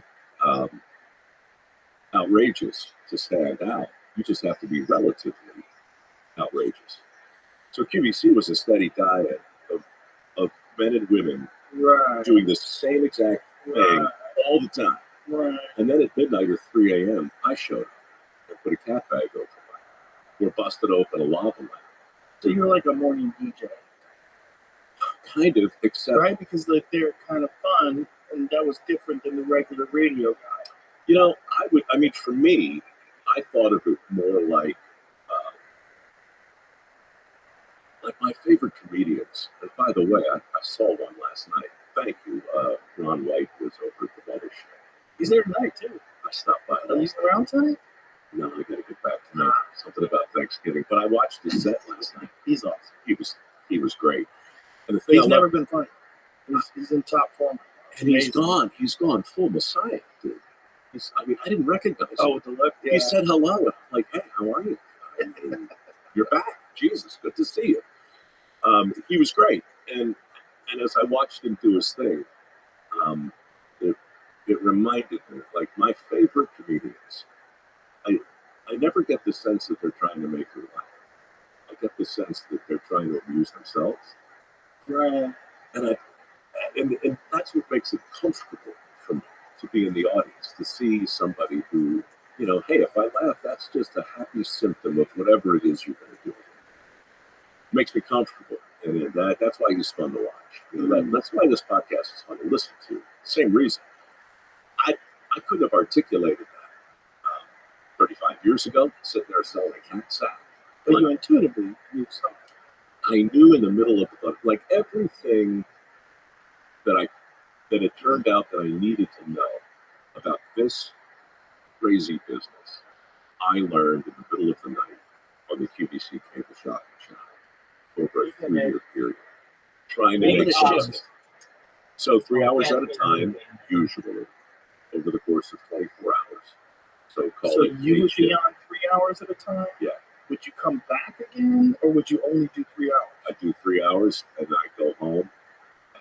I mean, have you done overnights before? No.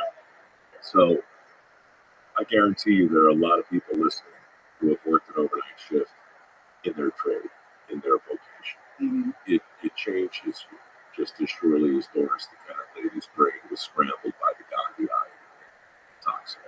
It does something. Yeah. It's not just that. It is that, but it's something primal, even more primal than that. It just messes with you, and it forces you. For me, it like changed colors. It changed taste. It changed.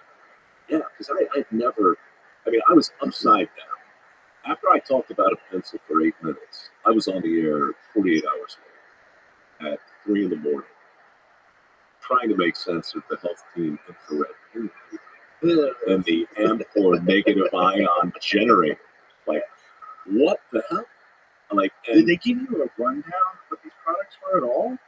It was up to you. If you came in a couple hours early and you took the time to look through, like there was a table like this with all of the stuff on it that you were going to be selling, and you could take the time to prepare. But there was no Google back then. It's not like you could just watch a YouTube video that would explain what this thing did. No, what you got was a blue card, usually from the manufacturer, that said a couple of sentences about what the thing was. You had an item number, you had the price, the retail price, the QVC price, and maybe some easy payment terms, all the stuff, right? But it was just a blue card. And then you would kind of go off and think about how you would make sense out of this skull, where it came from, why it's interesting. It's feature benefit selling, and if you understand that, you can talk about anything for as long as you need to. You never talk about a feature without talking about its benefit. And so that's kind of how that world worked.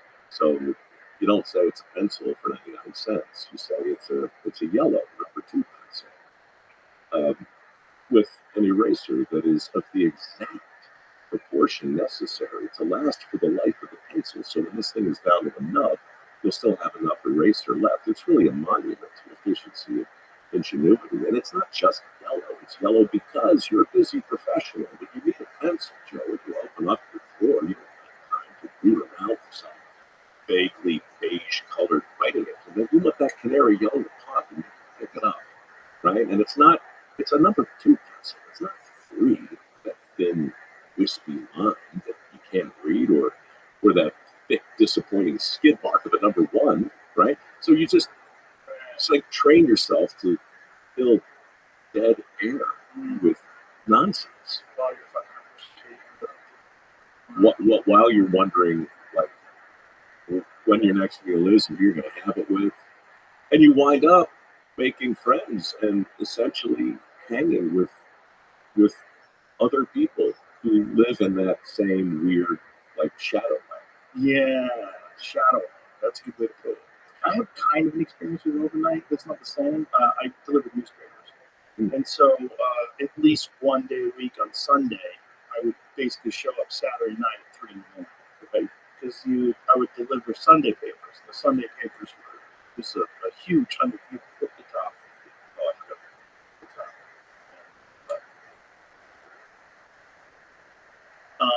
And so I was all fucked up with that. I would get up every day at 5 o'clock in the morning, normally to deliver papers because I had a large route.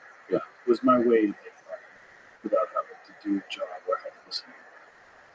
It's also a perfect example of the kind of job where you always know how you do it while you're doing it.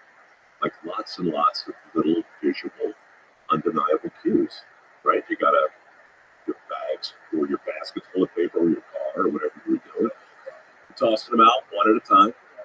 You know, you're making progress. You know the progress you're making. As you make it, you know, it's... You know, you only have 120 pieces to go. That's right. And then it's 110. And then it's like... People always go to Dunkin' Donuts, get yourself a nice donut and a coffee, reward yourself, day's over. Yeah. My day would be done work-wise by, 8 a.m., 9 a.m. on a Sunday. 9 was rough. Yeah. Occasionally, they would make enormous Sunday papers. They would have like, and that would be a real problem. So you have multiple trips. Then I bought a van. So I had a big cargo van. And I drove that around with this for a while. That made it a lot easier because I could stack 350 Sunday papers in the back of that van. But see, you remember and you knew. 350, that's an interesting number. Well, I had bigger routes, but 350 was manageable. How old were you? I started when I was just driving, so I was in high school still, so I think I started delivering papers when I was 17 or 18, whatever legal age they allow you to do it. Yeah. So it was probably 17 or 18. I started driving, and I drove till I was 22. I just started doing stand-up comedy. I drove all throughout my competitive martial arts career. I drove in the morning. It was good because it gave me discipline. Because I had to do it 7 days a week, 365 days a year. I did not take any days off. Didn't matter if it snowed or rained or fucking frozen rain on the streets, black ice. Didn't matter. You got to deliver newspapers. And if they did delay it, it would delay your delivery of the paper. You'd have to call the depot. Hey, are we delivering that? Because they didn't want to be responsible. There's a blizzard for people dying and get lawsuits.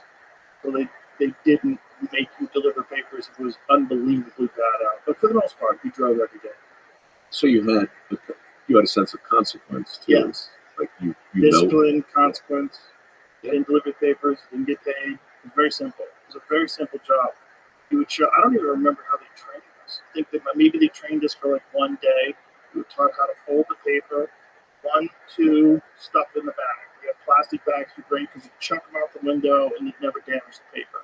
Rubber bands are a real pain in the ass because if you hit a corner on the concrete, it would rip the corner of the paper, then the customer would complain because they're trying to read what was going on in Syria, and then this is fucking rubber piece of paper. I delivered the New York Times only because it was cool. Like I delivered the Boston Globe because that was the biggest distribution. Okay, I did the biggest route. And then the Boston Herald because I wanted more papers to deliver, so I did 2 papers. And then the New York Times is a pain in the ass because it would be like 1 every 10 blocks. You'd have an enormous route. If you had 150 New York Times, that's an all-day excursion. Did you start to equate the type of home you were delivering, the type of paper Oh, to? yes. The New York Times people took themselves very seriously. They were very serious people. They would ask me what I'm doing with my life. And this lady, I was taking courses at Boston University just so people wouldn't think I was a loser. It was literally the only reason why I was going to come. And she was asking, what are you planning to do with your career? She didn't like it. She didn't like it. I had no idea. Yeah, it makes people uncomfortable. She liked me, but she didn't like that. I had no idea. She was like very motherly to me, I guess. It's funny, we had the Baltimore Sun, which was the paper of record, and then we had the News America, which was sort of like the upstart. And I never thought too much about the difference between the two until summertime and crabs. Like Maryland blue crabs are a big thing. A big thing in my family, big thing where I grew up. And everybody who eats crabs in the summer eats them outside on the picnic table. And you lay the newspaper out. But which one? Which matters. I don't know why it does. So, is it disrespectful to use the paper note? No, it's better. No, it's. I think it's a mark of respect. It's like, oh, we're having crabs. Get them. Oh, That's so silly. Get the News America. Because, it's all spread out in front of you. I mean, you got the crab guts and the Old Bay and the JO #2 and the National Bohemian Beer. And then you can glance down and get informed. Isn't it interesting that there are newspapers like that, right? Like there's the New York Post. You want a fun headline. You want all the crazy shit. Like, what happened? Who got pregnant? Right. What's going on with this? What's going on with that? And then you have the New York Times where, it's important to put tampons in the boys' room. like what's happening? Have you ever walked through the offices of the Post? No. Any chance? No. It's amazing. It's amazing. I had a girlfriend whose sister worked for Page 6. Oh, boy. Yeah. That's the fun one. Yeah. So much fun. So that's like all the gossip and the craziness. And this person's getting arrested. Right. Truck driving and brokers. They have a hallway. It's like this place in the sense that there's so much on the walls, but it's all front pages, and it's the best headlines. So it's the best ones they've ever come up with? The best ones ever. Starting with the classic headless body found at topless bar, which is still tough to beat. That's great. But so many of them. I love the Post. Yeah. I've always loved the Post. I love the just the fun nature of the news. That was like the working person's newspaper. This is the point I was trying to make about the comedian who entertains himself first and the schmuck on QVC who tries to keep himself awake before he sells the thing. That's how I felt reading the Post. It was like these guys, somehow, I'm imagining a meeting. They're laughing, they're cigars, and they're all in on the joke. Yeah. And they're like, yeah, we're going to report the news, but it's a lot of sharp elbows out there. It's a very competitive world. So what can we do to maybe get the stick a little, out of our eyes? Just a little bit. How can we be different? That's what fascinates me. Yeah. How could, whether you're publishing a paper or eating a blue crab, or writing a book or a song, how can you, in relative terms, distinguish yourself not from these other worlds and other categories, but from your friends. That's the trick. Yeah, that is the trick. And then there's people that want to be diverse and just think it's reading the New York Times. Read the New York Times. Very serious people. Very, very smart people. Keep it up to date. Yeah. I said to Ashton, the very excellent driver, who brought me here, I said, it's been fun watching Joe do this thing over the last 5 or 6 years. And then I kind of stopped myself in the middle and I said, actually, I take it back. What's been fun is watching the world catch up to it. Like watching the headlines catch up to you or whoever. You really haven't changed. And man, it's so interesting to watch people realize, oh, we're going to do it this way now. We're going to do it this way, and that's whether it's comedy or whether it's music. It's when culture changes, it feels like there's some instigator, some jagged little pill who's pushing it forward. I guess maybe that's true, but I also think there's this larger hive mentality in the audience. And they start to realize, oh, there's another way to deliver a paper. There's another way to do a thing. It feels new, but it's probably what you've been doing for the last 12 years. Yeah, it's definitely the same way I've always done it. It's just having conversations. I like talking to people. It's fun. Yeah, but you enjoy it. Good. I'm a curious person, and I like talking to people. But it's real simple. Yeah, but it's just because it's simple, right? You make it sound like a parenthetical. Oh, it's just a conversation. Yeah. That's only just the hardest thing there is to do. It's not really. It's not. Then why don't more people do it? Because they don't enjoy it. They don't enjoy it like I enjoy it. Like some people genuinely don't like talking to people. You know why? Because they're interested in themselves. Mm. You have to be interested in other people. I think we're all connected. I really firmly believe this in a non-hippie way. I think it's like a scientific reality. And I think if we could figure out a way to study it, we would recognize that we're psychically all connected. I am curious as to how someone with a different biology, different life experiences, the different geographic location in which they were raised, like how are they navigating the world, and why are they interested in opera? Like, what is it? What got you to be a beekeeper? Why are you so fascinated with painting? What made you start writing music? Like, I'm interested. Yeah. I like talking to people. So for me, it is easy. It really is. It's just talking to people like I would talk to people. Like you and I could have the same exact conversation if we were having dinner. For sure. Same conversation. Yeah. But again, it makes perfect sense. And it's not that it's difficult.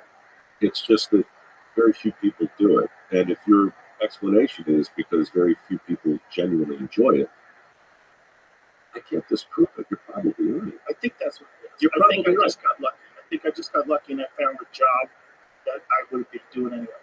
Well, here's what I don't understand. And maybe this is not even relevant, but we did 350 dirty jobs. Probably 60 some of this thing called Somebody's Gotta Do It. I don't even know. Returning the Favor, I think we did 100 episodes of that. I couldn't tell you how many things I've narrated. Hundreds. There's a wildebeest trying to get across the vast reaches of the barren Serengeti, right? Right. Like, if I could remember every episode of How the Universe Works, 10 years of this stuff, if I could remember half of what I narrated, that would be something. I can remember a chunk, but my sense is that I can't even remember the last 20 guests I had on my podcast. And the reason isn't because I'm not curious. And it's not because I lack the requisite intelligence to remember. For me, it's so much. There's been no time to think about what I'm going to do next, and even less time to think about what I just did. Right. So you just talked to Josh Brolin, and then you talk to the musician guy, Stuart. Yep. Yeah, right. Scott. Yeah, Scott. Stuart. And then before that, our friend Evan was in, right? So, like, I have a better. It's easier for me to remember what you've done in the last 2 months than it is for me, and that freaks me out. And I wonder if sometimes you get over your skis to the point where you started to forget what you've done yourself. Oh yeah, there's no way to keep it all. I have a bucket that's overflowing with information. It's overflowing. My hard drive is not capable of retaining all of it. It's not possible. I retain a lot. A lot more than I ever would know. I got an unexpected education doing the show for sure. Like I never anticipated it. Is it conscious? Like, can you choose to be interested in a thing enough to know that you're not going to forget it? Or does the interest just kind of bubble up and certain things stick to you? The interest bubbles up and they still, both of them. Yeah, like my daughter asked me a question. I don't even remember. It's a very technical thing. And I said, no, that's not exactly it. It seems like that, but this is the reason why. And they figured this out because of this, and they started rattling off. And she's like, how the fuck do you know this? She was laughing. And I was like, I don't know everything. I forget things. I forget my own birthday. But I do remember things that are fascinating. I remember most things that are fascinating to me. I have an unusual recall, but I've always had an unusual recall. It's like I think it's a genetic. Yeah, I think it let me get really good at things too, because I can remember like technical, like it was really good for martial arts because I can remember technical details. Like really, like I don't forget things. See, you to me are the deeper end of the pool. I'm more the shallow end. Not, I don't mean to. That's not comparative so much, but like with martial arts, I'm interested in martial arts. I'm interested in Ultimate Fighter. I narrated The Ultimate Fighter. Right. I did 10 seasons of it. But like that's sort of the extent. Like I don't go very deep. I've seen a couple, but it's like, well, there's a big giant difference between being a former competitor and also like dedicated decades of my life to martial arts. It's not as simple as like I go and I do commentary. Like I started doing martial arts when I was 15 and it changed my life. It gave me discipline and a a will to overcome discomfort, and to push myself, and to overcome fears, and to do something that's very scary, and to compete. And that was like, it formulated me as a teenager. I started competing competitively, like serious shit, when I was like 15 years old. And so we're traveling all over the country. And so my social life from like 15 to 21 was completely retarded. It was like retarded as in slowed down, like a real term. And it was mostly just training and competing. That's all I did. And when the downtime, I was tired. I would just sleep a lot. I was like eating, sleeping, working, and competing. And then I started teaching. So then I was making my living off of teaching, but not enough money. So I still delivered newspapers. I delivered newspapers in the morning, and I would teach. And I was teaching at Boston University. I was teaching. I had my own school by the time I was 20. You know, I mean, I don't want to have to come in and ban every single person. But let them play around a little bit. But then eventually, if they're just being annoying, that's what happens. You know, like,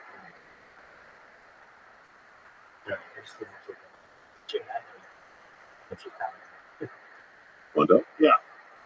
So this is my point. You take a deep dive and you get interested in the thing. Yeah. You go into the thing. Comedy wasn't a hobby. It became, I think, as important. It becomes everything. It becomes everything. Almost nothing I do becomes everything. Nothing? Almost nothing. But what are the things? What becomes everything? I'm not sure yet. Let me think about it. Is there one thing that if you have like free time, you super look forward to doing? Like, do you have a hobby? Do you play golf? No. Nothing? I don't have hobbies. And I don't No collect hobbies? things. No hobbies. Nothing? I don't collect things. Wow. I own very little. I never have. I wish I had 100 lives to live simultaneously. I would do 100 different things. This is the difference. You're insatiable in that way. You get a thing, and you're gonna nail it to the wall. You're My gonna nail it. late great friend Anthony Bourdain, his headline, his bio on Twitter, it said enthusiast. I really wish that I'd come up with that, because that's what I am. I'm an enthusiast. I wouldn't say it now because I'd rip them off. And also now my bio says dragon believer. Congratulations on that. The ladies of the view. They said I believe in dragons. Triple checked. Great. Triple check, man. Got to be true. But I'm an enthusiast. That's what I am. I'm a person who is very fortunate in that I have a love of a lot of things. Well, you and Tony were similar, obviously, in that way. He took big bites. He took big swings. We became good friends when we really got into jiu-jitsu. Yeah. Because I kind of got him into it, and then his wife really got him into it. But he started going to the UFC. His wife was training in jiu-jitsu, and she got really into it. She was really loving it. And then she was like, let's go to the UFC. He's like, this is fucking great. And then, he came to one of my comedy shows. We became friends. Started going to dinner, by the way, with him. People think it's the coolest fucking thing in the world. Because you go to dinner with him, and all the chefs freak out. Yeah. And so they just want to feed you. Yeah. They just want to, like, don't touch the menu. We got you. And come on. I wrote a eulogy that crashed my website. It's really funny. I met him twice, and each time it was fairly brief. But there was a time when he was doing no reservations. 30 Jobs was early on. I bet your Fear Factor was still in production too. Yeah, Fear Factor was maybe it was probably Fear Factor stopped in 2007, and No Reservations I think was around that time. Yeah, he was on in 6 Mm-hmm. for sure. 30 Jobs went on in 03. Yeah, and then the CNN show, which was I think like CNN's highlight of their time, and I think he really changed that network because all of a sudden that network was this fucking cool show where this guy had this brilliant narration and he had this wanderlust, but also with this like real fascination with people and cultures, and we just really loved it. He just loved going to Vietnam, loved going wherever he could go. He loved to eat their street food. He loved to talk to them. He really wanted to know what these people were all about. I've never, this will sound vainglorious, I don't mean to, but with the possible exception of me on Discovery in 2010, narrating half their shows and hosting dirty jobs, which was a thing. You know, I felt really triangulated then. But then when I met Tony, and I had a show on CNN at the same time. Actually, it was a companion show. What was your show? It was called Somebody's Got to Do It. Oh, that's right. It followed Dirty Jobs. Yeah. And Jeff Zucker wanted something with Tony. Yo, So he was like, yo, can you do a version of this? And I said, yeah, okay. We respect But all the trouble in the world, every crisis, whether it's Haiti or We're it's watching riot, a show. you know, the show got preempted constantly. They didn't preempt Tony, but they preempted me a lot. And I was commiserating with Tony about this once. And that's when we had the conversation where I said, look, I just got to tell you, I've never in my life seen anybody doing the right show for them at the right time on the right network for them. Yeah. I've never seen that like that before. I mean, and then never mind the award. Yeah, Peabody. It was the Peabodys that got it, actually. I don't know who cares about the Emmys. They're easy, but geez, it was one Peabody award after the next. Yeah. And it wasn't a huge. The audience wasn't as big as people think, but they were engaged. Well, that's what's important. I mean, the audience, if they're really there for you rather than if they're just flipping channels. You know, because there's a lot of shows that just like people flipping channels. Sure.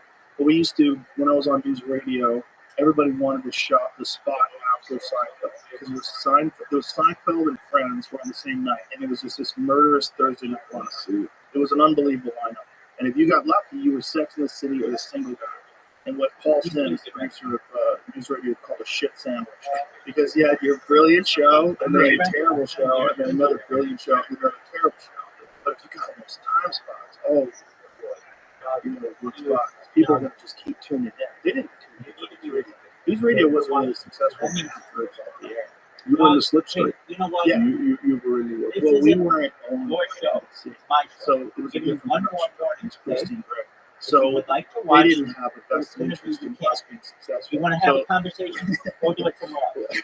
the writers would show up. My friend Lou would wear a T-shirt and he would write the number that we were when we would do the table reads. Yeah. And one day it was 88.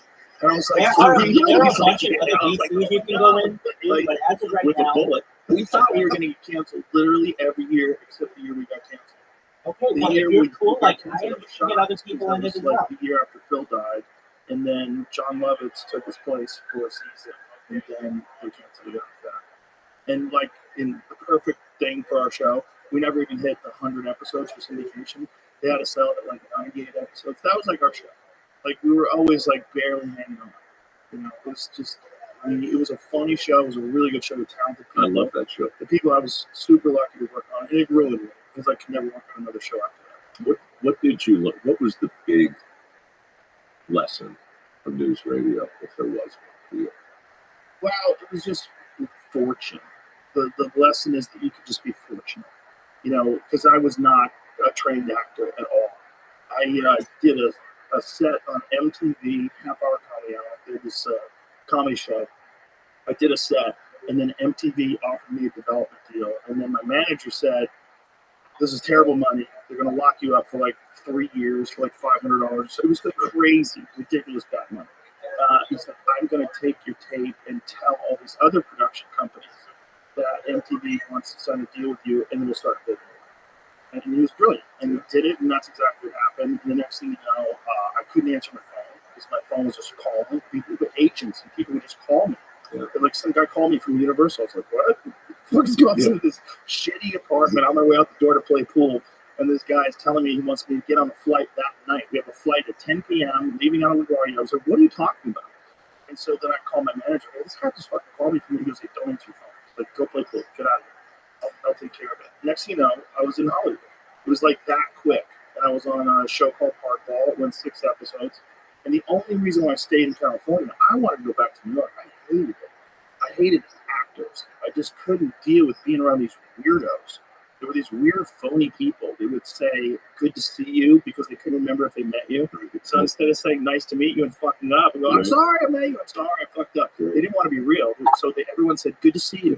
Everyone was good. And it was super unsincere. I was like, this is so weird. Yeah. It was just super uncomfortable experience. And it was the worst experience on a show because the people that ran the show, Jeff Martin and Kevin Kernan, super funny, talented guys who had worked on Married with Children and The Simpsons. Brilliant. But the studio didn't think that they were good enough to run a show, so they brought in this hack. And this guy comes in and just butchers all the scripts. It was horrible. So that gets canceled. The only reason why I stayed is because I have a lease. But I got a nice apartment. Like, the first apartment I ever had. It's like, I thought I was going to be on TV forever. Like, this is going to be easy. And now, fuck, I got to get out of here. I was like, wanted to go back to New York. I thought about breaking my lease. But then NBC contacted me. And they said, we have a show. It's called News Radio. And we're recasting one of the roles. You want to come in? So I came in, auditioned for it. And next thing you know, I'm working for art. It was bizarre. Yeah. No aspirations whatsoever to be an actor.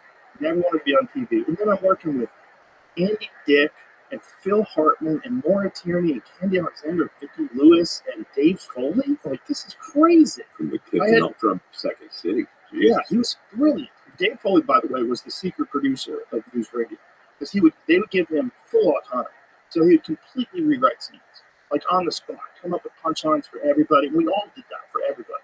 Like, we would all come up with, maybe we should say this, maybe we should say that. It was like super collaborative.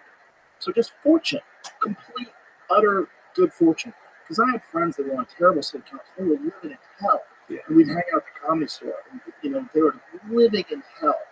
And I was like, look, I'm on a show that nobody watches, but it's fun as shit. And I can't believe I'm on TV. This is nuts. Yeah, you're in on the joke. Yeah, it was fun.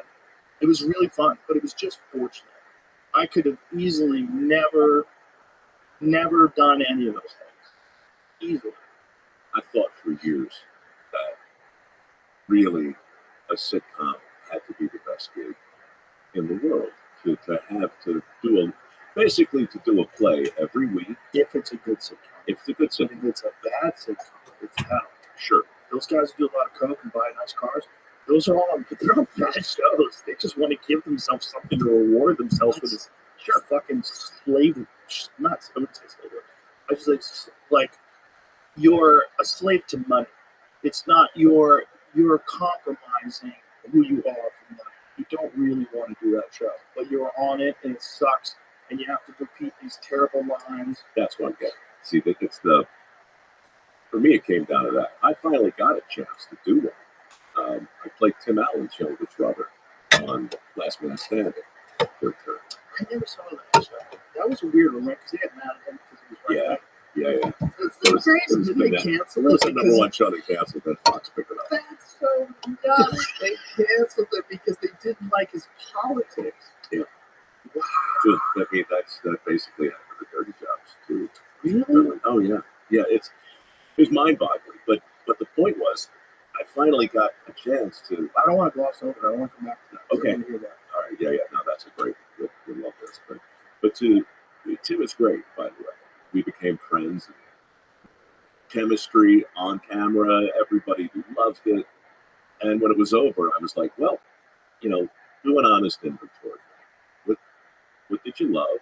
What didn't you love? And really, the only thing I loved was seeing people who loved each other and being welcomed into their little world. Plan. That's it. Yeah. Everything. Like the idea that somebody else is writing lines for me, that sounds possibly arrogant.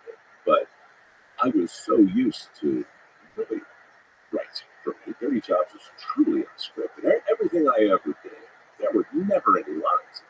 So that's an alien experience for you. Yeah, I mean, I've done plenty of plays as a kid and stuff, but that's different.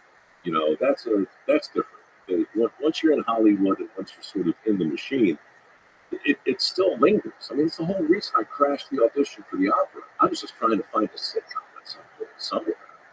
And then when I finally got it, I realized just how lucky I'd been prior to that, and how crap, man. A thing can live in your mind so much bigger than it is in reality. And so while I loved doing it for that week, I said to my business partner over that this thing that I used to think of as the single most efficient way to make a living was so wildly inefficient. It takes 4 days to rehearse for a half-hour thing. You got to be kidding. I could do 5 one-hour shows in the same period. It's a collaborative on time, and you do become like a little bit of a strange family. Yeah. You know, we all hung out together. And that's important. Yeah. You know? Oh yeah. Yeah. It is important. It was like we, you know, it was a lot of fun. You know, and meeting people like Steve Root, who you know, went on to do a million different things, brilliant guy. You get to see people that are like really good. Like he was a character. He was the only one of us that wasn't really himself. Like he was this one guy. He was like a super sweet guy when he grew up. And then there's Jimmy James. Yeah, it's like he becomes. What was that one Coen Brothers had some Netflix thing, Wild West Netflix thing? He played on that. He was fucking genius. Wasn't he in Oh Brother? Yeah, he was in. I think he was in Oh Brother. He's been. He's in a million. But just being with these people that you know, like I said, I had no aspirations to have. I was just a comic. I just wanted to make a living doing comedy, and then somebody offered me more money than I made in a year for a week. And I was like, this is crazy. And then all of a sudden, I'm on a show. It was like just fortunate. Yeah. I auditioned for 2 shows ever, and I got both of them. Those are the only 2 shows I ever auditioned for. Hard, the first one, it was terrible.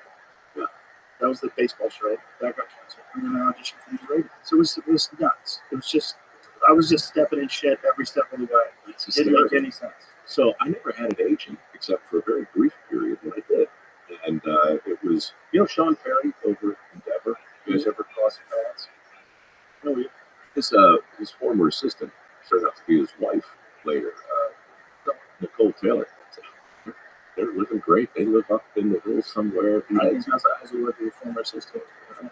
That's none of my business. That's a dangerous undertaking. She called me one day, and I was in my full-on freelance world. I hadn't had a job since QVC, so this is like 1999. She says, "I just want to send you out for something, because I know you're going to book it." And I said, "Well, actually, I could use a gig." So she sends me out. In the same week, she says, "You should read for Craig Peligier over at Pilgrim Films. He's doing something called Worst Case Scenario for a host." And so I auditioned for that.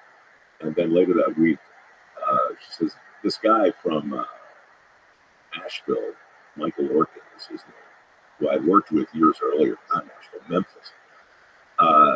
He was hosting the EP on that evening magazine thing. And he's ready to hire you based off your blooper tape. I never had a tape either. My whole audition reel in those days was a compilation of every moment that went off the rails at QVC. All the things that led to my eventual firings, as well as the cat sack and all the other crap. That's because I dare you to hire me. I got hired for both jobs that week. Both jobs. And so suddenly I'm working for TBS hosting Worst Case Scenario, which lived up to its name.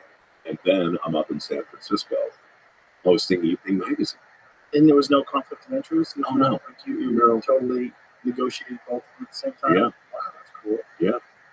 And then Nicole switched agencies, and I never really had an agent.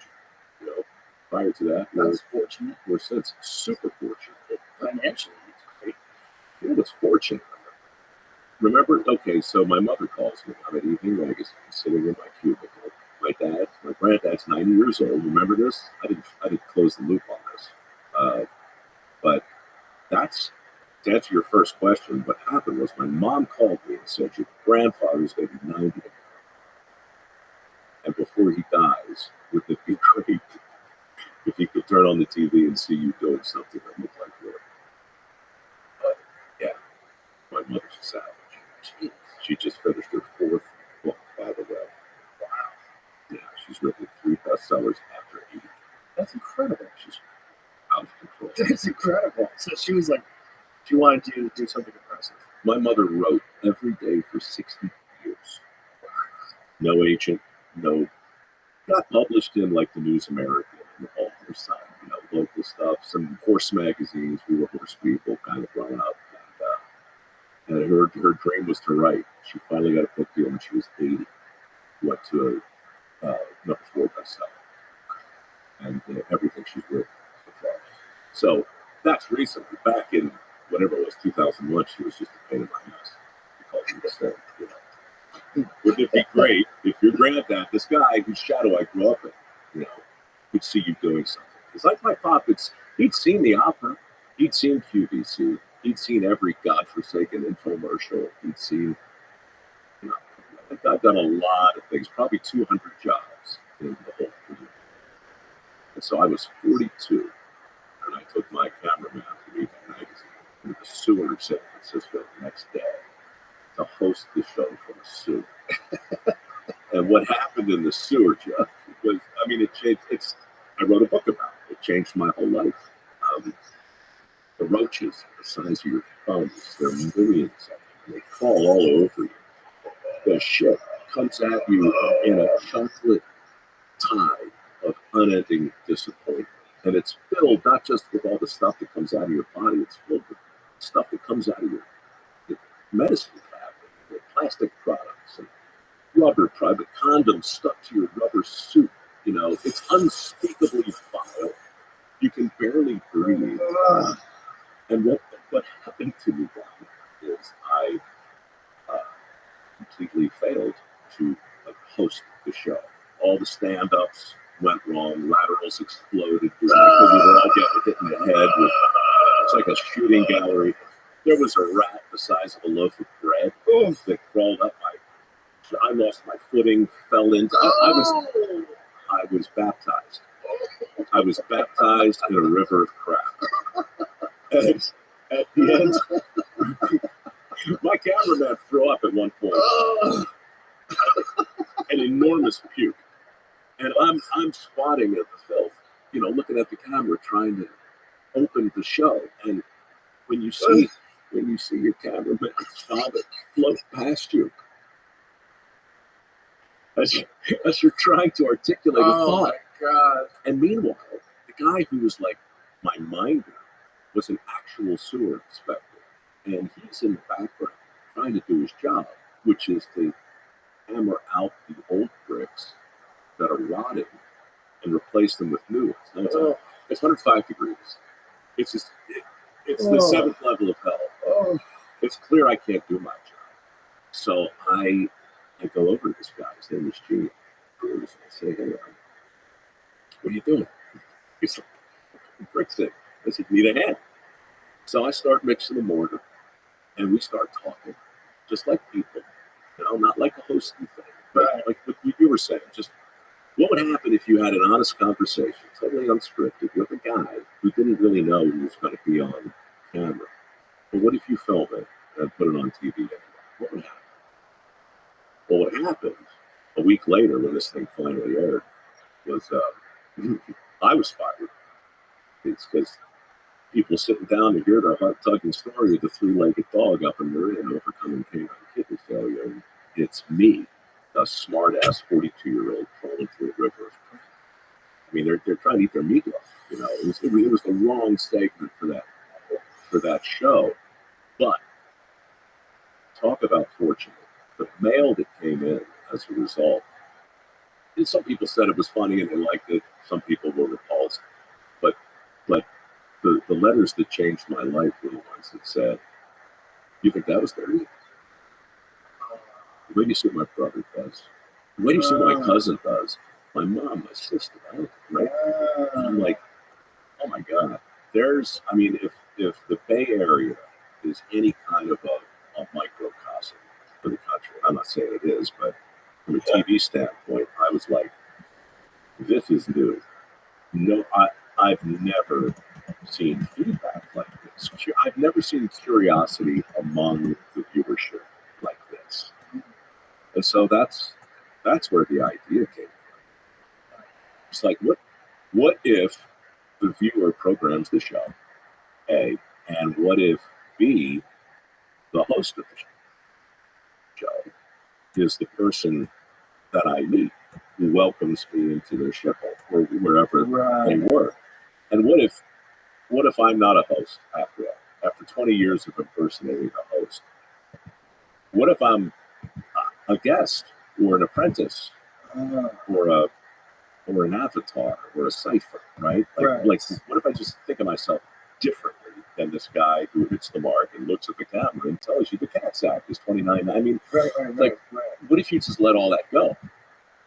And, you know, I don't know that I would have thought of it like that at 20, at 22, certainly not even at 32, but at 42, I was entering a more introspective kind of phase. And so I was really just curious to see what would happen if I thought of myself as something different. Well, if we think about the history of just media, it's very recent, right? You have radio, which is like when did people start listening to radio? It was the 1800s, okay, and then you have television, which kicks on in the 50s, and everyone's a presenter. Ladies and gentlemen, the Beatles, right? Everyone's Ed Sullivan, everyone's Jack Parr.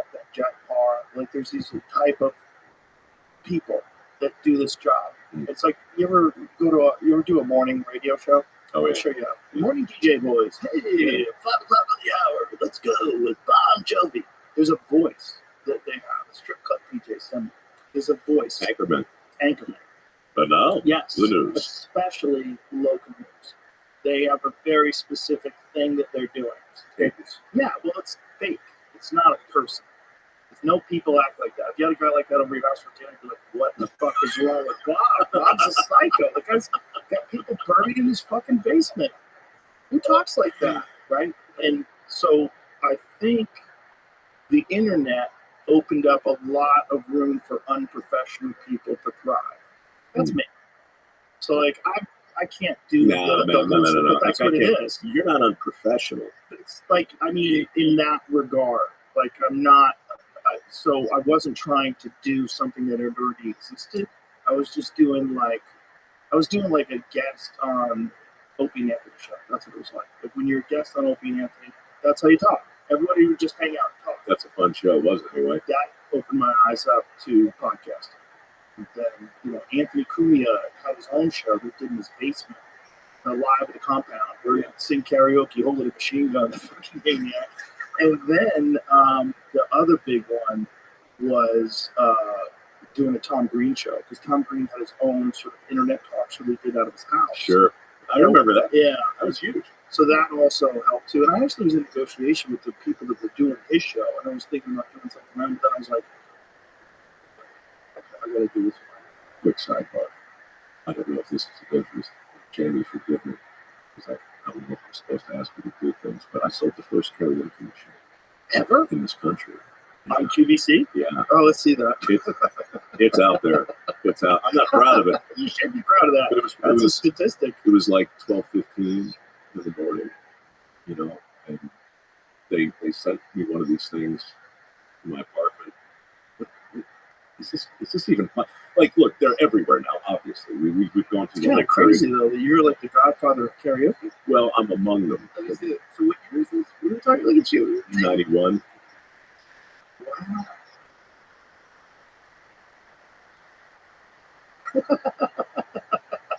99, 95. 99, 95. Yeah. Yeah. It's hard to see. It's so blurry. Isn't it interesting, like how bad television looked back then in comparison to now? Like just the resolution? Yeah, but you know what? There's something more trustworthy about rudimentary production value. Right. You can't, like, yeah. I was talking to your guy Bruce about this earlier. He was saying how much he loves like that Antique Roadshow, This Old House. I used to love This Old House. I was on This Old House. Were you? Yeah, man. They invited me on. They wanted to raise money to reinvigorate the trains. They had a very similar cause as I do today. They got all these advertisers lined up, and then the guy in charge said, "Well, Mike's doing the same basic thing. Let's call him, and maybe we should just give him the money and let his foundation give it away. It'd be simpler than starting a new thing." And they called, and I said, "Yeah, I'll do that, sure, but I'd like to be on your show." They went, "That'd be great." So they invited me on, and it was awesome. But my point is, part of the charm of those shows is the almost remedial simplicity of the production. It's old. It's like there's an entrance. Right. There's an exit. Right. When's the last time you saw Dissolve? Right. Right? Like all that stuff. And And I used to make fun of it. I used to make fun of QVC. I still do, but in reality, man, that there was something strangely comforting about that kind of production value, and everything I learned that turned out to be useful. You know, I learned in the middle of the night. Yeah, there's a thing about something that's overproduced that kind of dissolves some of its authenticity because there's too much thought put into each and every shot, everything about. There's too much coordination. It's almost like you lose I might be entertained by it. It might be fascinating, like keeping up with the Kardashians. You ever notice they change scenes every 5 seconds just to keep you keep you tuned in. There's something smart about that because it does keep you engaged, but it doesn't feel as authentic as if it was just like one person following them around in real time with no edits at all, just one camera on them. Here's a thesis. At least in the world of nonfiction, this doesn't apply to scripted, but production is by definition the enemy of authenticity, right? It's the enemy of it. You need it in order to have a finished product, but when you get in your own way, then you get in the viewer's way. Right. And one of the things that kept Dirty Jobs on the air for 20 years, early on, I kind of realized that, and I wasn't sure what to do about it, but I thought maybe we need to think of the show like a documentary. So we got a behind the scenes camera that never stopped rolling. And so if my mic pack went out, or if a plane flew over, or if somebody screwed something up, or if we had to stop for whatever reason, I always knew there was a truth camera. That's what I call it. And I could always look to it. I could say, all right, well, what happened here? Blah, blah, blah. Right. And so it was those moments where I think the viewer realized, oh, he's not trying to sell me anything, at least not here. You know, he's letting us see the sausage. Yeah. And that was new in nonfiction. You know, that was a whole new way to think about authenticity. Vivek Ramaswamy was the only candidate I invited onto my podcast because I read somewhere that he said if he was nominated, he vowed to never use a teleprompter to deliver a speech. Whether you can pull it off or not, I just thought that was so interesting. And I wanted to talk to you about that specifically. And then it's funny, a year later, you know, I think the teleprompter is probably the best example of one forced error after the next. Like when you think about the anchor who just wants to be believed, the spokesman who just wants to be seen as credible, the politician who just wants it just so. It's like they want to be authentic, and yet they do the single most inauthentic thing you can possibly do, which is pretend to not read a thing that everyone can see you're reading. Yeah. And so, like, the cognitive dissonance is rich, you know, and I just think we've entered into this world where, like, the least persuasive thing you can do is say, trust me, or take it from me. You know, people have just been burned so much that they're going to we need a truth camera. You need it in the newsroom, not just in a sewer. I mean, it worked there, but we need it everywhere. Fuck it, we'll do it live. Bill O'Reilly, all people. Live! That's the real Bill. That's the real Bill. That's it. Yeah, that's what's interesting about social media and social media. Right, like there's this giant resistance right now to the idea that X is the news source of the world. They're the mainstream. It is. They're the mainstream. It's the news source of the world. You and these people that want to cling to authority say, no, you're not. You're goddamn it. You're not a journalist. You're not this. That. You guys fucked us too many times. Yeah. And we don't believe you anymore. And so the only way for us to find out what's real and what's not real is someone posts it online, and then everybody looks at it, and then we get the tweet. That's way better than the New York Times telling me that Fruit Loops in Canada are exactly the same as the Fruit Loops in America, except for a bunch of shit that's banned, and that's the whole point of the whole fucking thing. Yeah. But meanwhile, they're fact checking RFK Jr. So now I don't trust you anymore either. And So it's like that's what's going on. you can't gloss over the community notes. You can't. That's it. It's it. That's the truth cam It's the solution. on Twitter. It's the solution to this thing that we're trying to figure out how to know what's true, what's not true. You get a consensus. There's enough people that actually can read scientific papers. There's enough people that know the field that's being discussed. Where you're going to get out of the hundreds of millions of people on X, you're going to get an expert who's going to say this is why this is incorrect and this is how you're supposed to read it. And then everybody goes, oh, okay, this is wrong. Now you know. And if you can just do a little research and go through that paper or go through that thread, you'll if you're an objective person, you'll probably get a good sense of who's right. It's a weird dichotomy, though, right? Like skepticism, but we have to be skeptical. Yes. But part of the reason we have to be as skeptical as we are is because so much of the media has advocated on skepticism, and they've become something else, something else. And so, you can't really blame people for, considering what we used to dismiss as a conspiracy theory when the theories start to get borne out and when there's such a level of eroded trust in once credible institutions. Well, that's also the whole reason for the disdain for conspiracy theorists in the first place is that, no, you're not an expert. I'm the expert, and you're wrong. But then when they're wrong, there's no repercussions. They never want to say, we were wrong about all this. Yeah. We're sorry. We were wrong about masking. We were wrong about social distance. We were wrong about all of it. Where's It's all bullshit. where's the humility? Yeah, no humility. Because we're not humans. And that's why you don't believe them, because you know they're just people reading off bullshit off the teleprompter. That's it. That's all it is. Nobody wants that anymore. You don't have to have it anymore. And that's why X has emerged and Substack and all these different things. It's like the place where people go to get actual information. And that's why they like podcasts, because it's just the three of us in this room. That's it. The numbers of people, and Carl's that cold now.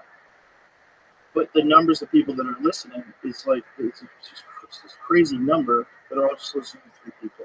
So there's no producer, there's no, all that shit that gets in the way of things has been removed. It's actually for people when you think about it that way. Like if the audience becomes its own amalgam, I think of it like that. I think the audience gets short shrifted a lot. I thought of it last night in your club. Like the audience is, without the audience, what are you doing? Certainly the club. Yeah, the club is everything. It's everything, It's everything. But why is it different? Well, because you can't think about it that way. Because the best way to do it, in my opinion, for me, the best way I found to do it is to never think about the audience. All I'm interested in, I think about it in terms of like, if I'm bored, they must be bored. Like, let me put this up a little bit, let me move this around a little bit, let me figure out where, you got to move a conversation. Like sometimes I've talked to like very old scholars, very old, and it's like sometimes let me get you on this. Like, We're gonna land this with plane, Trump baby. a little bit in the beginning when you were telling me the story. I think it's a bad room. I was in the bed he was the long man. He said, very tall. So I was like, okay, we gotta figure out a way to, what's it like to be the fucking president? What does that feel? And like, how crazy is it on the first day? That's what I really wanted to know. So it's like you gotta kind of move people around.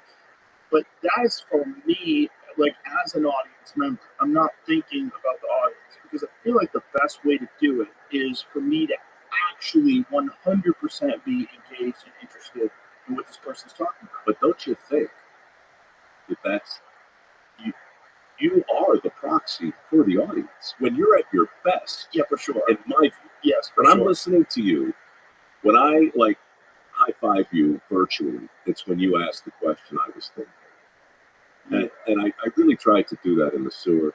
I really tried to do that on Dirty Jobs. I really tried. I think you did. I think that's why it resonates so much. Well, I hope so. But No, for sure, because you didn't ever seem like a fake guy doing a thing. You seemed like a fun guy, or a regular guy who's doing this thing where you're interacting with you. Like, what? How do you do this? Like, what is this? So yes, thanks. But then all of a sudden, I look up and Donald Trump's in the sewer with me. Oh shit! And there's an election in a week. Oh, the stakes around me, right? Yeah. All of a sudden have changed. So it's so interesting that he was sitting right where I'm sitting, and you feel the need to kind of put some sides on this thing because you understand first and foremost that as an audience member, right? As somebody who's just listening to this as a fly on the wall, I'm getting a little lost. Yeah, I'm a little bored. Let's move it along. Right, right. So, I mean, you could say that, hey, that's Joe being a good host, or that's Joe being super honest in a conversation where he's starting to drift a little. I'm most certainly aware that people are going to listen to it. Don't get me wrong, but I don't think like the questions, like maybe the audience would want to know this. I do this one thing, even if I know that I know how this thing works. I will ask the person how the thing works, so the audience can hear it from them rather than from me. I don't want to be Mr. Smart Answer. I don't have to be. But that's one thing that I do where I'm aware that people probably don't know what we're talking about. So could you explain where this came from or why this? Because sometimes people, especially in the area of expertise, they just assume that people know what they're talking about. They're talking about specific techniques or ways they do things. So that in that way, I do think about the audience. But most of the time, that's just like I'm just doing my job. Like mostly all I'm trying to do is be 100% locked in. Yeah. Just locked. And I feel like if I'm locked in and I'm just real honest and just try to like be really curious and really just try to get the most out of this person, that's going to be good for the audience. What was more consequential? Him coming on or her not coming? Him coming on. Why do you say that? Well, because realistically, like, okay, my thought about her coming on was I was going to be very nice. I wanted to have fun with her. I wanted to just be able to talk to her and ask her questions. I want to get a sense of her as a human being.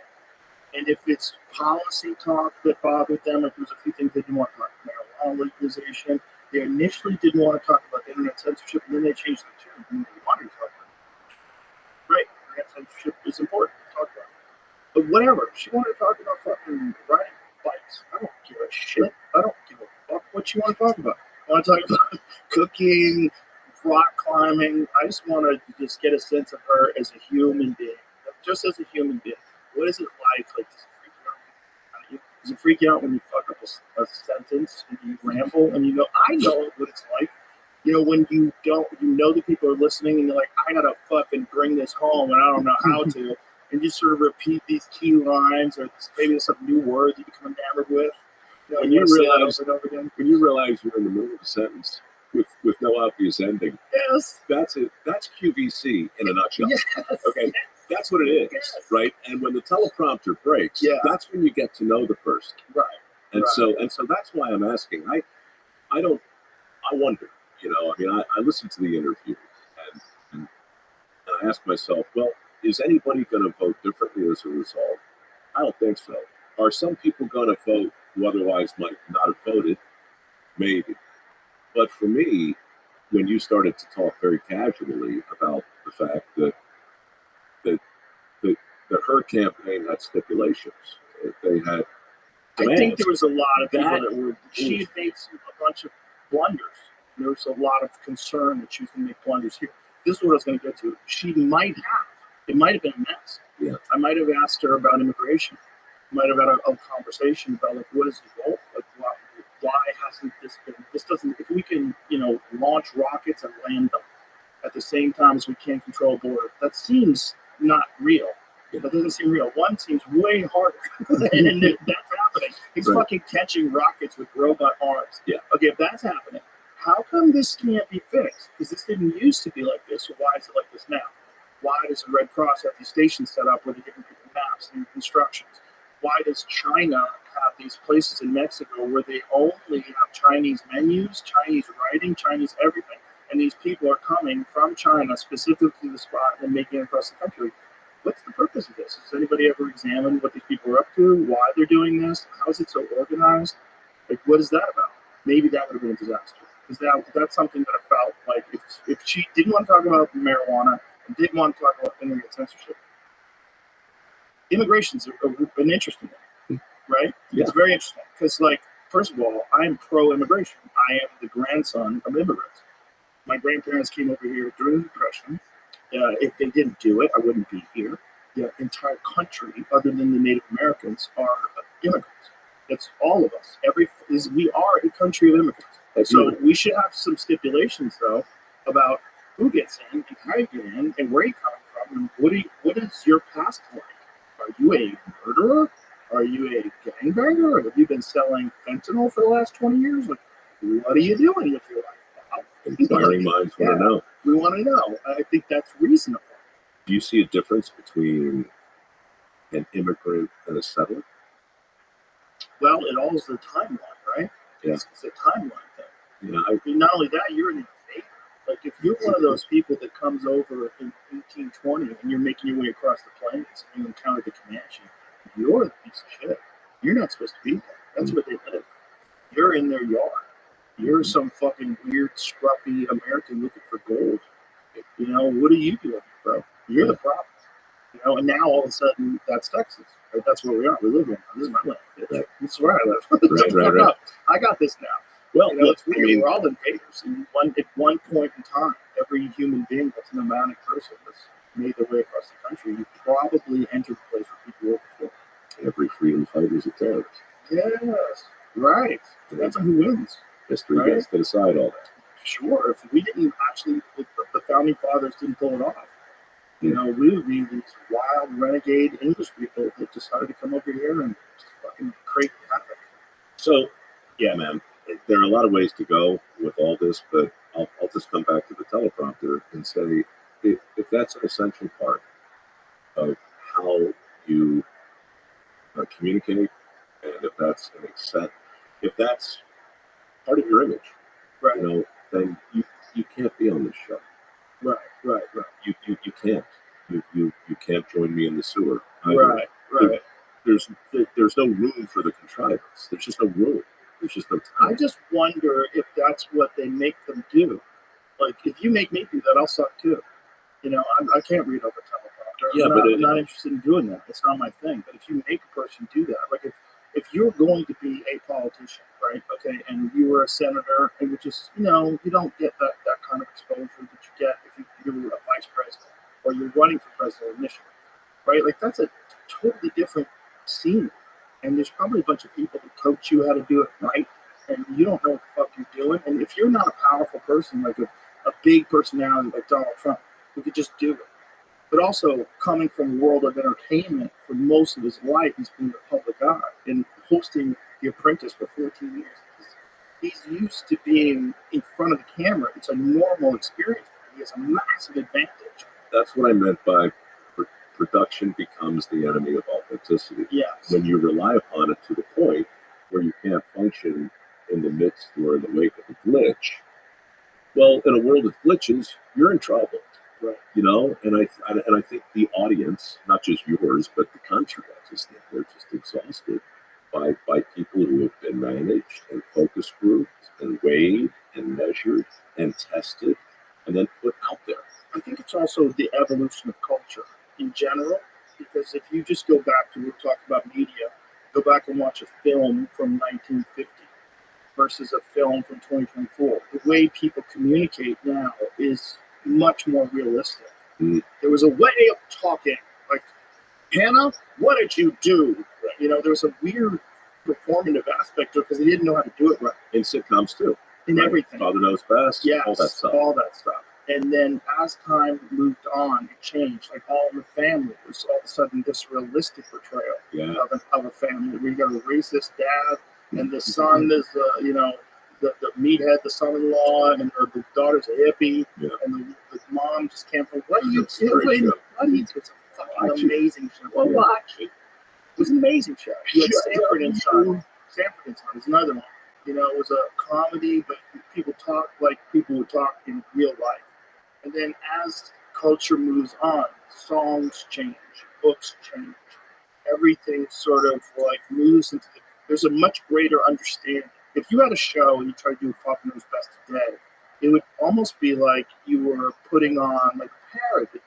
Like it would be weird. It would be like a weird Tim and Eric type thing. You're doing something weird on purpose, right? And that's not acceptable anymore. So the culture's moved on. So for sure, but it moves on in fits and starts, and it's not aligned. Right. right? It's this, Yeah. right?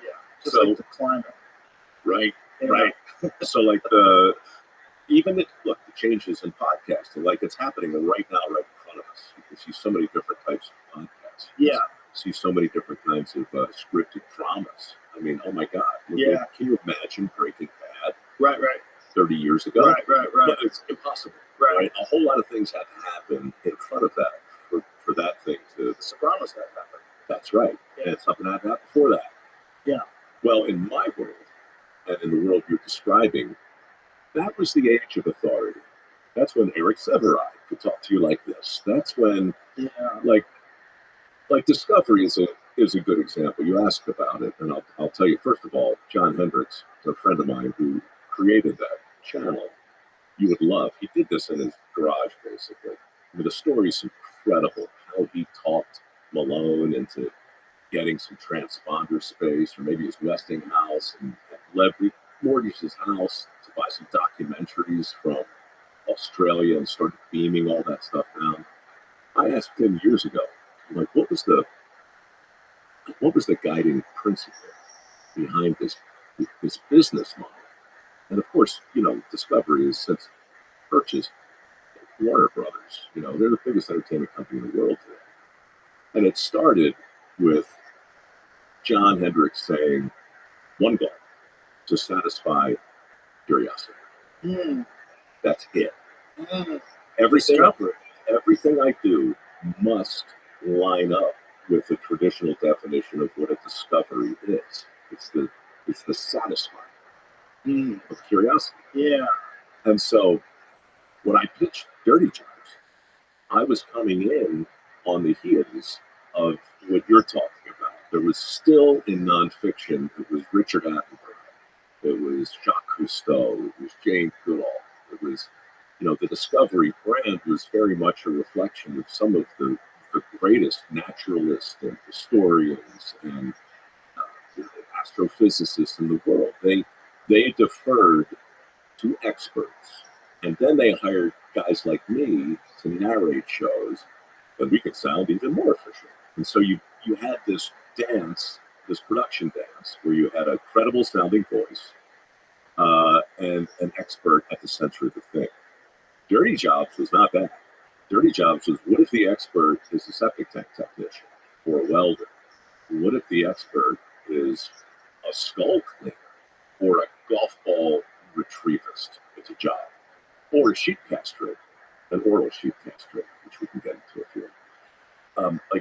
What if they become your source of credible information? And what if the host somehow morphs from this authoritarian expert into a guest with a bunch of questions? So this conversation happened between me and some of the guys over there in 2003, and they bought it. They didn't like Dirty Jobs. They took it really to shut me up. They wanted 3 episodes and out. The deal I made with these guys was rooted in this paradigm of me saying, send me out into the world to go on adventures. And don't ask me to know more than I know, but just let me look under the rock and let's learn together. And so they said, okay, you'll go to the Titanic with James Cameron, you'll climb Kilimanjaro. You went to the Titanic? No, very nearly. It was canceled a month before because Dirty Jobs finally hit. But prior to that, I went to Egypt. I was exploring tombs with Zaki Hawass. I was at the pyramids. I was in some of the largest undiscovered graveyard in Awiti, the sands of the dead, where they found the mummies with the golden mask. And nobody knew who the hell they were because it wasn't attached to any dynasty. And here were all these people with golden masks on their faces. And so Discovery would send me to do these shows, and they were great. Meanwhile, this hot mess that looked like a German porno called Dirty Jobs winds up on the air, and it rates like through the roof. But the problem in 2004 was that, and this is a kind of cognitive dissonance that always is super interesting, right? When a big company or a brand or a political party, or really anybody, realizes that the thing their audience wants is not the thing they want them to want. That's amazing. Right. And it happens all the time. And, Sure. and most of the time when it happens, you know, you just walk up behind the barn and shoot it, and you never hear about it. But Dirty Jobs actually got on the air before it was shelved for a year. And it was during that year that I went on a series of adventures for the network, doing this other Why thing. was it shelved? It was shelved because it was deemed off-brand. It was shelved because I was biting the testicles off of lambs with ranchers, and that's how they castrate their lambs. They have for hundreds of years. It was not that specific episode that got me in trouble later, but it was shelved because it was an unscripted, random run. We never did a second take on the show. It didn't look Like everything else on the network. it didn't look like anything else on the network. It was just a jagged little pill. But they liked me, and they liked this idea of a more unscripted look at the world. And so we reached this kind of detente, and I started narrating all their tentpole shows. And then I went to Alaska to host Deadliest Catch, which is a whole other story, that crab fishing show. Yeah. That's 21 years now, right? And up there, people died. You know, people died. And I went to 6 funerals in 6 weeks. And when we looked at the footage of that, and somebody up the food chain eventually decided, okay, this is a world we have to get into, but Mike, you're not hosting 2 shows at the same time, so pick one. So Dirty Jobs came back, went into full production late in 2004, and Deadliest Catch went in full production about the same time that I just narrated. Moral of the story is, everything that happened after that and around it, I'm not saying because of it, but right around that same time, I think the media world, in nonfiction anyhow, began this migration from the age of authority into the age of authenticity. And ever since, nonfiction has been grappling with that just as surely as every other vertical, because people want to see something that feels like the truth, and that's a sliding scale. Yeah. That's interesting. And that is what people are gravitating towards more today. And I think that's the whole thing we're talking about. Like mainstream news is failing. But You know it when you see it. succeed. Yeah. You know it when you see it. Yeah. You can tell the difference. Oh, poor day. Yeah. Okay. I think for me, the moment that crystallizes all of this, and he and I were on parallel paths, I think. He was dealing with his network, the Travel Channel at the time, the same way I was dealing with Discovery. We were constantly at each other's throats trying to navigate this weird line of reality and authenticity. And there's a scene in Parts Unknown. I think he's in might be Sardinia diving. Oh yeah, on the film with the octopuses in. That's one of the single greatest moments in the history of It's amazing. nonfiction. It shows exactly how the sausage is being made, but it's also like now you can trust him because you know he's kind of sabotaging the narrative that they've created for his own show for his authenticity. I would do that for a scene, maybe even for an act, maybe even for a whole segment, maybe if I got like a being on it, and I really just couldn't, Right. I got angry every now and then, and but Tony, dude, he went out and got drunk. I mean, drunk, and shot the whole show smashed. And he made them cut it in, and you can see it. Yeah. He's so disgusted. Just so the audience understands, they're supposed to be spearfishing for octopi, and the local handler wasn't sure that they were going to find it, so he bought some at the market, but they were frozen and dead. And so Tony's down there with his spear gun with some other diver, and these these frozen squid, right, just start to come by him. And in narration, this is where he really owned it, because he owned that show. Like he could, nobody's going to tell him what to say.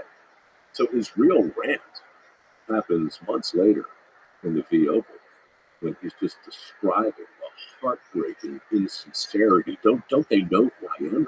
What did they think I was going to do? And so it's like he says something like, in the face of this kind of wanton deception, a reasonable man can turn to nothing but the elixir of distilled alcohol. And he just drinks for the rest of the show. And it airs. Yeah. It airs on CNN. Yeah. And I think it won a Peabody. Was that the CNN one, or was that No Reservations? That was CNN. Was it? Yeah. Those parts unknown? Look, I'm pretty sure it was parts unknown. I'm pretty sure. I could be wrong, but I think you might be right. Yeah, and God, that's what I wrote about when he died. It was that. Yeah. Because I've been sitting on a Zodiac. I've done that. I've been in this world where you're nervous. You've got a lot of stuff to worry about, and then somebody just comes along and tries to produce a moment. Yeah. You try to produce a moment. Well, also these guys, good time. That's what I can find out. What's with Kill Paul? Right, and I gotta think there's somebody there at his crew, somebody over from 0.0, the production company. Somebody must have, Who knows? Who knows, man? Who knows? But look, the fact that happened is wonderful. The fact that he was able to insist that it air, that was important. Yeah, that was important. Yeah. Well, it's certainly important for how you trust him. And you have to trust him. I mean, that was his whole thing. You're coming with me. This is actually me. There we go. Fly on the wall. Yeah. Yeah. That was a very unique show, too, because it taught me that food is art. I really learned that from No Reservations, but followed over through parts unknown. Food is art. I didn't think of it as art until I saw your show. And then I was like, oh, okay, that's right. Because I just thought of art as being like a thing that people make that you look at or touch. I never thought it would be a thing you make that you hear, right? I never thought it would be a thing you make where you eat. Then I saw, I'm like, oh, these are artists. These are artists. All these people that discover these different ways to make things delicious. And okay. Their medium's different. Yeah, it's just different. It's a different kind. But then hanging out with them, it's like, yeah, they're all artists. They talk like artists. They're covered in tattoos. They're fucking weirdos. They like to do drugs. They're all listening to crazy music. They're also craftsmen. Mm-hmm. Like, I mean, to me, yeah, food is art. It sure can be, and it can also be fuel. Yeah, it's actually both. It's kind of perfect. Yeah, you can have both. It could be art and fuel. Just get pick what you eat. Is hunting art?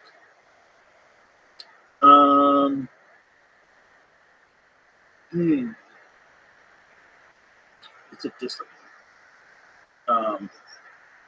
It's a primal discipline. The discipline that connects you to life and death. Very, but I don't think anything else does. If you do it correctly, right? I'm talking about mountain elk hunting. It's very hard to do. I train for it. I have to get in really good shape. I practice. I practiced so much I fucked my back up. I was developing a tendonitis in my lower back. Shut up. Yeah. We got work to do. And so it's a discipline more than it is anything. But it's like I don't know. Some people call it sport. I find that wrong. It's not the right. It does take like physical, and you have to be in shape to do it. You have to be in great fitness. But it's not sport.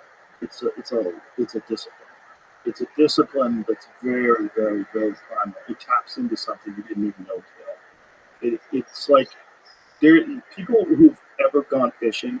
There's a thing that happens when you catch a fish. There's an excitement that you're not prepared for. It's a weird excitement. That excitement is you're going to feed your family and stay alive. That's what that excitement is. Because that excitement is like hardwired in your human reward systems. And you don't know it's there until you go fishing.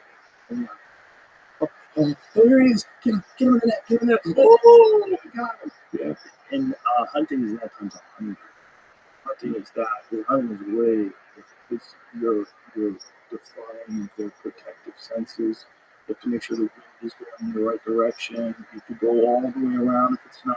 You got to figure out a way to move through the trees. You got to move very slowly. Only move when your head's down. I think that's hard. I mean, it's a shot is hard. I'll tell you that. Archery is hard. A good archery shot on an animal, I watch it look hard because it's hard to do. It's very hard to do. When I see someone just hit a perfect 50-yard shot in the vitals, and that broadhead sinks in, I know that animal's going to die very quickly. It's a quick, humane death, and that's what you practice for. You know, Josh Smith over at Montana Knife Management. Sure, very well. He sent me a video the other day. He went on a big hunt with his boy. Moose hunt? Yeah. Yeah. His boy got one at about a few hundred yards. Fucking huge. For a first moose, that's so crazy. I can't hit the jackpot. But the excitement on the video Oh, yeah. that he sent. And It's Josh. primal. Yeah. And bow hunting is even more primal than that. Bow hunting is 100 times 100. So it's regular hunting is fishing times 100, and bow hunting is regular hunting. I just think, if you're, whatever canvas you're in front of, whether you're painting or whether you're cooking or whether you're stalking, like you can, the muse, like does the muse come to you when you're stalking? Does it come to you, I don't have an answer for it, but I know that people talk about it. Like some people say, well, you're in the zone. Sometimes when I write, I'm surprised. Like just the other day, I started writing something on the tarmac of SFO, and when I looked up, I was at JFK. It was like that. Yeah, you got into it. Yeah, Airplanes are great for that. They force you into that seat. they're the You best. can't get up because there's a guy next to you. So you get that laptop open, and it just comes out of you. And I like a little Couple distraction. Budweisers. Let's go. I wrote a book on a plane.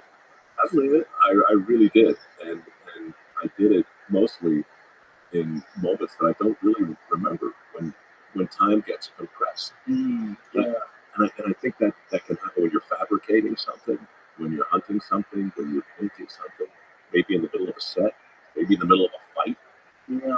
I talk to boxers who say that it's so odd the way things will sometimes almost feel like they're in slow motion, even though they're happening so fast. Some fighters is art. Well, I think martial arts are art for people that understand it.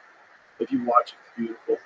But there's some fighters that are just so artistic. You know who Emmanuel Augustus is? Yeah. Okay. Yeah. That guy is an artist. That guy's an artist. What makes him an artist? Because he's, first of all, completely unique.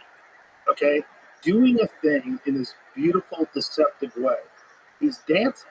But he has an understanding of distance that's fantastic. So he's really good at avoiding punches. His head movement, even with this unorthodox dancing style, is fantastic. He's stalking. He's doing something. Like here's a man. Like look at his moves. I mean, imagine you're fighting a guy who's moving like this. It's so crazy. He was so hard. Floyd Mayweather said he was the most. He just punched him with two hands at the same time. Floyd Mayweather said he was the most skilled opponent he ever fought. Wow. And his record didn't indicate his actual physical ability.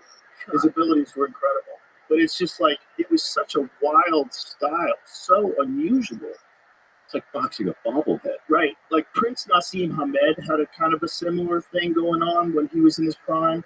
Nassim Hamed was very, very unorthodox. See, here's fighting Floyd. He gave Floyd a hard fucking time because he's so difficult to fight. Like, look, how do you deal with that? And when you're a guy like Floyd and you're getting clowned, he's fighting Mickey Rourke. When you're a guy like Floyd and you're, the cream of the crop, Olympian, I mean, you're a fucking phenomenal boxer, just a fantastic boxer. And then you're fighting this guy who's dancing in front of you, like, what the fuck? But also really good. It wasn't just that. Like, you rarely get a guy who's clowning like that, but also like that kind of head movement skill, phenomenal movement, but also can dance in front of you and land shit that you don't see coming because it's coming at those weird angles. Who's his trainer? Oh man, I don't think anybody trains you to do that. I don't either. No. Can you imagine, like, what does Customato say? He would never. Wouldn't allow it. No, he was. But maybe if the guy started winning like that, he would change his tune. So maybe People change their tune when they see something extraordinary. When they see something weird, they change their tune. They go, well, maybe, fuck, I don't know, because you don't know sometimes. You don't. There's guys that come along in fighting in particular that have styles that are so weird, so unique. You go, but dude, how come nobody else is doing it like this? It's gonna work. Like you know, what Sean Strickland is? He was UFC middleweight champion. Stands straight up with his hand like one hand like this, one hand down here, and beats the fuck out of everybody. Yeah. Stands straight up. Everybody else is down. Everybody else is moving. Sean straight up, moving towards you. Phenomenal head movement. Awesome timing. And They're out walks there, people down in a weird style. There's a bunch of guys that fight weird, but they're really good at it. Well, think baseball too. I mean, it's everything. Louis Tiant. Remember the pitcher? I don't really follow baseball. You'll love this, Jerry. I know almost nothing about sports. Believe it or not. You will. One day, you're going to look at a baseball game and go, hey, you know what I need to do? I need to play professional baseball. And then 5 years later, we're going to be reading about it because you're going to go crazy with it. The same I'm way too with old for that. But this Louis Tiant, what did he do differently? Louis Tiant was a pitcher, and his windup was such that it looked sort of traditional, but then he turned his back to the batter without leaving the rubber, right? So this guy would spin all the way around before he threw. And he'd go further than that sometimes. Is that really unusual? Yeah, it's unusual. That's unusual. Oh, so it freaks people out a little bit? Well, so, yeah, because he just breaks. He stops looking at you. Look, his back. Look at his ankle. That's crazy. That's exactly it. So it's like, if you're a batter, you're like, all right, there are a lot of different pitchers. So I'll get used to this and I'll get used to that. And then this guy comes. That dude has flexible knees. Like everything. Because look at the ankle. His knee is in before he turns. That's crazy. Yeah, you would actually. I'm surprised you're not into baseball because I can't. It's. I don't have any room. I know the bucket's overflowing. That's it. Yeah, it 100% is. I watch football now. My wife's into football, but I can't. I can only pay attention so much. My head is filled with combat sports.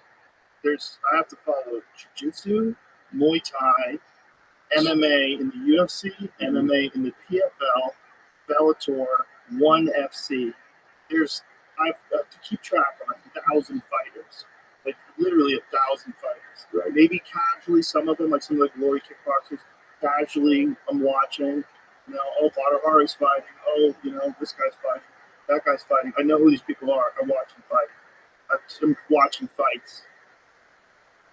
Just hours and hours in a day. I might watch fights 2 hours every day. Is it work or fun? It's fun. Yeah, it's only fun. But I do feel obligated to pay attention. There's guys that are coming up in other organizations.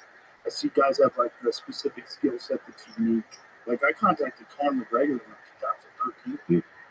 He was fighting in Cage Warriors. And I reached out. I said, dude, you're fucking super talented. I hope to see you go see something. And there's kickboxers like Alex Pereira. I follow him in Glory, and then finally comes over to the UFC. And I was like, God, I see this guy. This guy's fucking insane. It's like you have to have some sort of an understanding of what's coming, and also you have to kind of be tuned into the state of the art, because the state of the art is very different in 2024 than it was in '97 when I first started working for the UFC. The state of the art is elite now. You're getting these 18-year-old kids that can do everything at a super high level, and they're these phenomenal athletes that instead of going into baseball or instead of going into football, now they're only focused on becoming a UFC champion. And this is their goal in life. And they're 18. And you get to see them in amateur organizations. You get to see them in foreign organizations. You get to see them travel overseas, compete in Japan. So to me, it's I don't have any room. I don't have any room for baseball. It's interesting, man. You've had a front row seat to watching that sport become as dominant as it is. At the same time, you're watching the podcast world blow up. Well, the UFC really blew up first. See, I was a fan of the UFC in the very, very beginning, and it got me into jiu-jitsu. So 96, I started taking jiu-jitsu. 94, I found out about the UFC. I kept it in my head for a little bit. I was still kickboxing at the time, just not fighting anymore, but just training. I was training at a bunch of different places in North Hollywood. This place called the Jets on Van Nuys before that went under. So I was just interested in martial arts always. And then the UFC came along. I was super interested in it, but I didn't really have a lot. I was on news radio at the time. It's very difficult to have the time to start training. Then 96, I started training. And so I started working for the UFC in 97. And that was when it was banned for cable. You could only get it on DirecTV. And we had to do these shows in like Dothan, Alabama, where you took a propeller plane. It was fucking hell. It was no money. This is 97? Mm-hmm. And is Dana? Bare knuckle, and Dana was not involved yet. When did Dana get involved? 2001. So I'm on Fear Factor at the time. And one of the things that me and my friend Eddie Bravo, who was also a big fan from back in the day, in Topic Jiu-Jitsu, when we were first really into it, when we would go to like Louisiana, they were the only places that would sanction these fights. They were bare knuckle, people wore shoes, you could grab their shorts. It was like crazy rules. Yeah. And we said, no one would take these billionaires who love the sport and dump a ton of money. But that's what it would take. Like someone would have to dump a ton of money. And then along comes Lorenzo and Frank Fertitta in 2001, these billionaires that happened to get in love with the sport. And so they buy the UFC. And then they start putting these shows together, and then I meet Dana. And then I started asking Dana, I'm like, have you ever heard about this guy? Did you ever see this guy fight in Japan? You ever heard this Russian dude? And I started asking him about fighters. Like, you should try to get these guys. And he's like, do you want to do commentary? And then next thing you know, I'm a commentator for the UFC. Okay. This is just a very weird triangulating. They didn't even have any money at the time. They were hemorrhaging money, so I did the first 13 shows for free. And back to the art thing, you must be willing to give it away. Whatever it is you love, you must be willing to give it away for a time, at least. Well, for me, money is always a fun coupon. And so I was on Fear Factor, so I had plenty of fun coupons. So my thought was like, oh, I have money. I don't have to worry about money right now. Like, I'll just do this. Yeah, this would be fun to do. Nevertheless, it was the same thing with Dirty Jobs. Once that thing lit up, I had to be willing to sign a contract. It was probably illegal. It was such a ridiculous contract, the way they owed you. So yeah, isn't it crazy? It's like no money, but if it's a hit, if it sticks, we have you for 10 years. Yeah. Or you renegotiate. My ace in the hole with Dirty Jobs was technically I was the host, and I can host that show without doing the thing in the show that made people watch, which was actually do the work. Yeah. There's no contract that can force you to bite the balls off a sheet. Right. You have to be willing to do that. And so I was able to fix that. But Dana, I'm trying to remember what year this would have been. When did The Ultimate Fighter? 2005. Okay, so in 2004, Dirty Jobs was on the air. It was in that weird space where we didn't know if it was going to be a hit or what. But I was narrating all kinds of stuff for this guy, Craig Belichian. And I walked into Craig's office in Hollywood, and Dana was sitting there. I had no idea who he was. I just walked in to say hi. And Dana kind of knew me or recognized me. And Craig said, hey, this guy, Mike, he's narrating American Chopper, American Hot Rod. He's narrating, he just goes down the list, and Dana says, say something. And I said, previously on The Ultimate Fighter. He said, fine, it'd be great. I just didn't see this. That sounds like Dana. He said, say something. Yeah, that's hilarious. It was great. Yeah. That's hilarious. Yeah. It's interesting how things happen. Well, you were gonna, you wouldn't be sitting here now if your lease wasn't up or whatever. Yeah, I probably wouldn't. I would have gone back to New York. I think the art thing, we should not be done with that yet. There's something, thinking about the clips you were playing, what do they call it? But Sweet Science. Mm-hmm. Yeah. So like art and science, I think anybody who's passionate about what they do can approach what they do like a scientist or like an artist, or maybe both, I think both. So, got this foundation that evolved out of Dirty Jobs called MicroWorks, and we award these scholarships to people who don't want to go to a four-year school, but who want to learn a trade, right? We've been doing it for 16 years. And I started doing it in part for my granddad, but mostly because there are 8 million jobs now that don't require a four-year degree, and there's $1.7 trillion in student loans on the books, right? That it's just bananas, and we've got these huge shortages in the skilled trades. So I spent a lot of time talking about how that happened and what might be done to fix it. But regarding art, it's like you're old enough to remember wood shop, metal shop, or before it was shop, it wasn't just Votech. It turned into Votech, but before it was Votech, it was the vocational arts. That's what they called it. And so we didn't just get rid of the vocational arts. We started with a language, and we took art out of it. And that's when it became Votech. And then there were a bunch of other acronyms and abbreviations and hyphenations. There's also a weird distortion in our society where we have decided that we place a higher value on someone spending an enormous amount on education for a job that doesn't pay nearly as much as the education cost, where you're burdened with debt, doing a job where you have to work your way up a corporate ladder that might be hell, over becoming a carpenter. Over building a house. Everybody needs a fucking house. Over being a plumber. And if you're a guy who can figure out how to do good carpentry, if you understand how to use tools, you're taught properly, you have a good apprenticeship, you can make an incredible living. It's very satisfying. It's skill. It's a job that is creative. It's skillful.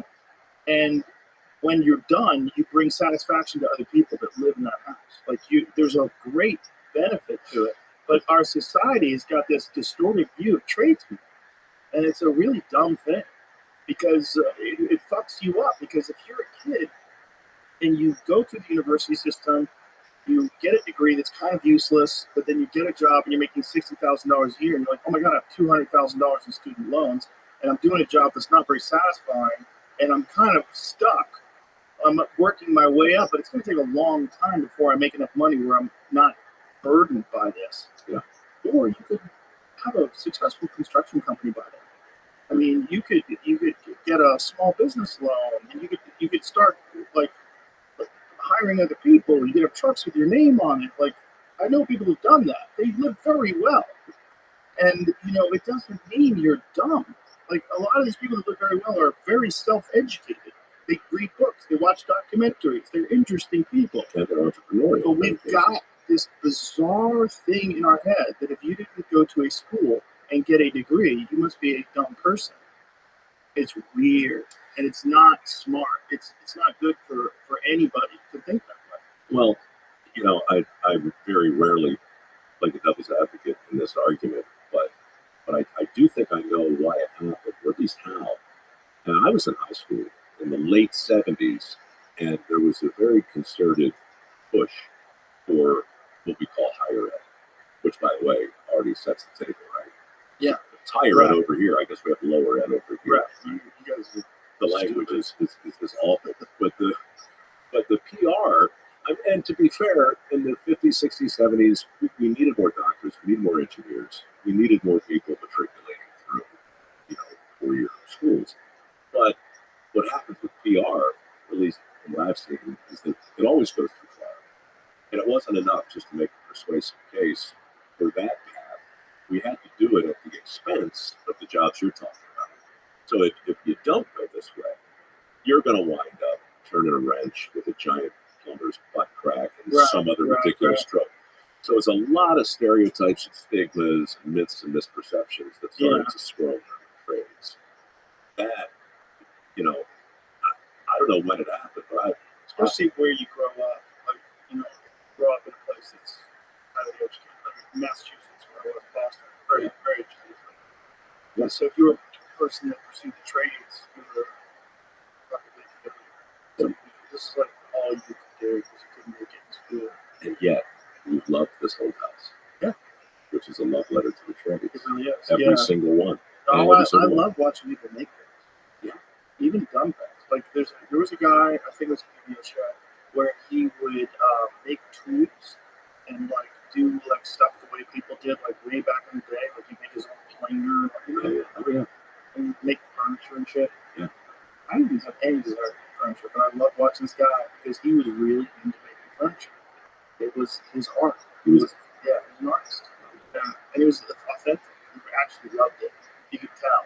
It wasn't like this was like his scam. Like, I don't know. Yeah. Take tools and figure out, no, this guy really was into it. Well, what's happened there, for me anyway, is that I mean, after 16 years of it, I can tell a pretty good story anecdotally. But now I'm able to go back and talk to people who we helped 5-6 years ago, with like maybe a welding certification. And it's amazing when you say, hey, how's it going? And they say, how's it going? I'll tell you how it's going. 210 grand a year. I bought a bank and I hired my buddy who's a welder. Then I hired a plumber. And I got 2 HVAC guys and an electrician. We're doing $3.5 million a year. Got no debt. And so like my job is to talk to that guy. And I do that a lot on my podcast. It's just like I just want to hear I want to hear stories of people who prospered as a result of mastering a skill that's in demand. Right. And then maybe applied some level of either artistry or entrepreneurship or the willingness to move. That's a big one too. You know, will you go where the work is? Or, you know. And so it's really become, that's why Bobby Kennedy called me back in February. You know, he was like, hey, this MicroWorks thing, you want to make it MacroWorks? And I said, yeah, sure. What do you have in mind? And that's, I don't know if you knew this, but we had this whole conversation about like running together. Really? Oh yeah. Yeah, he asked if I wanted to be vice president. Oh, jeez Louise. What'd you say? Dude. I was in Munich. In January. And he called me earlier just to talk really generally about the middle class. He's like, look, what you've done with the foundation, my campaign is a lot about that. And I'd love to talk to you more about it. So I kind of put him in the category of elected officials, politicians who might be useful, you know. I'm not that guy. But I said, yeah, look, man, I'd be happy to chat. Well, he called back, and you know, Gavin, the director, right? Yeah. So they did a dive. This was very strange for me. They did a deep dive, and when I got back to the Bay Area, he invited me down to his home to meet, you know, the cats. They were all there, and we talked for like 3 hours, and I'm looking over my shoulder, honestly, like I'm being punked. Like, which one of my crazy friends put you up to this? But he was serious, and I was weirdly flattered, maybe. Like, I knew I couldn't say yes, but I was so interested in what his thinking was. Right. And we spoke for a few hours, and then we stayed in touch for like the better part of the next month. And I actually really, for the first time ever, just tried it on, you know, and it didn't fit, you know. I would never do well in an office or in a bureaucracy. He called me up once to ask me who I thought would be like good vice president. I was terrified he was going to ask me. I was terrified. I was like, please don't ask that. Because I know he asked, he asked Aaron Rodgers. Yeah. Which is crazy. Yeah. I literally heard the sound of my sphincter slamming shut. I just tensed up and I was like, oh. What's that job? Like, what's that fucking job? That job's insanity. But man, I'll tell you, man, it was a really, he was very gracious and very direct. And I tried to be too. And I told him, I'm like, look, the infectious disease thing, I get that. The middle class thing, I totally get that. The forever wars, I get all that. And then he's like, Mike, do Do you understand? 77% of the youth today wouldn't qualify to get into the armed forces. Do you understand what the crisis is we face right now? Never mind health. Health is its own thing, and I've got lots of things to say about it. But fitness, just basic fitness, you know. His uncle was starring in commercials 45 years ago that were literally, we call it fat shaming today. You know, challenging. You know, I just talked to him the day before yesterday, and he said, you know, Google any photo of Yankee Stadium, sold out from the 60s or even the 70s, and try and find the fat people. They're not there. And if they are, they're hard to find. Do it today, they're impossible to miss. Something colossally horrible has happened. Anyway, he was very passionate about all that. Yeah. And I said, but It's an important message. it is an important message. And it gets lost in this idea of being a compassionate person that allows people to just be their authentic self. You know, and there's nothing wrong with being fat. There's nothing wrong with being big. You're being lied. You're robbing your life of vitality. That's just the way it is. You know, I'm sorry if you're already there, but it doesn't help anybody to pretend that you're not there. And the only way we get out of this is we try to figure out what happened between 1960 and 2024. What happened? Well, we can figure it out. It's not Columbo. This is like the evidence is all there. We know what the ingredients are that are bad for you. We know what we've done to the food supply. We know what we've done. It's readily available. What you eat. When you say we, though, I mean, human beings, collective intelligence. What percentage of this country do you think? What percentage has been informed? This is the problem. And this is why it benefits to have someone like that in office. Most people aren't aware of it. You know, I've had a lot of conversations with people who have this really distorted idea of nutrition, what's important, what you need, and what's good to thrive, what's optimum versus what is just going to keep you alive. So people think, oh, you just need a balanced diet. No, you need to take vitamins. If you do not take vitamins, you will not have full optimization of your body. What do I want to take with D, by the way? Is it magnesium? You want to take magnesium and you want to take K. You want to take vitamin K, magnesium, and there's some arguments and other stuff too that would also enhance it. But you definitely need vitamin D. Almost everybody does. And if you live in a cold climate in the wintertime, a buddy of mine did his residency in I think it was Boston. He was saying people would come in and they'd have undetectable levels of vitamin D because they were just never in the sun and they didn't supplement at all. And there's some vitamin D in milk and enrich it with vitamin D. But the reality is you need vitamin D. You need quite a bit of it. And if you want an optimal immune system that's really healthy, it's imperative. It's really important. And there's a lot of other things that are really important. Vitamin C is really important. Vitamin B is very important. A bunch of different Bs. You need essential fatty acids. They're very important. You need all these things. If you don't have these things, your body won't function. Do you think that the basic fear and conversation around skin cancer and the lotions and the coverings and the sunscreens, and I mean, to what extent do you think people are not getting vitamin D because they've been scared out of the sun? There's a lot of that for sure. And the best way to get vitamin D, most certainly, is from the sun. That's the way your body's naturally designed to get vitamin D. You're supposed to be outside all the time, and it'll make you healthier. And physically, it's good for you. It's actually what your body produces.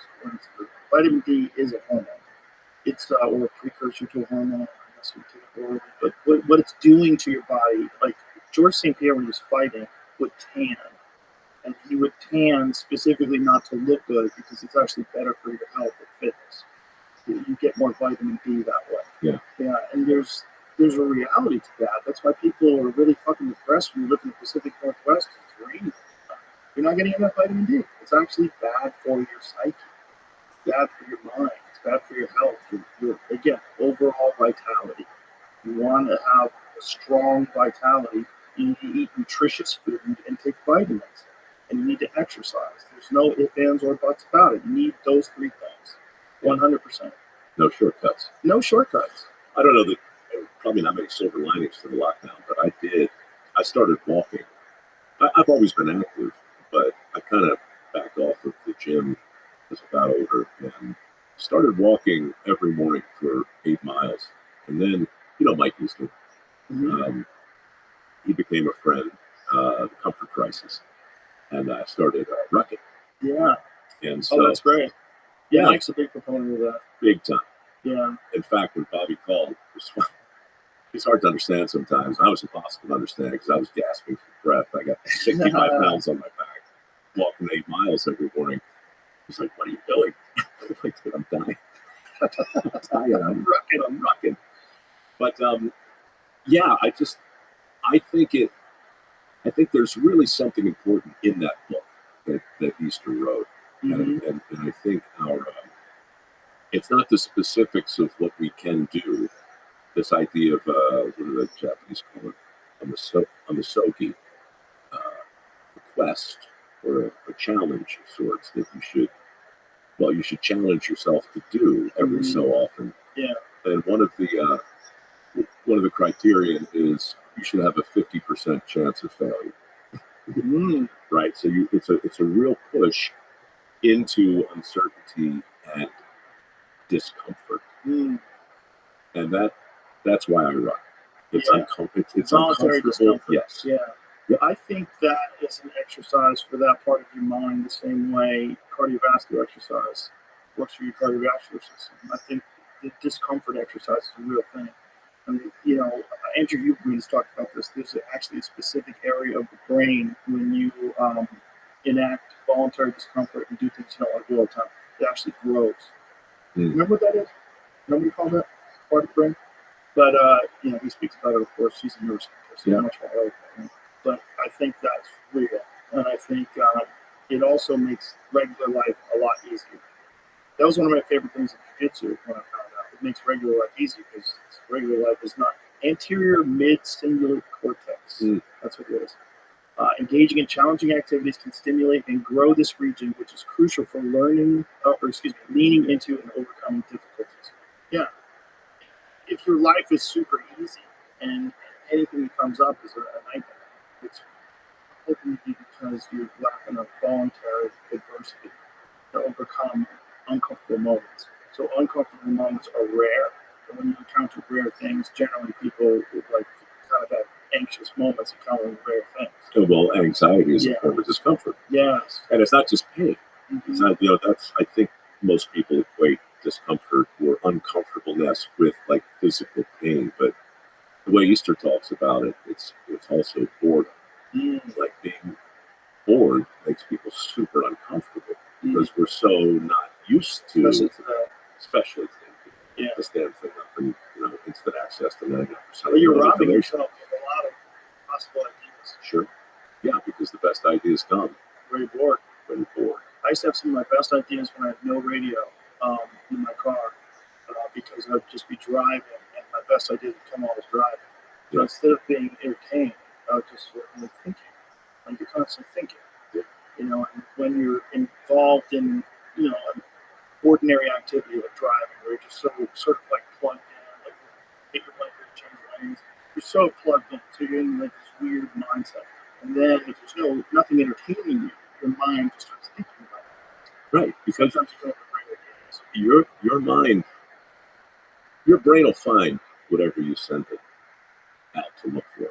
Yeah. It'll just search until it finds it. And if you don't give it anything, then it'll look inward. Right. It'll find something. Cold plunges, not comfortable. Yeah. But, if you can find a way to like it. I don't like it.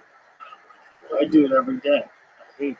Yeah. But I love it when I get out. The moment before I get in, I'm always like, can't I don't want to do this. Right. It's fucking cold outside. It's 40 degrees outside. I'm climbing this 34-degree water. But because I do it, I know that I've already done something way more difficult than most of my day. I think there's a difference in knowing what the benefits are of a cold plunge, which would require you to do some research and do some reading and do some thinking and so forth, versus just saying, okay, I know there's some benefit. I don't actually need to know specifically what it is. I just need to know that there's an overarching benefit in embracing the suffering. Yeah. I need, and if I do that a couple of times a day, I think I'm going to be better for it. And that's useful. That's been useful to me. That's useful, but it also is beneficial physically. So it's both things. And I think that's the case with exercise too. That's also the case with some difficult things that are also very beneficial physically. They seem to go hand in hand because it's the hormetic effect. Your body's freaking out because of the cold, and that's why it produces all these cold shock proteins. And that's why it produces all these anti-inflammatories. So that your body just feels better when you get out. The endorphin rush you get. Yeah. The norepinephrine, this blood of these chemicals that last for hours, ramps up your dopamine by like 200%, and it lasts for hours. Like you genuinely feel better. So there's all that. It's also good for recovery, muscle soreness, just general inflammation. There's a lot of like benefits. But that's the same with exercise, right? It's difficult to do. It's hard to do. But if you can do it, man, you'll be stronger, healthier, you feel better. It's like you've got to go through that suck to get those benefits. And people don't like that. So they come up with a bunch of reasons why you don't need that. That's just a fad. That's just this. They all look like shit. Everybody says that. They all look like shit. They all talk like pussies. They're cowards. They're afraid to get in there. They don't like getting in there. They don't like that other people get in there every day and they don't get in there every day. So they come up with a reason why getting in there is not really good. It's all a bunch of hogwash. It's lakes, man. It's this, that. And yet, look at the stadium 50 years ago and look at it today. Yeah. The evidence demands a verdict. Something awful has happened. It's like the difference between being hungry and feeling hungry. Mm-hmm. That's something else I think about a lot. I mean, how often do we say, maybe you don't, but how often do you hear, God, I'm starving? You're really not. You can't possibly be. Yeah. Talk to a fighter that's trying to make weight. Those guys are famished. Those guys they have no water in their body. Yeah. The week before, they're living in hell. They're living in hell. Some of those guys, they start their cut like 4 or 5 days out. Crazy. That's starving. That's only you're voluntarily starving. It's not real starving. Real starving is like you might not be able to eat. You might not be able to feed your kids. You're just using willpower to starve. That's so different than any other time in history. It's a different feeling. Like if you're a person that's making your way across the country and the wagon breaks. Donner party. Now you're table on, for two. Yeah. That's real starving. Real starving. Do you ever read? There's a book by Nathaniel Philbrick. It's called In the Heart of the Sea. Yeah. Oh man, this is the true story of the sinking of a whale ship called the Essex, right? And the sinking of this ship inspired Herman Melville to write Moby Dick. Mm. And what happened was, I think it was 1821, the whaling industry in Nantucket was so fascinating. This Nantucket back then was basically run by women because men would go out for 2, sometimes 3 years at a time, hunting right whales, which were just sperm whales. Years. Yeah, they were called right whales because they were the right whales to kill, right? And in that time, it was a great source of energy for the country. All the lamplights burned on whale oil. They were like schools. There were so many. This book will, it's rich in a lot of different ways. It's where they got the expression Steely Dan. This was just the women. It was a device used for pleasure. Because the men were all out to sea. So they'd use the Steely Dan. But you want to talk about hard? The business, whatever it takes to shoot the elk, get it down from the mountain. I get it. That's a thing. But when you read through the real process of getting a sperm whale out of the ocean alongside the ship and then onto the ship, and the cutting of the blubber and the cauldrons that burn 24/7 on the deck and the blubber that's put into the cauldrons. So they're just making this rendered fat. They're rendering the fat of the oil in real time. Oh, wow. And because they have to or it'll rot. That's right. And so they just load up the boats. Whoa. So what happens, and this is not Are really they eating the whales too? no. What are they eating? No, they got their hardtack mostly. Hardtack is just kind of like crap. It's biscuits with no real taste at all. It was the currency. Get used to anything. If I get scurvy, I mean, but these guys would go all around the world. And this boat, the Essex, was a couple thousand miles off the coast of Venezuela.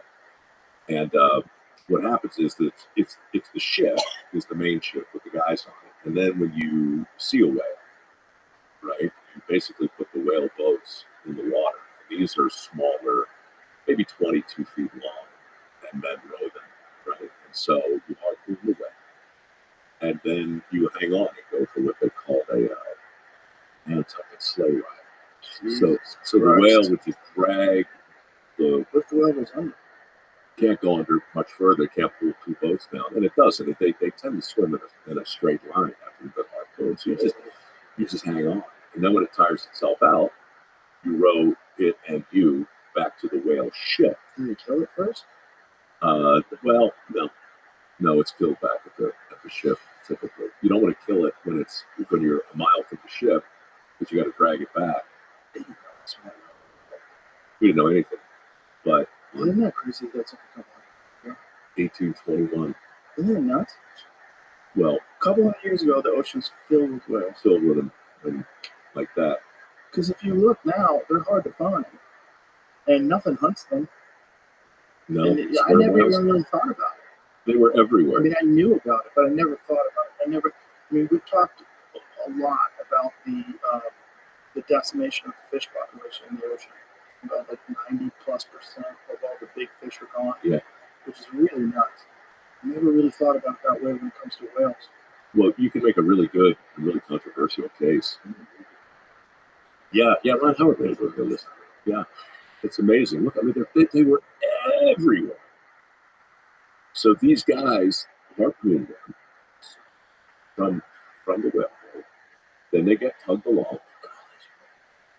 And then, while they're out, maybe a mile from the ship, the mate of the whale that was harpooned starts ramming the ship. Rams it 3 times. Oh, no. Sinks it. Now, you got a couple dozen guys in whale boats 2,000 miles off the coast of South America with no supplies. So what happens, and this is all in the preface, but the story basically starts when one of the whale boats is discovered not far from, I think it was Venezuela, and the guys look over the gunnel of their boat, and in the whale boat, it's just like a giant carcass. It's just bleached bones, all in it, except for 2 quasi-humans, one in the stern and one in the bow, each skeletons, huddled up, staring at each other with wild eyes, just waiting to see who would die next. Yeah. And there were rules that were almost like cookbooks that were very common. How many people are on double check with Jamie, but I think there were probably a dozen on each one. Many family members. There was a cabin boy named John Coffin, I remember. And a lot of these guys were related, and they were dear friends and family. They lived together on Nantucket. And they ate each other. How long was it before they discovered them? They were at sea, adrift, I think, for the better part of 3 months. Where did the national vets and they filled 1820, the whale ship Essex was rammed and sunk by an angry sperm whale, leaving the desperate crew to drift for more than 90 days in 3 tiny boats. When did this movie come?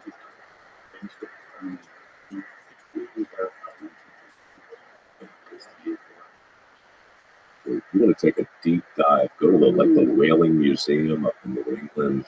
This stuff is in the day, there were strict protocols on how to eat your friend, how to prepare your Did friend they for devise consumption. them on the spot, or did they have them prepared to devise on the spot? There was what, the rules? No, Yeah. no, they were written. It was like a maritime code. So they kind of knew that this was a possibility. They knew it was a certainty. They just didn't know for whom. This was common. This to find yourself with a group of people hopelessly marooned, whether you're on a boat or an island with nothing to eat at all. There were protocols, pretty strict protocols on how to draw lots to decide who would go first, how to kill the person who would go first, who not to eat based on the degree of your relation. So, like brothers are definitely off, but cousins, not optimal. So, like people were being prepared for consumption. Yeah, I can't imagine how you would make a fire. Unspeakable. That's interesting. Owen Chase, right? The men spent over 3 months at sea and had to resort to cannibalism in order to survive. Captain Pollard and Charles Ramsdell were discovered gnawing on the bones of their shipmates in one boat. Owen Chase, Lawrence, and Nickerson also survived to tell the tale. In all, 7 sailors were consumed. Woo! Dude, see, this is why nonfiction is the best. I know it's nauseating, but I mean, that book. I've had time to go. I might wind up in hell before I starve to death. Like everyone else. Right? When you're knowing you're starving to death and you've already eaten everyone else. That's, oh my God. One last person. It's got to end. And then there was one. I know. I know. Reality is so terrifying in that regard. That we have, we're so fortunate that there's so much food available. The poorest amongst us are fat. But the reality is, if that cut off, it would be real desperate and real quick. Most people get really hungry after 5 hours. They feel really hungry. Yeah. No. Okay. The crew, according to Chase, separated limbs from his body and cut all the flesh from the bones, after which we opened the body, took out the heart, and then closed it again, sewed it up as decently as we could, and committed it to the sea. They then ate the man's organs. Soon they began to draw lots to see who would be shot and eaten next, a custom of maroon sailors dating back to the 17th century. 3 men in one boat survived, and 2 in another. The 3 men who remained behind on Henderson Island were also rescued after surviving their eggs and crabs for nearly 4 months. And this is why we have what we did. Wow. This is why the greatest American novel, arguably of all time, was written. Because Melville came from that part of the world, and he understood the stakes of hunting whales, and he understood the absolute imperative need to get energy. You can make a really interesting and controversial case around how the fossil fuel industry saved the whales. Yeah, I've heard this before. Because had that not happened in Pennsylvania, in Titusville, not long after this, we'd have hunted them into absolute ruin. Well, we almost did that to mammals in North America. Market hunting. There used to be elk in every state in the country. There used to be deer everywhere. And we basically hunted them into oblivion. The buffalo is the best example of that, of course. That was a curious. Oh, we're fucked up. We don't see consequences. We see what's in front of us right now and what we need to do. And back then, they didn't really have a real understanding of what would happen. That had never been done before. Nobody just showed up at a continent filled with mammals and just started decimating them. It wasn't like a history of that. It was also the invent of the firearm was fairly recent. So it was a lot easier to get these animals. And then they had the Henry rifles, so they had long-range rifles. So they were able to shoot buffalo from a distance. And then they, for a lot of them, they only used their tongues. They pickled their tongues and sent it back east. I was in Custom a couple of weeks ago. For buffalo. Oh, wow. This is western South Dakota, not far from Crazy Horse. Rushmore. Mm. You know, we worked on Crazy Horse for Dirty Jobs. We did an episode. I mean, the sculpture? Yeah. Sculpture's weird because there's no real drawing or painting or anything. No photographs of Crazy Horse. No, but Nobody knows really what they look like. well, they're working from a model that seems to have been blessed by all the appropriate parties. But they started working on this thing 50 years ago. And it's going to take another 40 before they're done. I worked on the finger of Crazy Horse with a whole crew. What does it look like now? I haven't seen it in a long Oh, time. you'll love this. It's so mind, but you can take all of Rushmore, all four of us, and put it on the forehead of Crazy Horse. Wow. That's how big this thing is. And Was it like one family's undertaking? yeah, court check. Go to that last picture that you just had. That one right there. So that shows before and after. It shows where it was a while back and where it is now. Look at his finger in the lower right. That's what you worked on. Yeah, and I scaled down his forehead to do basically some guiding up of his nostrils. Wow. It's That's crazy. It's massive. It's absolutely massive. And yeah, there was one guy, Gorchak was his name, and he was an immigrant, and he loved the Indian people. That's the model there, right? Yeah, That's what's going on. that's what we're shooting for. And it's going to take another half a century probably, but That's incredible. it's funny. It's very controversial amongst Native American communities, though, right? I don't know. It is, But I think there's some. a part of it is the thing that Crazy Horse didn't want